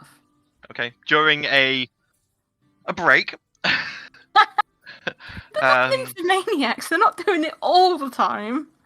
Hey, but not all the time. Gunther's been told he's only got you for a short while. He ain't wasting that chance. But yes, during one of the breaks, when you're sort of enjoying a bit of food and a bit of drink, you have a chance to have a chat with Gunther. I'm not going to die, And I never said you were. I just, You're acting like I'm going to die. Well, no, not so much like that. It's more along the lines of, you went away for 2 weeks and I was on my own. I don't like that. Just wanted to know how much I missed you. I miss you constantly too. We have the mirrors. We can talk. Well, We can't mime talk. at each other. It's not really the same. I mean, that note worked, right? Yeah, the note worked, but I can't always guarantee that, I'm going to be at the mirror and you're at the mirror, and you can't always guarantee that, you're going to be able to get to the mirror. True. I wish that was an easier way. Yeah, but not at the moment, unfortunately. It seems every time I get back, I have to go out again. Well, fingers crossed after this, there's going to be a bit of, bit of time. I hope so. For the moment, like first, spending time with you. I like spending time with you. And Not just this kind of time. No, exactly, but that is why whilst you're here, and I have you, I'm going to spend time with you until you have to go again. I mean, I have to be able to walk, Gunther. Well, do you? Well, yes. How am I going to fight if I can't walk? Oh, very well. We can just cuddle, you know, and talk about things other than going out and fighting wars and stuff. That sounds nice. And he We can pulls talk you about in. our families and stuff. Or I don't what you think remember. Albert really has any family left, darling. I might have. But no. Well, that's depressing as well, isn't it? Just a little. I suppose I don't really know what happened to members of my family. I just know that some of them got taken and some of them got killed in front of me. They might be out there. Maybe we can find them. I think by this point that finding them would just be a case of maybe just helping them out of their misery. That's closure, isn't it? Rather than Yeah. not knowing. Yeah, that is true, but I'm not going back near that city for love nor money if I can help it. I don't blame you. You think it's still that bad out there? I know it's that bad. I mean, you remember when Fandor came to visit, yeah? Delightful fellow. Yeah, he's nice. But he still has to answer to the higher ups, and unfortunately, though most religions have their headquarters in Zinzuzab, far to the west, unfortunately, Pelor still has its headquarters in Reforp. Isn't Pelor supposed to be a good god? Depends on your interpretation, apparently. But he keeps me updated onto what's happening at my old home, and it's not any good. Wish we could do something like we did for Dorinar. It would be a lot more complicated, I'm afraid. No doubt. This isn't just one person, this is a whole group. Oh, could you have a mention of something to Valdizian for me? Sure, what?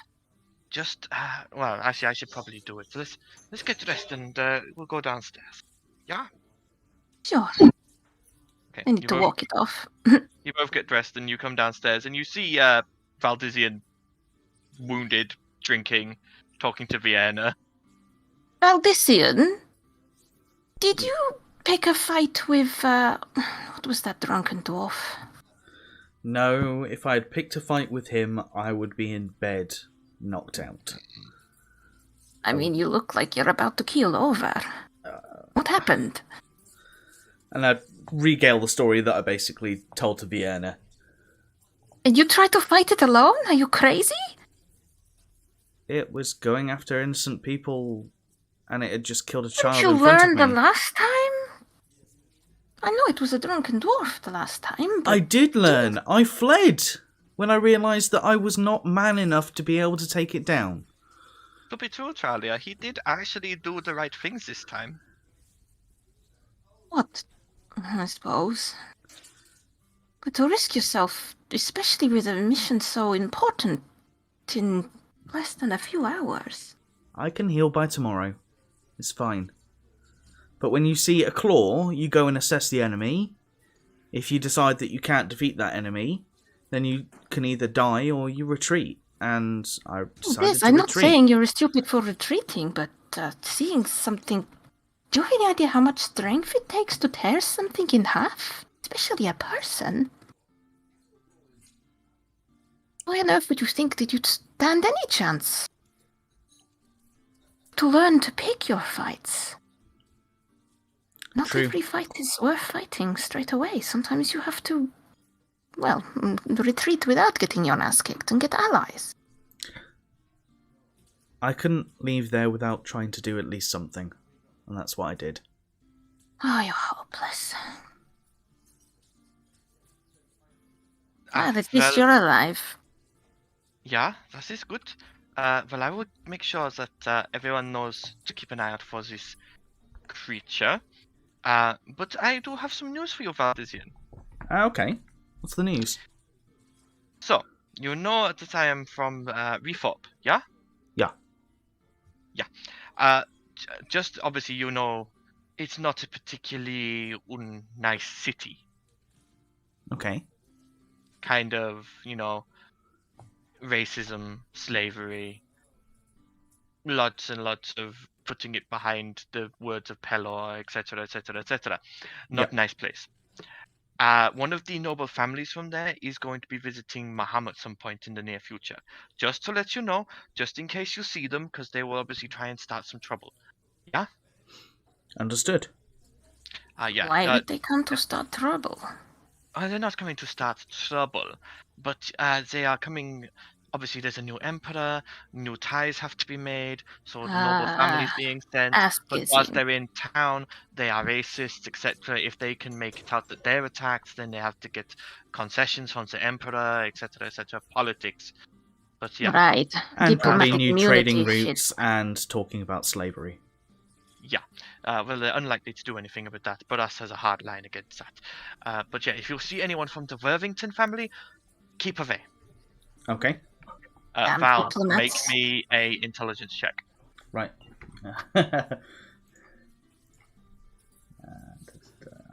Is Val that smart?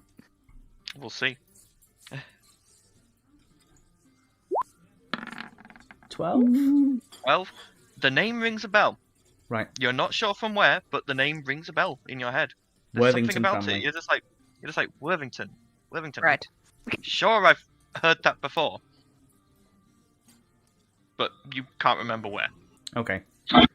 He'll probably just file that in the back of his head of like, I really need to like sit there and ponder where I've heard it from before. Yeah. Okay. Anything anyone else would like to do? Nope. No. Then we'll Nothing say on Don't my want to part. chase. Blossom doesn't want to chase anything.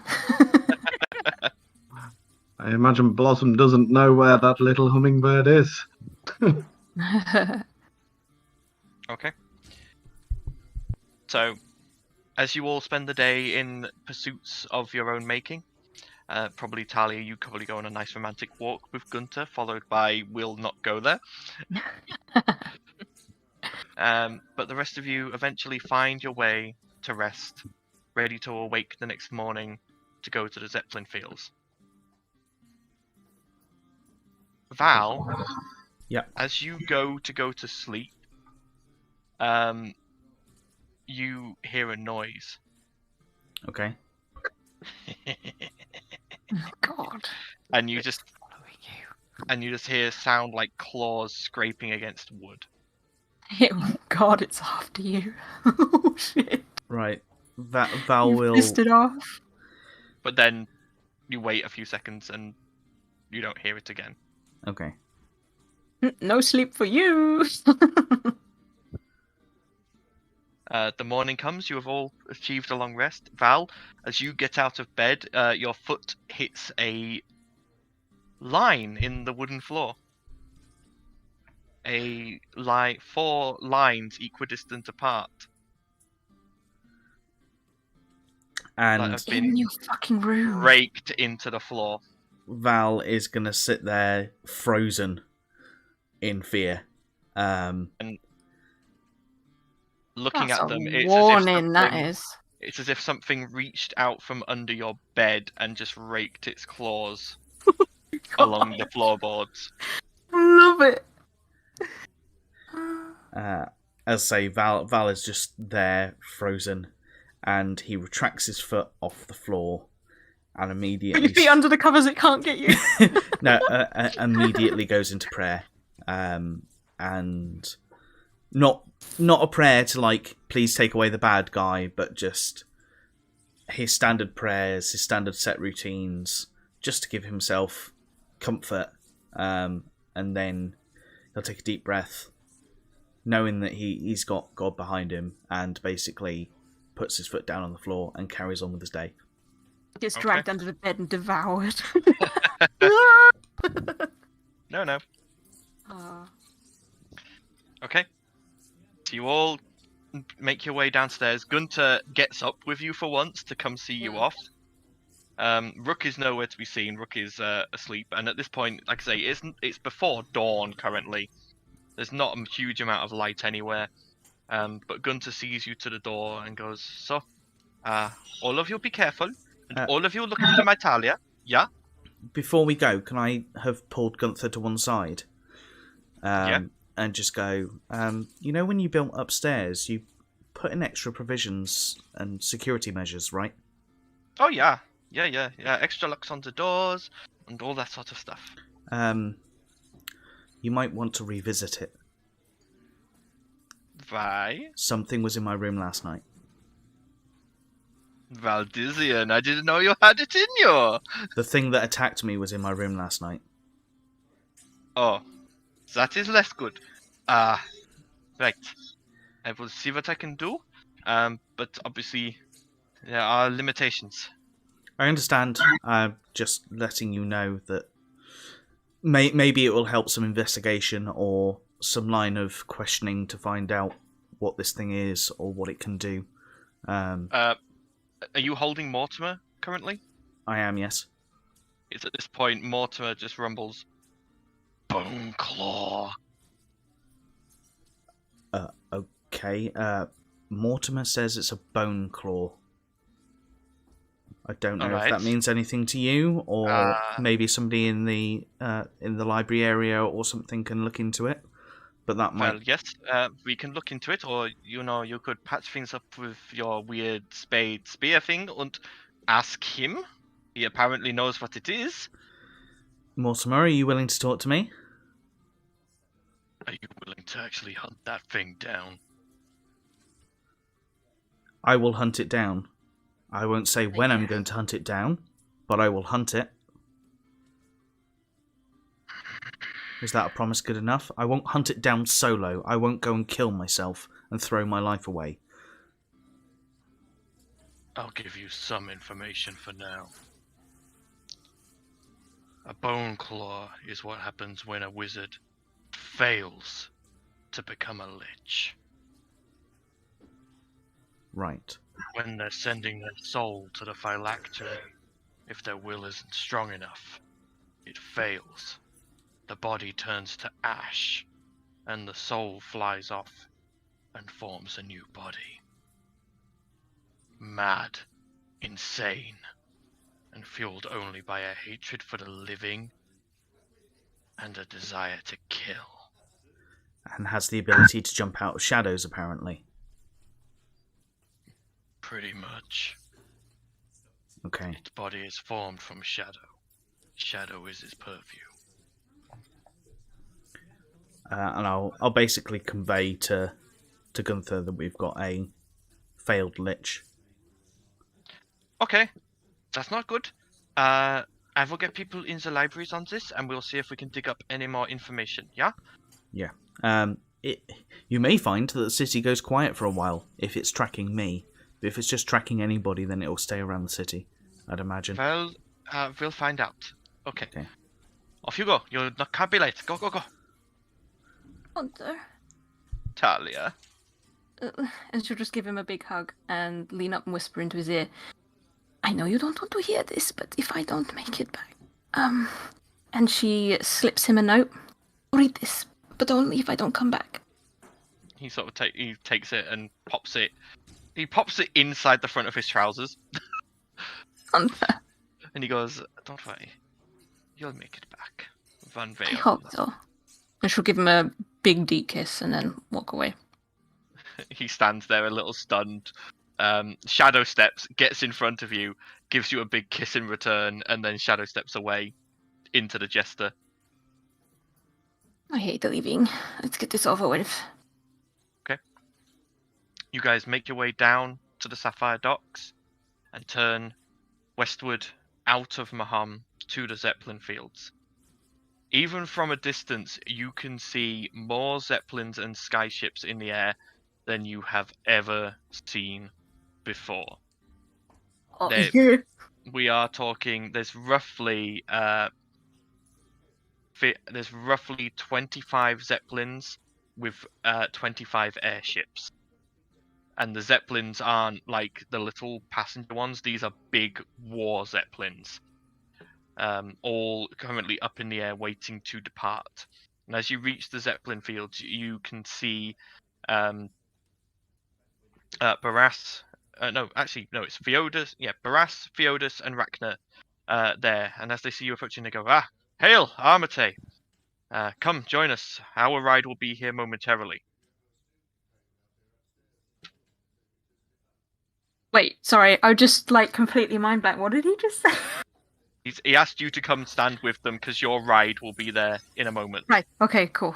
Yeah, Xander will be Occupied. on the actual hatch of Haga as per his usual wandering technique. Okay. As you all get there, Barras goes, impressive, isn't it? That's pretty much our whole fleet up there. Plus some mercenaries who are willing to work for us. Impressive.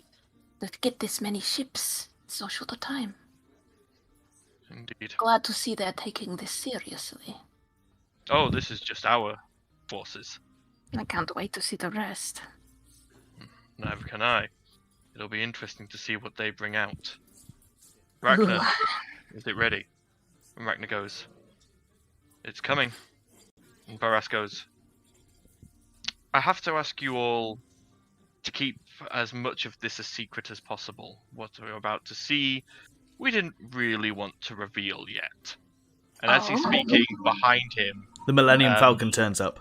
you see, growing from the center of the Zeppelin fields, a magic circle.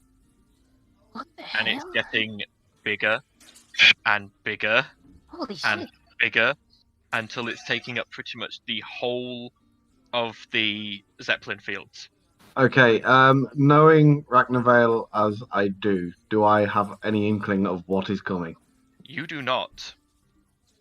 And Ragnar is actually looking at you and goes, if only you'd stayed with the Academy, you could have worked on this. And in a giant flash of arcane light, like purples and greens and blues, now in front of you is a enormous skyship. Shit, that thing's huge. A giant wooden ship, only about 3/4 of the size of the foe smasher that you had seen at the bottom of the Silent Strait. And on it, you Normally Well, I'd not crack a as joke about senile as you come overcompensating. across, my old man. on it you can see arcane gems glowing with enchanted light, keeping it aloft. You can see no masts or sails. Instead, it has two large, four like wings, all with propellers on, powered by steam engines. And from what you can see, there is no actual deck. This whole thing is littered with gun ports. Every of it, like this thing is like, think like a four-sided cube that slowly tapers to a point, and every available inch is just covered in gun ports, all of which have triple-barreled cannons sticking out of them. I'd normally crack a joke about overcompensating, but that's impressive. Rachna sort of smiles and goes, "This is the Arcane Academy and the Army's project that we've been working on for the past 5 years. The Thunderbringer." Something as Thunderbringer, that's impressive the as best that, and name. that's the name you can come up with. My Hey, certificate's it's not exactly that bad a Xandor. name. Shut Some up, of us have Vodawowed. very similar surnames. Again, Thunderbringer. we had hoped to keep this secret from, everyone, but War needs must. indeed. Come, let's get on board. And the Barras, Rachna, and Theodus walk off to where a gantry has been lowered from this massive ship. Xandal will definitely be going over. I mean, His this thing. interest is peaked. Yeah, this thing is like the foe smasher was 2 miles long. This thing's about 1.5 miles in length. It's huge. As you come on board, you enter in, and stood waiting for you is a there is a I forgot to put what race they were. That's my own fault. The faceless. Borg. Shit. Oh, it's a small a dwarf. That's what it was. I remember now. No, it's a dwarf dressed in the military uniform of Maham. She's stood there at attention, and Boris goes, Admiral. Armatae meets Admiral Noratobu Boneborn. And the Admiral goes, Nora. Just call me Nora. Nora Boneborn. And welcome to me ship. So, Pleasure. you're the lot who are going to be doing a decapitating strike. Hopefully.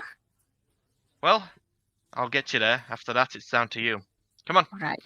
And you get given the full, the tour to the bridge. Can I just ask, if this is meant to be a super secret ship, how often have you actually flown it, and how much have you trialed it?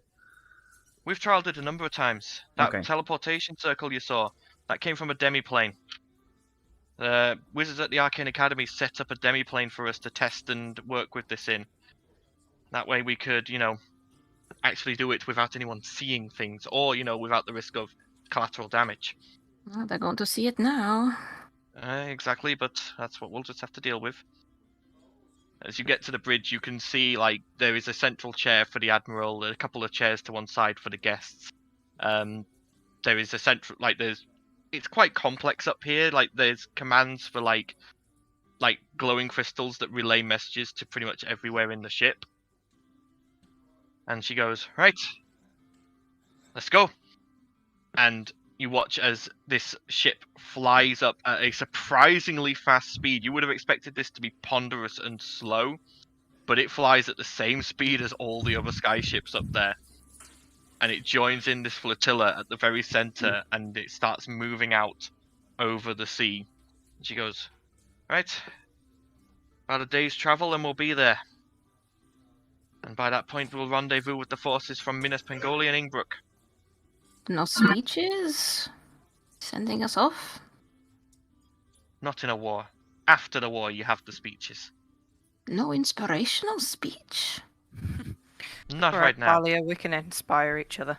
I mean, unless Ert wants to True. do an inspirational speech. Ert goes, no, not yet. Ert is currently just fascinated by all the glowy crystals and the fact that you are in what feels like a flying building. Don't touch anything, please. Oh. They're not To be toys. fair, I think even Xandal's coloured impressed at this point. He's hands are opening and closing it, so he's mustn't touch, mustn't touch, mustn't touch. I want to know! I want to take it apart. I want to know how it works. The Admiral goes, you've all got rooms if you want them, or there's the canteen on board if you want to go to that. That's entirely up to you. Just follow the signs, and again, as you've all been saying, don't touch anything, alright? No problem. Okay. You're free to do what you want. We'll let you know when we're getting close. Let's listen to the tannoys. Tannoys? As you watch, you watch one of the people on the front ship lean forward to a crystal and go, all hands, we are preparing to move to the next stage of propeller. Please be prepared. And you hear it echoing through the corridors as that you see there's crystals at various intervals that are picking up this main crystal and relaying the voice. Oh, that's odd. There's all sorts of neat toys on here. Rachna goes, again, we've spent 5 years developing this.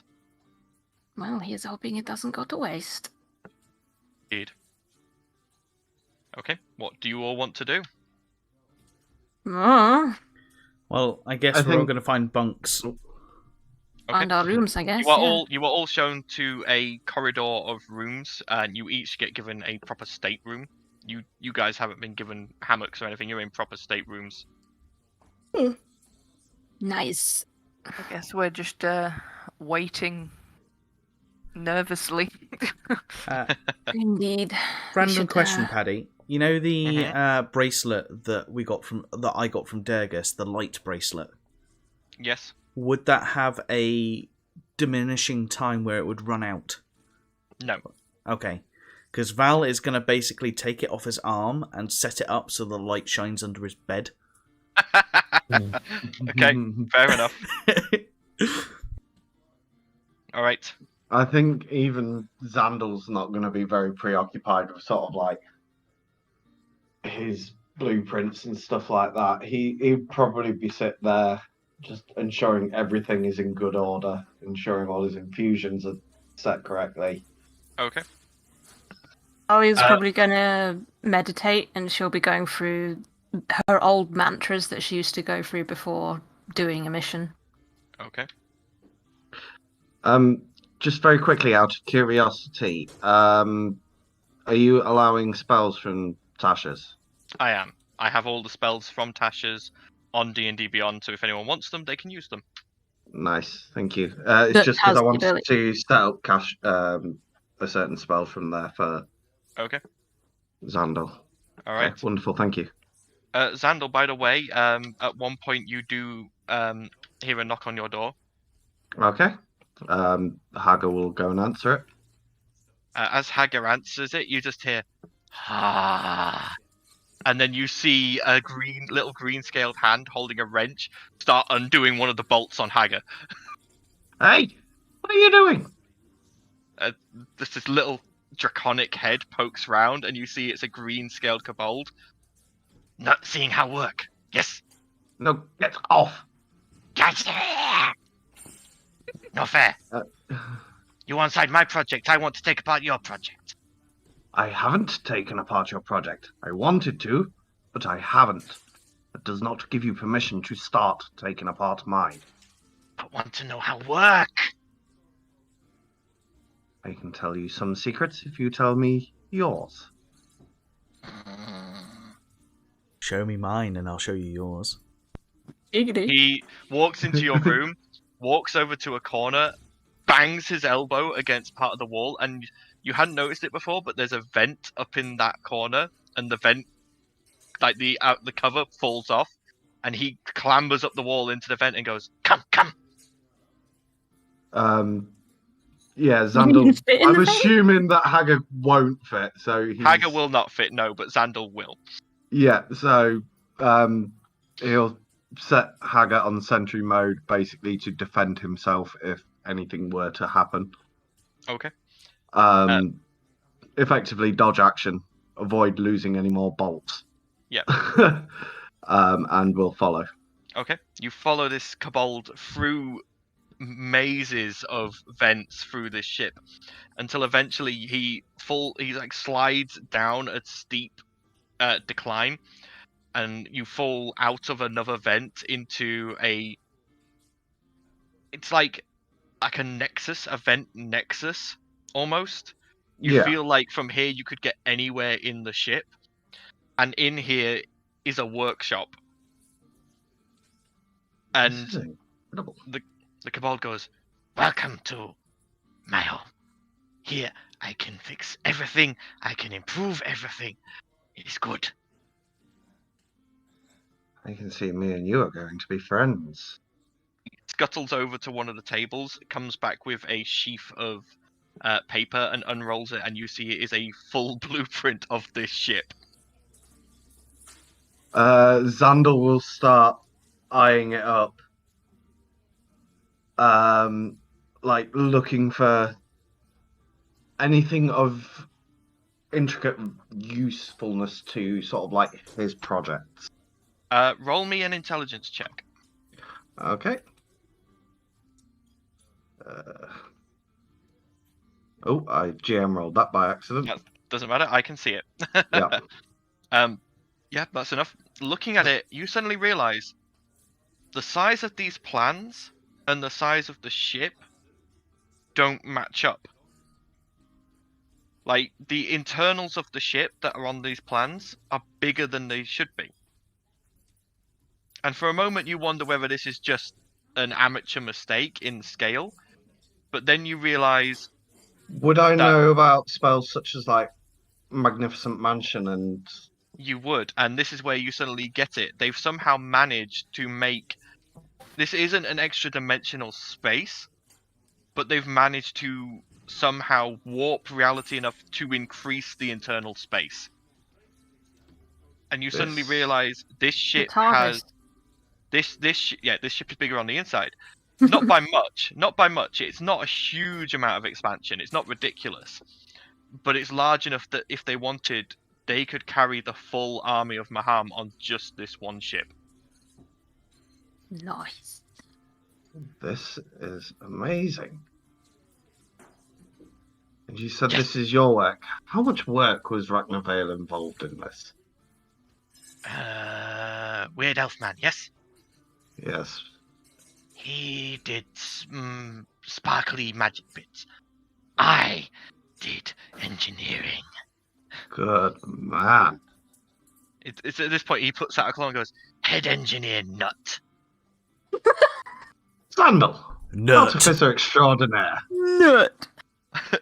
Nut. K-N-U-T for anyone who wants to put that down. I am definitely putting that down. Nut is a legend. Nut. And he's like, he shakes your hand and goes, we trade ideas, make better.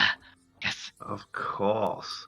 And I think with that, he'll explain like some of the intricacies of how Haga works. And Fergus is all but forgotten.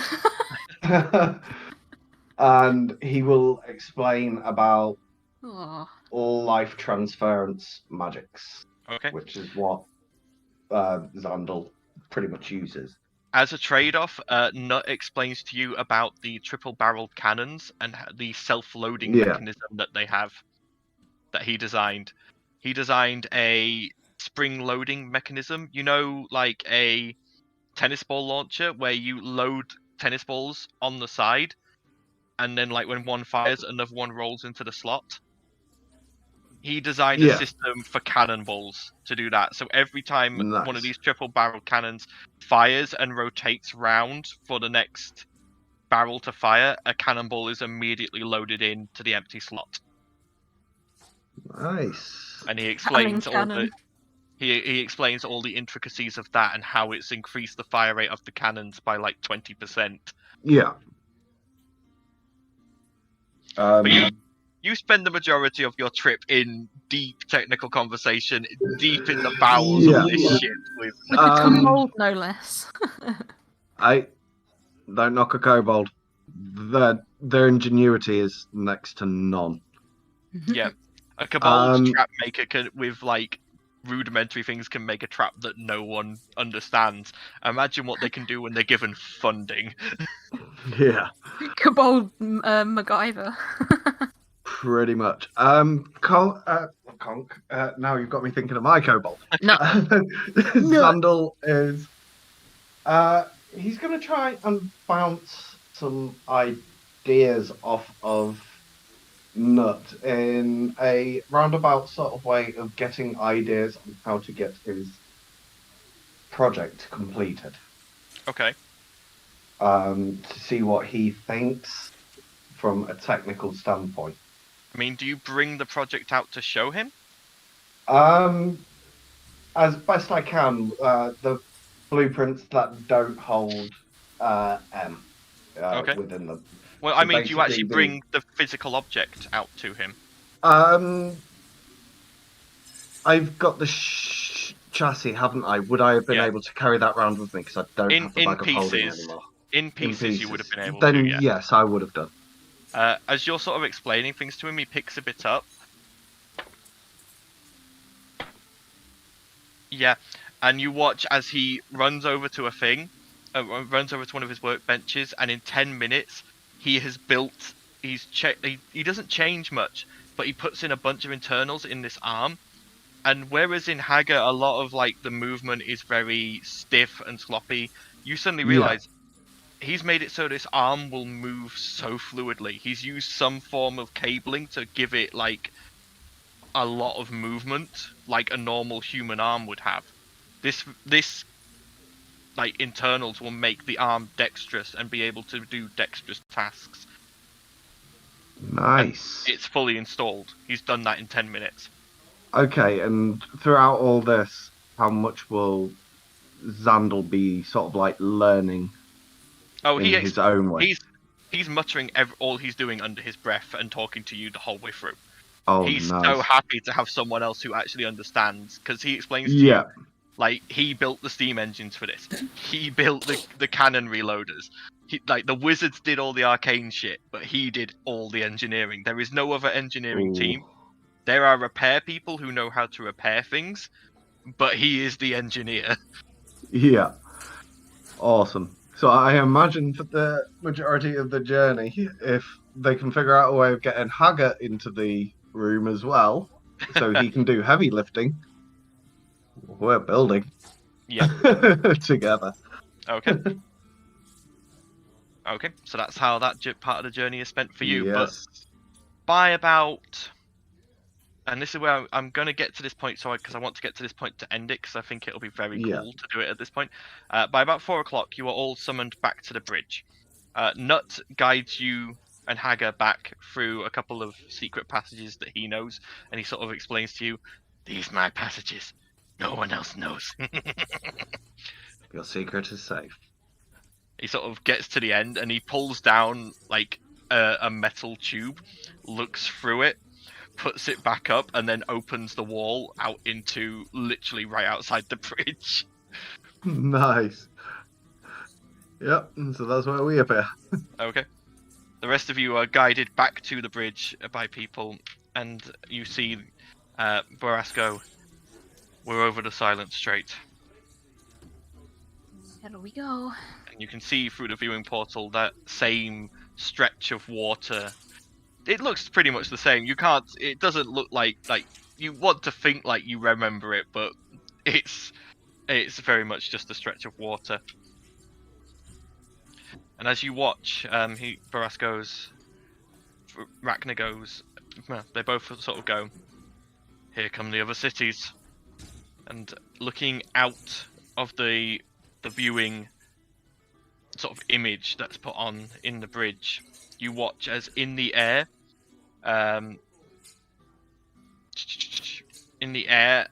to sort of the north, a number of teleportation circles appear. Whereas this ship that you're on appeared in one massive one, you watch as one appears at each cardinal direction in every dimension. So there's like multiple of them all forming this like giant swirling sphere of teleportation circles. And then in a muted flash for a teleportation, you now see a 500-foot by 500-foot castle floating in the air.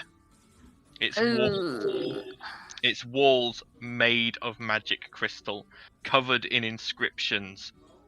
And you can see soldiers patrolling the battlements, a large central tower with a giant focusing crystal on the top. And it's just floating there in the sky. Here's where they all show off. And Baras goes, yep, never seen that one before, they're showing off. And then he sort of goes, oh, and here comes the fleet of Milis Pingoli. And looking down, coming from the south, you see a fleet of wooden ships with large green leaf-like sails, looking more like they've been grown than built. Each ship armed with giant arbalests and multiple soldiers on the deck. You can see the sails are blowing constantly as if in a wind when there shouldn't be one, and you can see people on the deck sort of holding up hands and obviously creating the wind. And as you watch from beneath the waves, you watch as a ginormous head breaches the waves and a dragon turtle surfaces for a second and then sinks. And on the other side of the fleet, rises and then sinks at the front, rises and sinks at the back, rises. In total, you count 6 dragon turtles. There is no way in hell they tamed 6 dragon turtles. That is insane. Rachna just sort of looks and goes, more likely they're druids, but we'll see. That's my thought.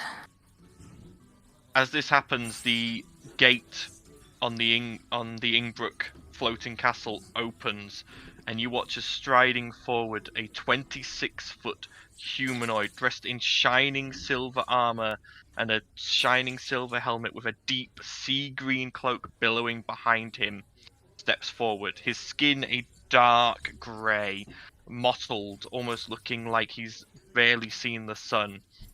And he looks down at the sea, and you watch as he brings his arms apart, claps his hands together, and then slowly parts them. And as he does, the water below you in the trench begins Not parting. on evening the playing field. And that's where we're going to end tonight's session. Yeah. Cool. I hope everyone has enjoyed. A couple of interesting side quest stories coming out there, and a couple of We're potential still in the tavern according to the music. interesting things. Yes, I forgot to change the music. My apologies. Oh. But hopefully you all enjoyed. Our next session, unfortunately, will not be until the... Oh god, my calendar. Not the 18th, I'm assuming. Not the 18th, Not the 18th. unfortunately. I'm not available. So the The next second? session will be the 2nd. Right. 2nd of July. But until then, unless we reschedule. But we'll let you know if we do. Until then, everyone, please stay safe. Hopefully this all will be over soon. And until then, bye-bye. Bye. Bye. Bye. Bye. Bye. Bye.